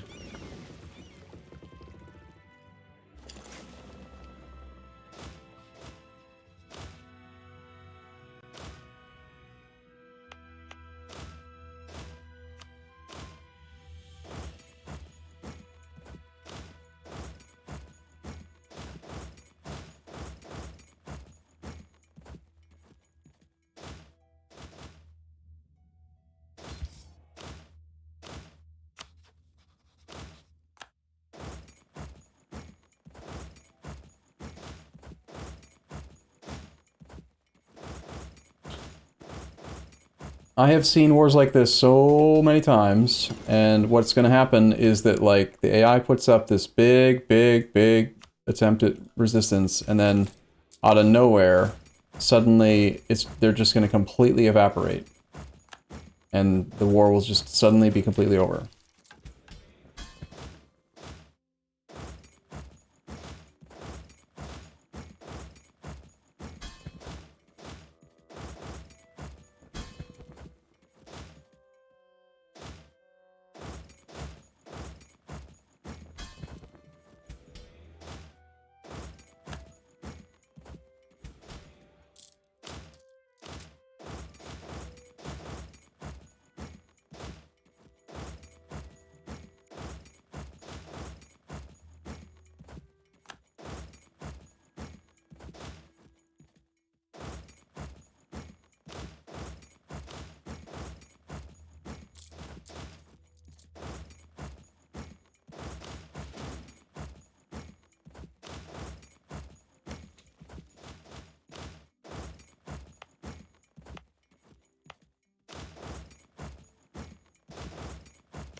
Like, what in the hell are the Timurids doing over here, you know?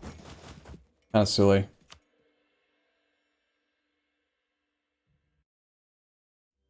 Sweden's on 0 enthusiasm, yet they have medium. Well, that's fine. That Swedish stack looked somewhat competent. We should probably stay away from it if they're about to leave the war.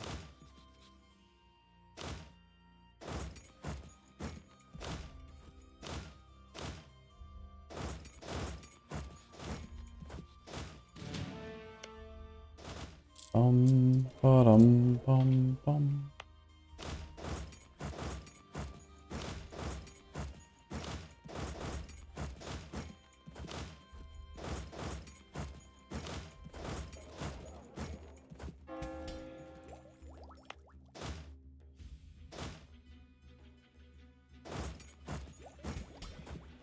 Alright, Spain. Really, come on now, buddy.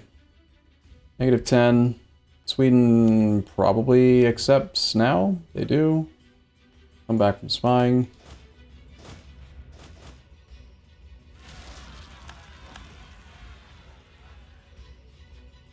Bum, bum, bum, bum, bum, bum. There's one less.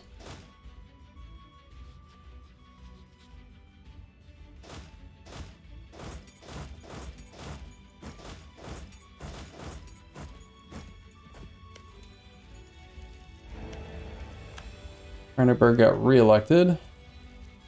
That is a leaderless stack. This is what I mean. Like, suddenly the AI is going to start, like, being brain dead. I don't know why this happens, but it just... Now he's going to throw a 4-5-18 leaderless army at my fully reinforced 6-5 stack. Like, that's not right.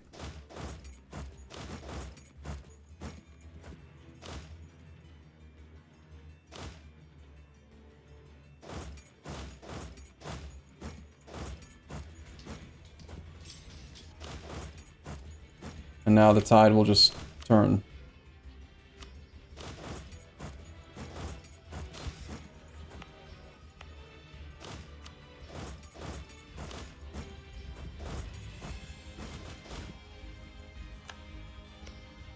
Or he'll decide to back off, which is actually smarter, but...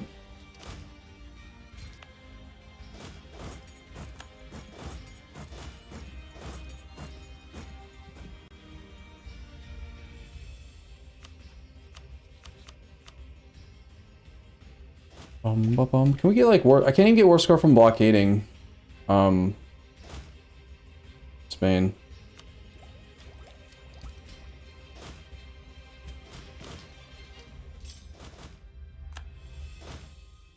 They apparently love these big, huge battles.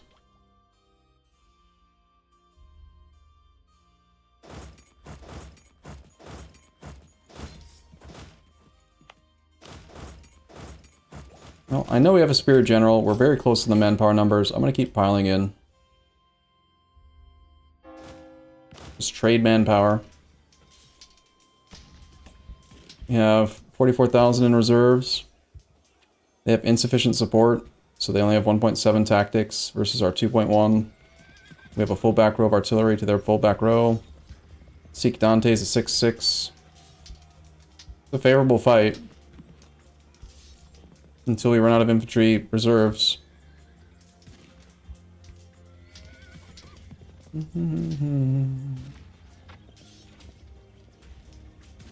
do have 2 artillery in the front row. They have 115,000 artillery. What a waste. They do have a discipline advantage and a morale advantage.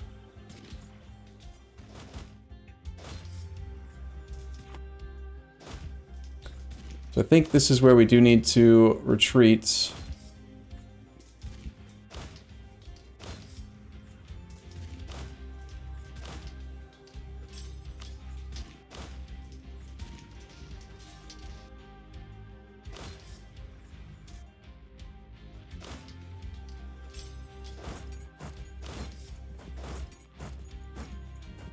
We killed 65,000 at the cost of 51,000.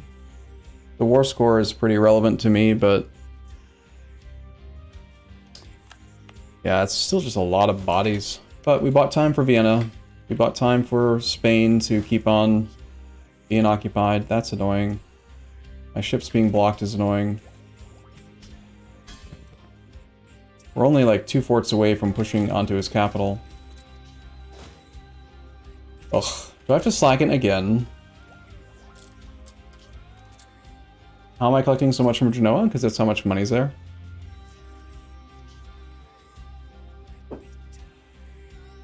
We did a lot of development in manufactories and stuff. So there's just like a lot of money. Mic out? Oh. Sorry.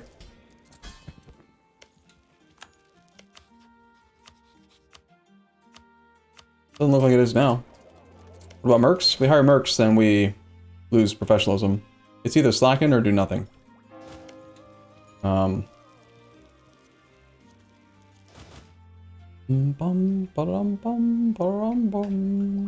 Very, very quiet. Is it?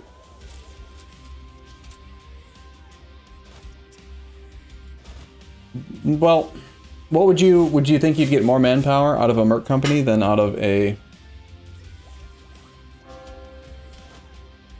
68,000?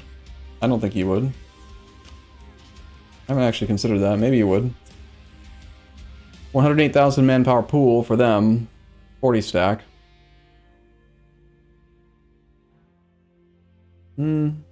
It's possible that you'd actually get more value out of it. Especially since it has its own manpower recovery rate. I hate mercs. They should remove mercs from the game. They basically did when they changed their thing. I liked them when they were individual stuff. If this fort doesn't fall and I get like pushed back again, I'm gonna be pretty damn annoyed. Good. Vienna finally fell.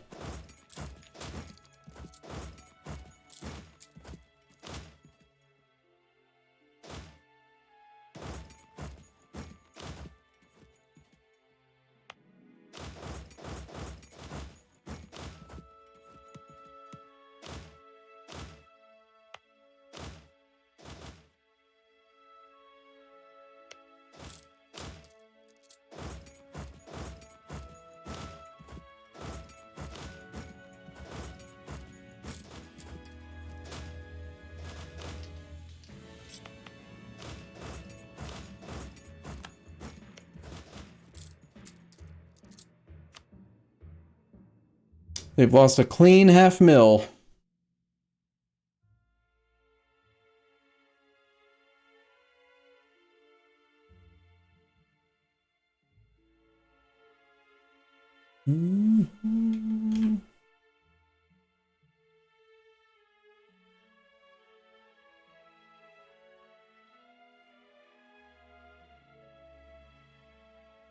Emirates probably never bow out of this war.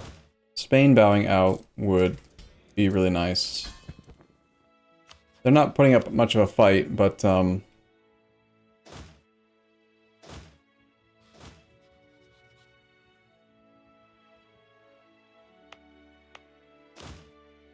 yeah, I think if we're going to keep fighting and go for this, we need to slacken. The main reason that I did this war was because we had a mission for some claims and because I wanted to finish off Spain and reset the truce with them, but it's not been a very effective war, I will admit.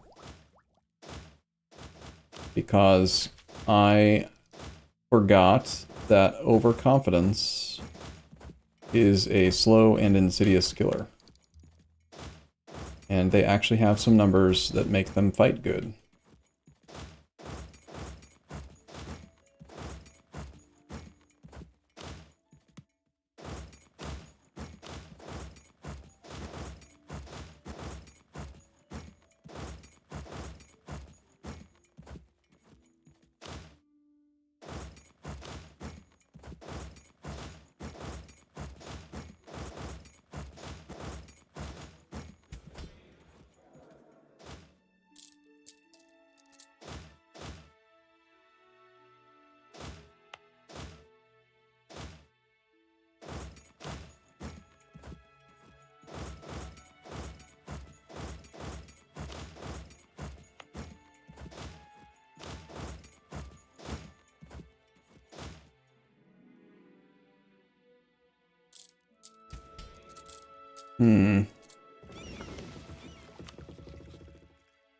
-8.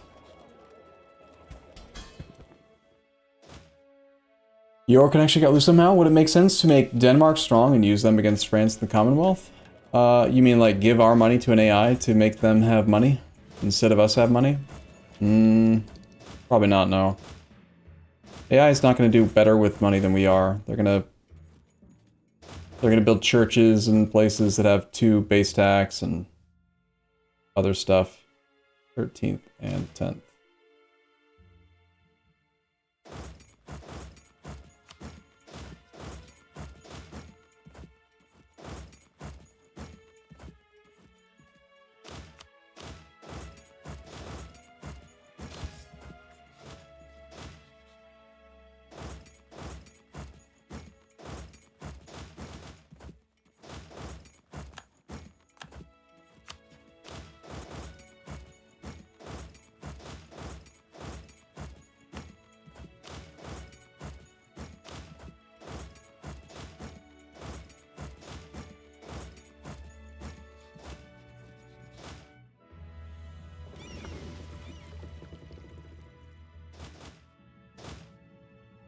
These infantry are not well drilled, but we probably should just put everything we've got into the war.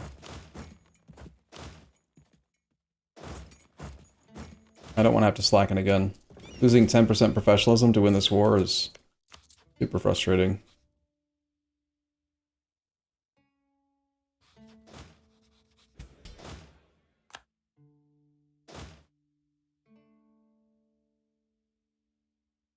So, why don't we grab a 4 siege ship leader like that person and have him go over here, and let's quickly attempt to resecure the war goal, flip the narrative, whatever the term is.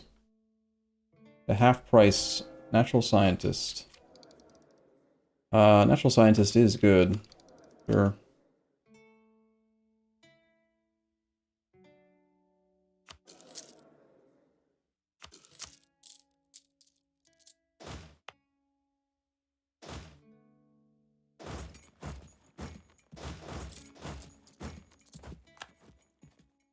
They've got 37-day siege ticks. We have 2 leaders with multiple, with 4 siege pips. Let's grab you.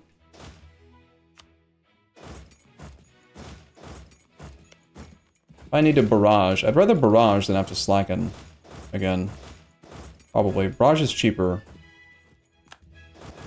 Like 50 military points versus having to hire 150 military points just to get the generals back. Yeah, the professionalism back, that is.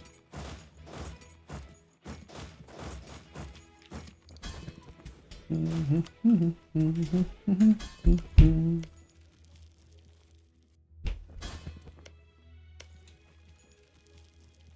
14-day siege sticks for us.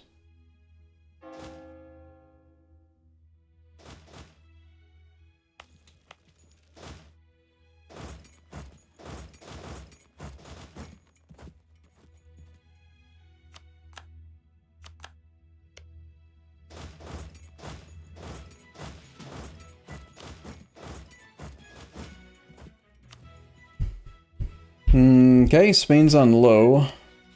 They still have -6 reasons for acceptance. There is a Timurid army over here somehow.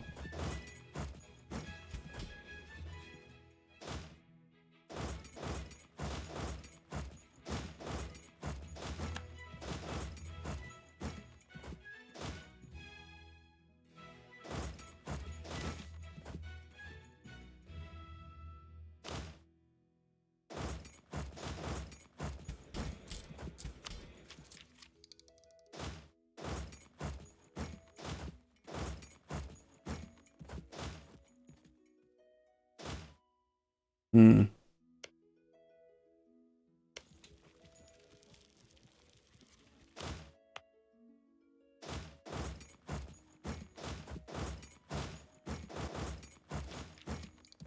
Needs to have enough troops in each area that they can't beat us easily.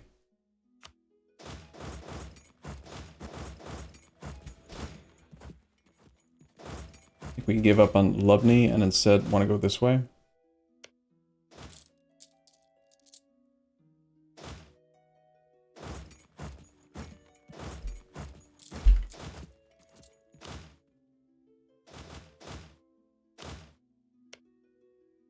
Suddenly, we are pressuring them in their main land, and they are suffering 3.1% attrition with 100,000 plus troops to siege that fort, and who knows how much in this location.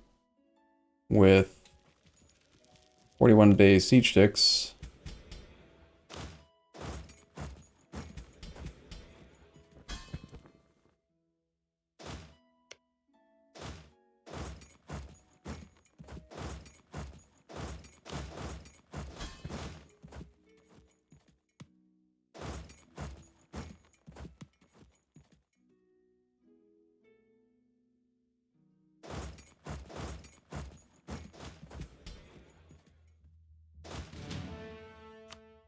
Okay, Spain, like, for real, could you just stop being in the war? Knight! And 00, thank you for your sub, welcome back. Osimo is dead, our heir just died.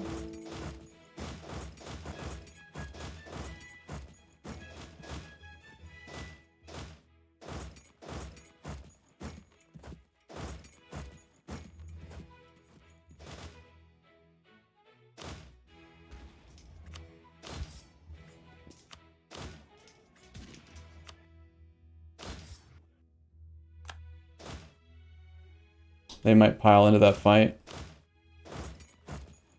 And in the meantime, it is buying us some time. We probably do lose Vienna. That line, that army can hold for a bit. We might get Thames. And if this falls and we can pressure the capital, then that would be swell. We don't have very many artillery here.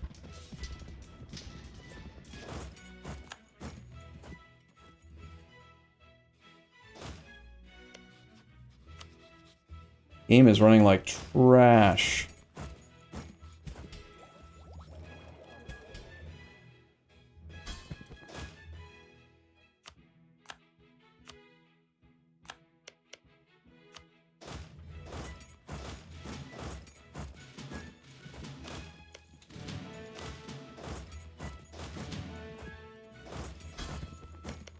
Uh-oh.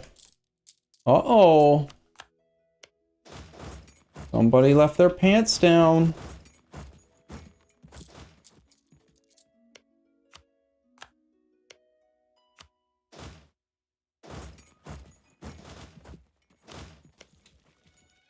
I'm rolling up on your capital, Mr. Whatever your dummy face is. What do you think about that? How do you feel about this? Not good, right? Yeah, the game is running normally, basically, yeah. Seriously, Spain? Thank you. He's willing to accept. Let's do it.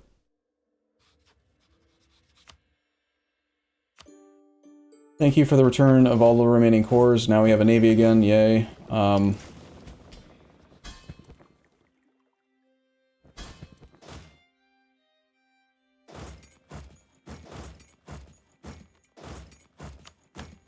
Not your capital.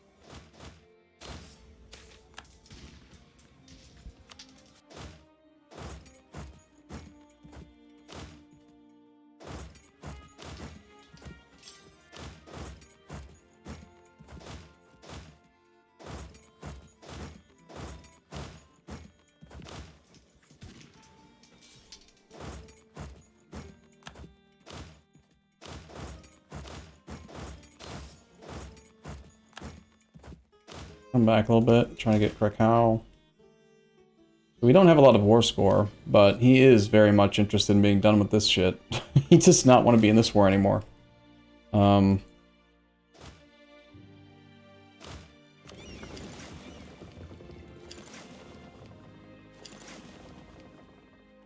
This should actually go probably to here and try to take down that army that's messing with our trade company region.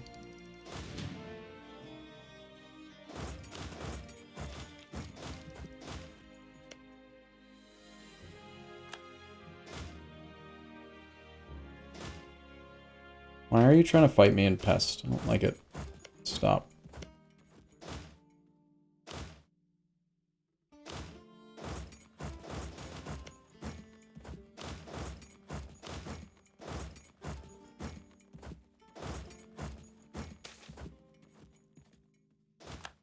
The sack of Krakow, yes, sure.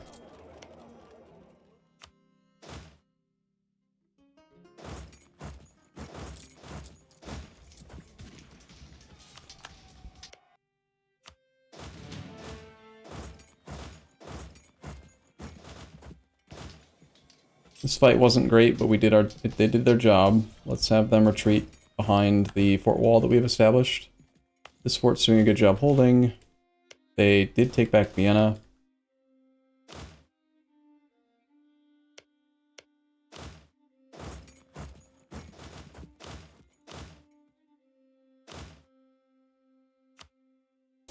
In this case, it's weird how little fort... you could say he's hungry for a treaty. Nerd. You're not wrong, but that's kind of silly.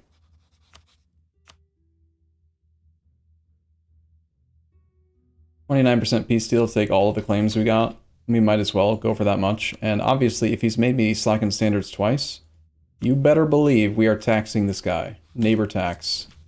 For sure.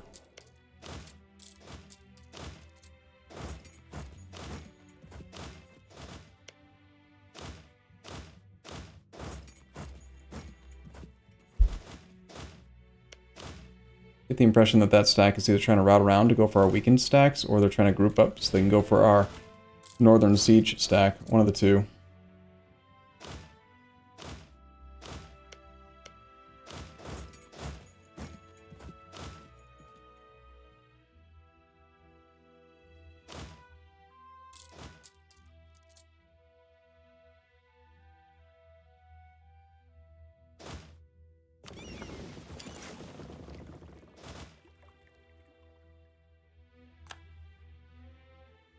Probably keep spying on them.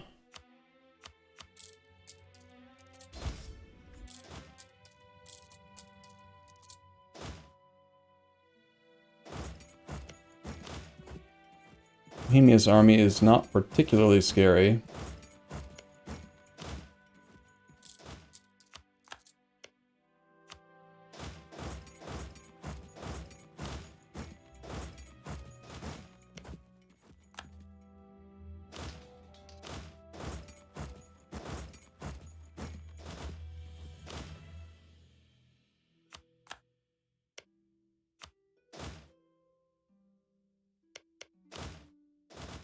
Okay.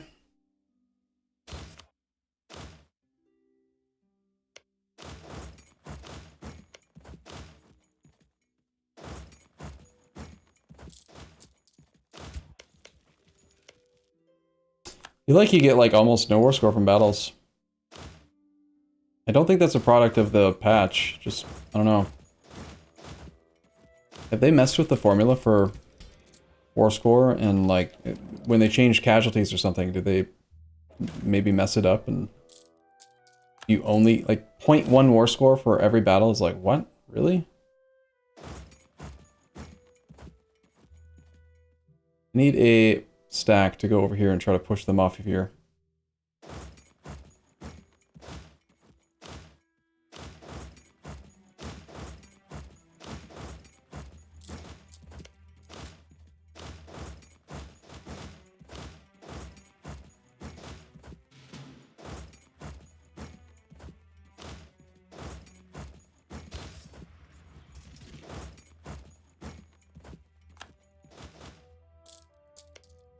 Alright, Poland. You ever gonna give up, buddy?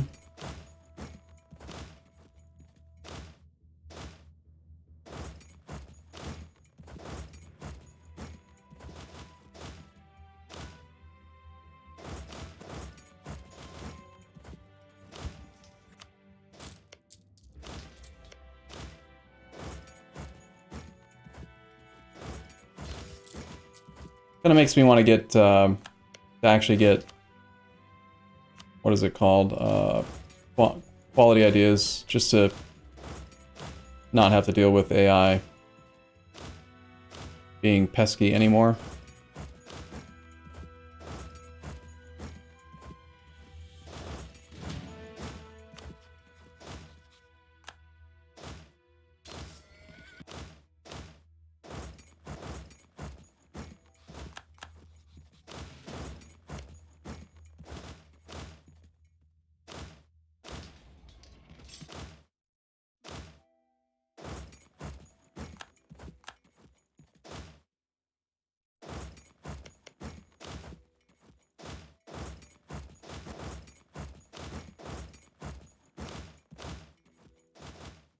Okay, Poland. Are we done yet? They don't have their capital back yet. They have lost now 600,000 troops. They only have 0.8 war exhaustion because they are very hard AI. They got 91 mercs now. They are not in debt yet. Well done.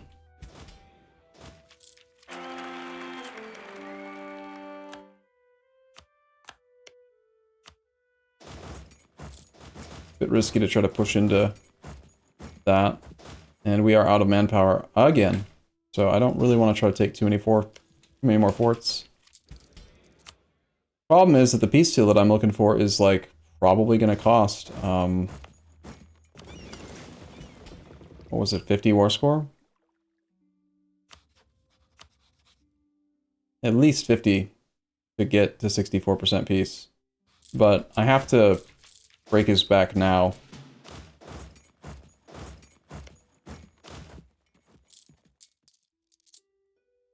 Otherwise, this wasn't worth it.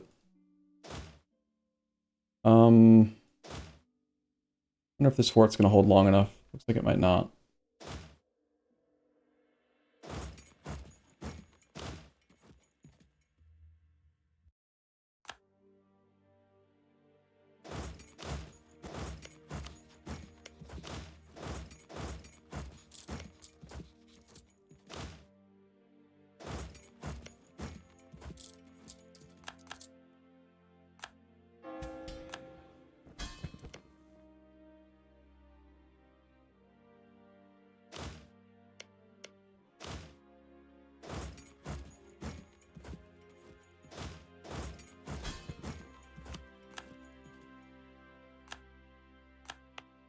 That was a lot of victories all at once.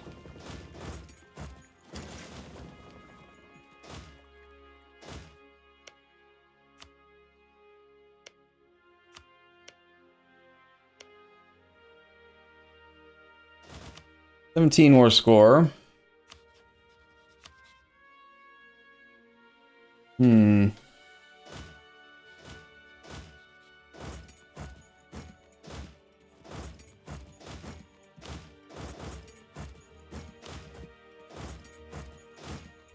Yeah, I'm gonna have to just keep on taking sieges. Keep on knocking things down.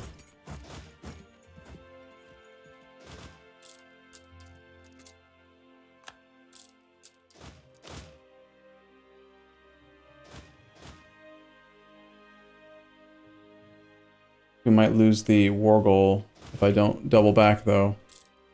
Without the war goal, I don't think we get enough ticking war score. Getting tired of the game not, like, running well. It's irritating.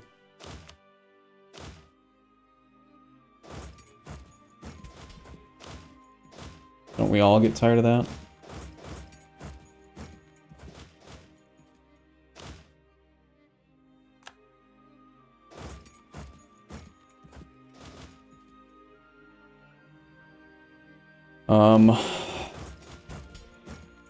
Cute Serbia? Yeah, Italy is a pretty Serbia. I like our Serbia. We have made like 12,000 gold during this war. So at least we got that. But Aragon is halfway integrated.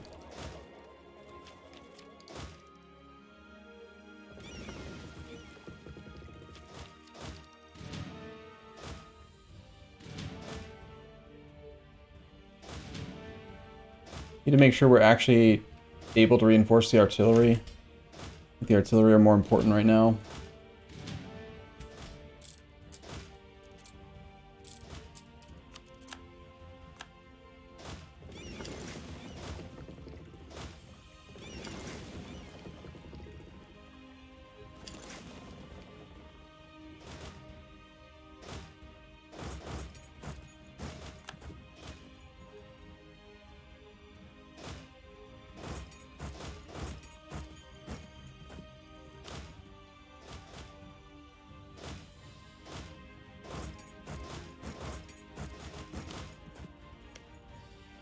Commonwealth, you have too many provinces, and you make me, like, have to work too hard. It's annoying.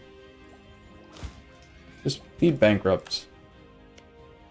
Be bankrupt and go away.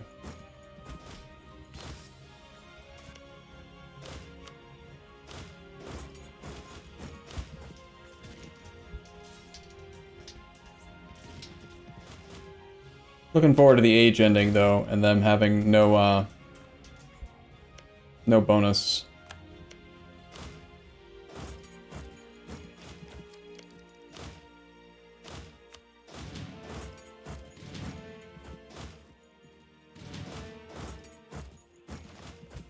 Dude, their goods reduced. They're gonna get so much weaker.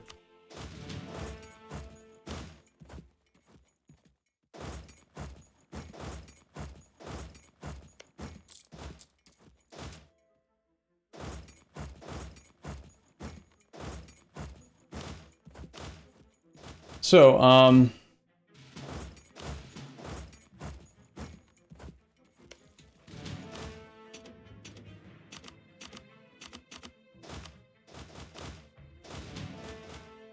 think what I'm going to do is call it here for today.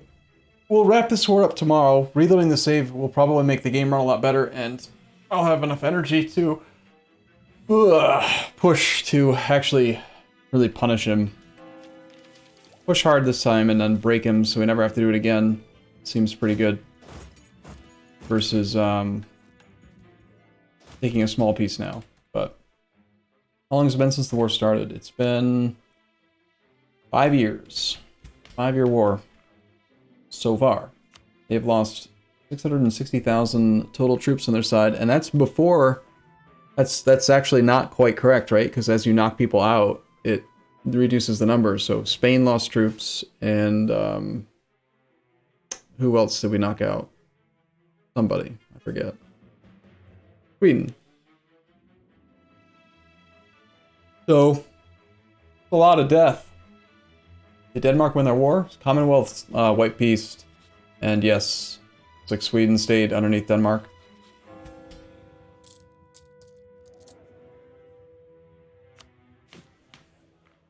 Yeah, based on how this war went, I know that once we like break his back, it won't ever be that bad again. But based on how it went, I would definitely choose quality ideas.